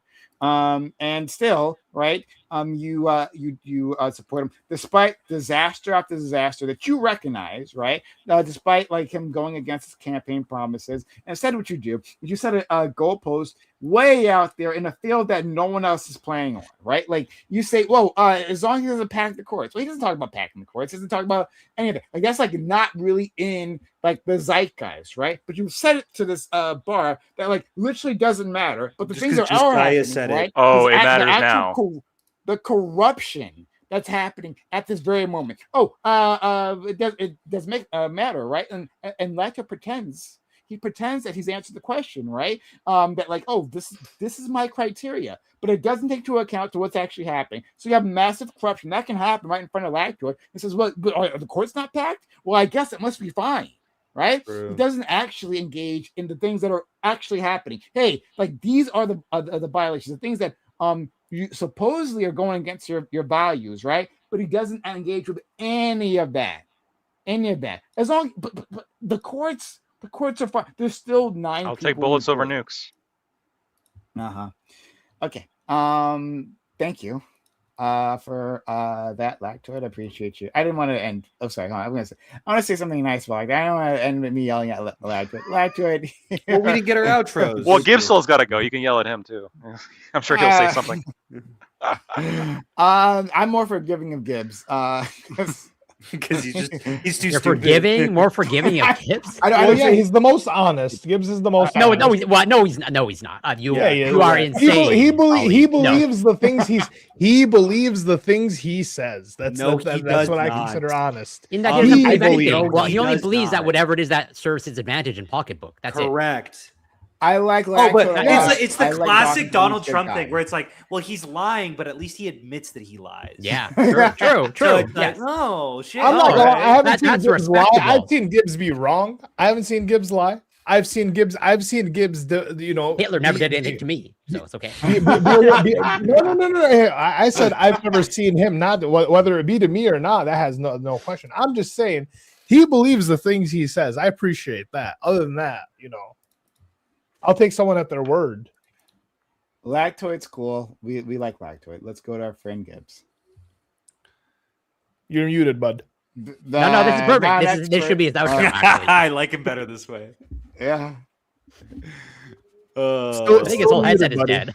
No, Yeah, Wait, sure. Gibbs, can you hear us? Is he an idiot? don't say anything. What's going on? I was muted because I was talking about chat, and you'll start talking about me. I was like, listen, I'll tell you what, brothers and sisters, I am honest. I always tell you what I think and what I believe. You can believe that. And I tell you what, I love these promises being fulfilled that Trump made at the campaign. He said he was going to gut the swamp, and he's gutting the bureaucracy and trimming the hedges and trimming the fat. And I tell you, as a fat man myself, you know when you got to trim the fat sometimes. It's really key. It's like a brisket. You got to trim the fat for it to taste right. Same thing here. He's trimming the fat of the government. It's big fan. We're seeing Thought he was draining the swamp. gears. He's draining the swamp. He's both. There's allegories, all right? They're Mixing analogous. metaphors. It's called Metaphorical. You're trimming the fat. That's right. Yeah. These The are fat amazing, that's in the swamp. These Yeah. are amazing things. Around They're your hedges. gone. We're getting all this rot cleaned out. It's like an enema for Washington. And Even more metaphors. Prime is talking about corruption. I'll admit Trump might be corrupt. He may be, but he's new corrupt. He's new corruption, but it's new corruption, and it's like a forest fire. He's cleaning out the current Tammany Hall and all this bureaucracy. Yeah, I And called it. I corruption- literally said and he doesn't corruption- care that he lies as long And as he admits to corruption, lying. a wise man once said, and he's a wise politician in Africa once said, corruption is only bad if I'm not a part of it. And I'm just saying, echo that sentiment. It's time we got the corruption that's not a part of any of this for us. And now the everyman is getting a taste. And it's glorious to see this happening. And I'm so happy. And also, guys, we've been hearing political takes all night, and we learned today some important facts. They sit here, they're mad when we put people in political parties, but they say, oh, this guy's a socialist, this guy's a communist, but they don't even know what the symbols of the National Socialist Party were. So I'm It's just almost saying, like they weren't next socialist time, the whole time. well, it's Or crazy. Nazis.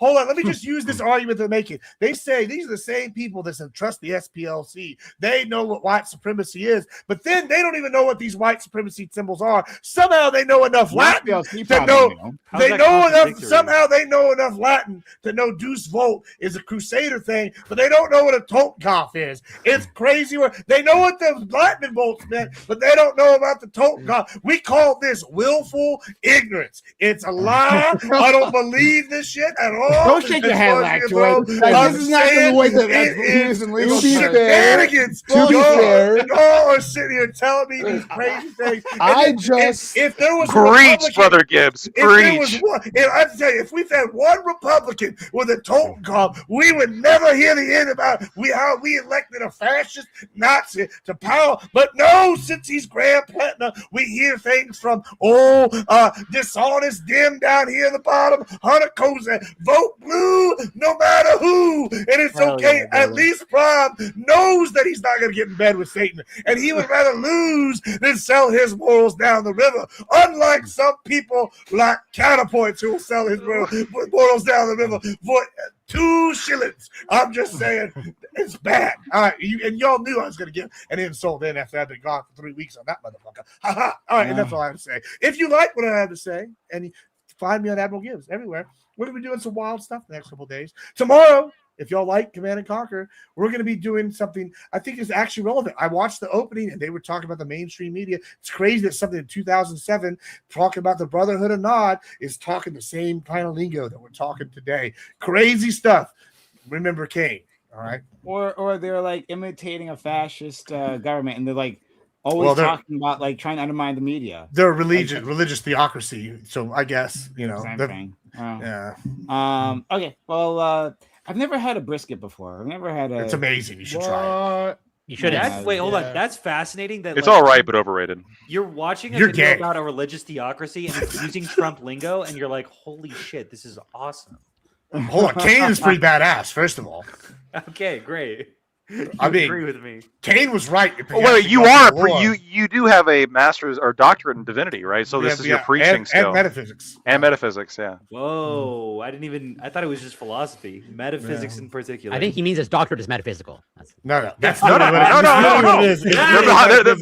Corey's him. on one. Yeah, He's got two doctorates. Yeah, behind How him. many do you have, Corey? I don't. Can we count those? How many? Yeah, Hunter, can we break out your doctorates real quick? Wait, so between me and Gibbs, we have What are you 3 talking doctorates. about? What do you? How many doctorates do you guys have? How many doctorates do you have versus Gibbs Gibbs' does not 2 have a doctorate. doctorates? What are you fucking He has I got 2. 2 right Yeah, he there. doesn't have A. He has 2. No, he Correct. doesn't. He's like, They're right behind him. I mean, if anyone You have was a supposed doc. You have 2 doctor. What is this? doctorates. What are you Get talking wrecked, about? I mean, like, They're Hey. paid for. Well, all doctorates are paid All for. of them That's true. Paid in full. Paid in full.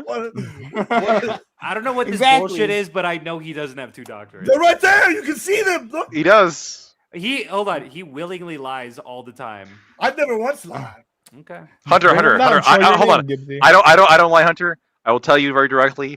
He technically has 2 doctorates. Okay, Yeah, just thank you so. for the technically. Okay. No, but they are technically doctorates, and so listen, it's Okay, the I best way to believe be that right there's is some technically bullshit right. loophole there. He got it from Trump University. They're honorary. They're honorary. not honorary. That's the best part. no, honorary. No, honorary. He's got to actually be honored by someone. No one's honored him. No, like, Hunter's just mad Go because to he just doesn't want to give my. I'm mad because I don't know what the Fundamental. loophole is. he's mad because he doesn't have a doctorate. Maybe if you had a doctorate, you could figure out what the loophole is, but you just can't because you're not educated enough. True. I have 2 degrees. I ain't got a doctorate. Though. Yeah, I and mean, he, like, and he I just doesn't know find about a it toga interesting how all these people like question Gibbs constantly, right? But how many doctorates do they have? Zero. Right? Big old pumpkins. Less than Zero. 2. Yeah. Less than 2, indeed. But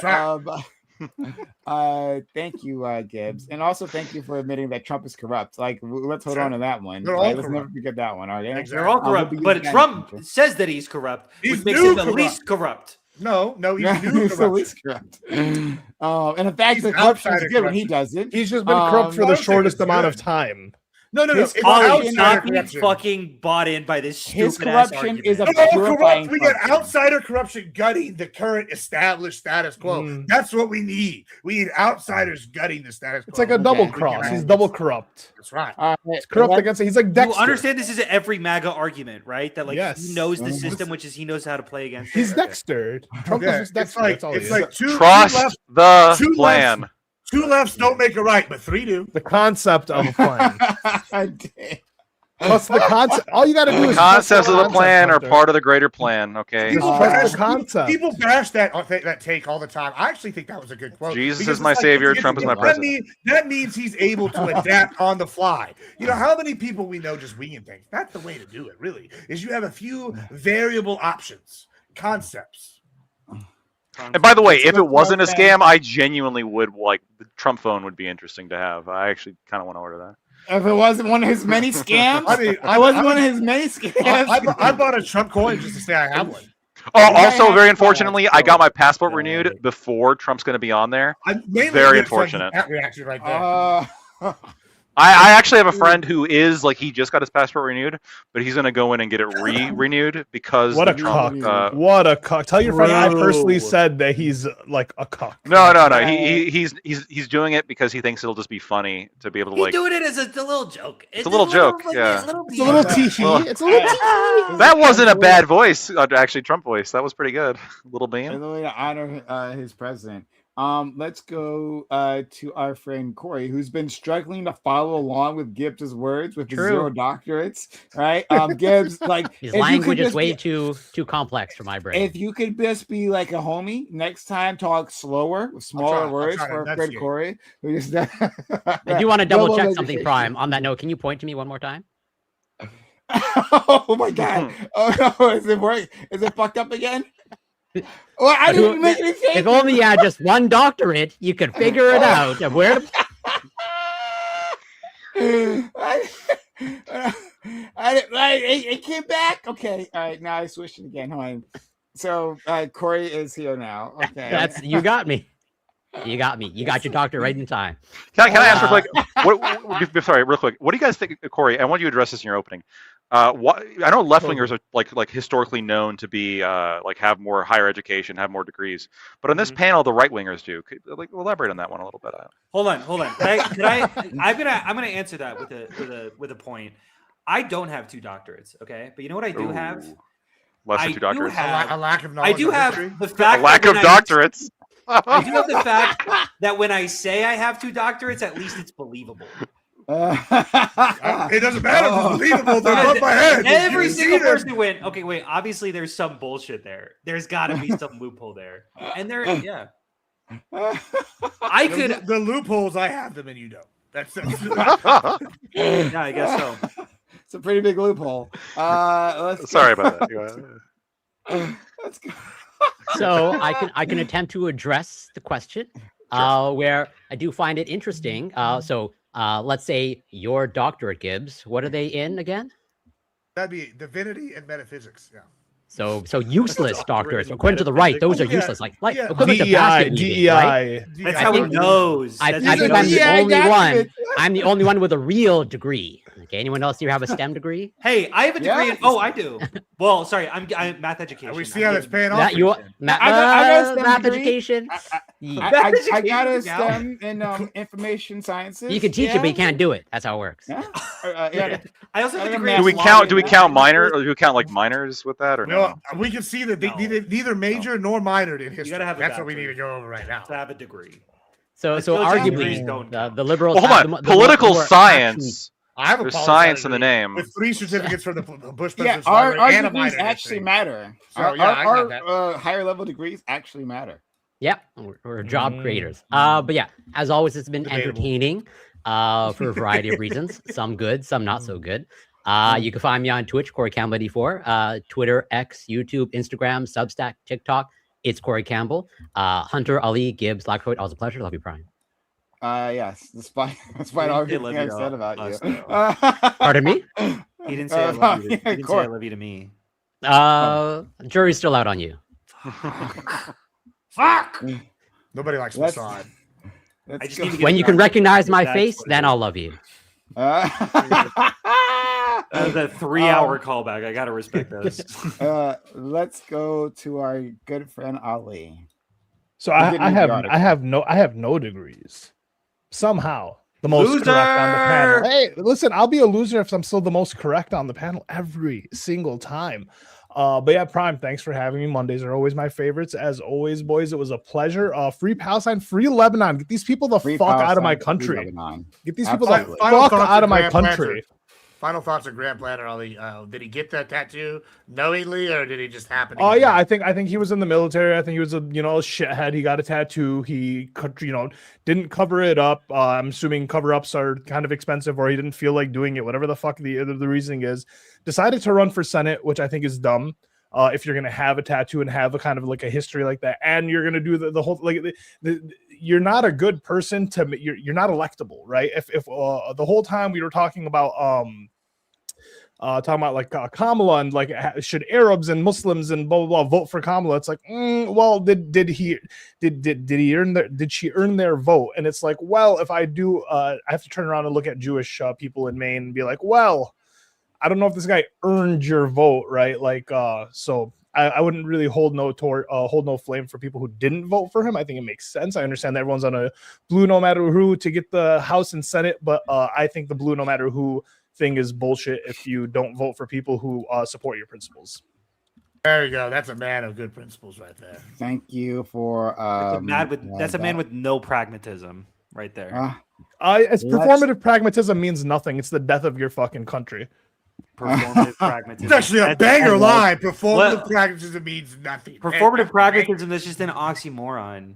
You're saying I'm not being pragmatist enough. I'm gonna steal. And I think you're performing the like no. But if I'm performing pragmatism, I'm not being pragmatic. That's fine. Listen. You know what the term means. The term hit the way it was supposed to hit, which is all that matters. The term hit, which is the way it was supposed to hit, which is all that matters. This whole vote blue, no matter who, running an anti-party means fucking nothing if the people you vote for don't actually represent the shit that you need them to do. Mm-hmm. So yeah, I don't know. So, anti-party means nothing. Fucking talking points you learn on TikTok. I'm listening. I'm not on TikTok, but he is a TikToker. Not the way you are. Hey, I got 70,000 followers. All right. Damn. We're gonna go to. Oh wow! All right. Well, we gotta import them here. That'd be great. Yeah, they don't. They don't exist on YouTube. I'm really trying. They are. TikTok is a very unique. It's a different world. audience. TikTok users are TikTok users. Like unironically, Hunter, if you're trying to like get them over, you should talk to Modi. He's been doing the same thing with his TikTok. Modi and Boggles, they're probably both getting partnered in the next. Well, Boggles did just get partnered, and Modi does, and they have like a whole strategy for getting TikTokers to their Twitch and YouTube. So you should talk to them. I post all my videos on YouTube, and they get like. Probably there's a way less than 1% of the views. I think there's a way they do it is they like hype it up and then they like get it to go in. They feed. I don't know. You should talk to him. I think it would be able to learn something from him. Let's go to our friend Hunter. And Hunter, like one question, right? So these streams, right? Like you're done here. It's been a few hours. You've been talking to us, right? Mm-hmm. When you exit your room, go down the hallway, right? Mm-hmm. And you see a woman inside your home. Yes. Are you like, who the fuck are you? Intruder alert. Intruder alert. This wasn't even funny 3.5 hours ago. It's I think it was pretty funny. On the rerun. And then you see tiny people like running around. Like, who are these little gremlins? No, I use context clues to figure out they must be my kids. Okay. Oh, thank you. I don't know. Just like I'm pretty sure I'm not in danger. So like you pick up the bat, you don't swing yet, but like I'm probably fine. Okay. Thank you for that, friend, and thank you for being here. Much appreciated, Hunter. Yeah, no problem. I'm Hunter E. Kozak. Follow me on YouTube to bolster my numbers because I heard that's the one that pays the most. That'd be awesome to find out. Facebook, actually. Yeah, I know. I've been trying to hack it on Facebook too. I'm really just on TikTok. Like big money on Facebook. That's so weird. That's so fucking weird. Sorry. Really, that's why my biggest following. No, I haven't Facebook been is doing that at all. Yeah, I actually don't. I have it just uploaded so my videos just automatically get distributed. I never check Facebook, so maybe I'm doing well there. Oh shit! Wait, hold on. Wait, this is actually not that bad. Anyway, I was just getting like 1 like for every video like a month ago, so I'm glad I'm seeing that I got more activity. Anyway, sorry. Yeah, take the pragmatism pill. Your ethics and values aren't worth shit unless they can actually make a real difference in the world. I find it egregious what we're doing in Israel and Palestine. I find it egregious how much we're funding them. I agree with all of the sentiments of Ali. And I will say to Lactoids, I'm going to answer the same question that Lactoid answered. I'm just going to ask it for myself. Like, what would it take for me to no longer do the vote blue no matter who? And I think that if I felt like there was an existential threat the Democrats were levying against the country, and I do think that I would be the Liz Cheney of the Democrats and say, hey, we got to vote for the Republican because these Democrats are literally tearing at the foundation of the country, and Republicans suck, and I disagree with all their policies, but at least there's still going to be an America after this. That is how bad I feel the country is in a point right now. I'm pretty scared. Not that much. I'm full of hope too. But yeah, I don't know. I think that Republicans have done irreparable damage to the country, and I cannot conceive of a situation in which I would vote for one. Thanks for having me on. I appreciate everyone here. I appreciate Gibbs and Lactoid, even though we disagree on everything. I appreciate Prime, even though we usually disagree. And I don't think we had really any disagreement today. I think it was kind of nice. It was like everything that you're saying. I'm like, oh shit, why don't we listen to this guy more? Anyway, thanks for having me on. It's been a blast. Thanks so much. I'll rate out to this person XOD. The stream says Dami Goddess Drains. It's my birthday month. Findom, right? Hashtag Findom. Nice. In there. So right up Blackwood's that's alley. Dom me mommy in the chat. Yeah. Dom me mommy in the chat. All right, boys, y'all be good. Oh, Thanks you for having do me, that. Prime, as always. Y'all be good. Yeah. Peace. Thanks Bye, so much, love you, guys. kids. Yeah. All right, peace out. Mm, Bye bye. Deuces. Wait, are we gonna get a Oh, I thought we were gonna get another Lactoid TV. Lactoid? He saves that for his chat.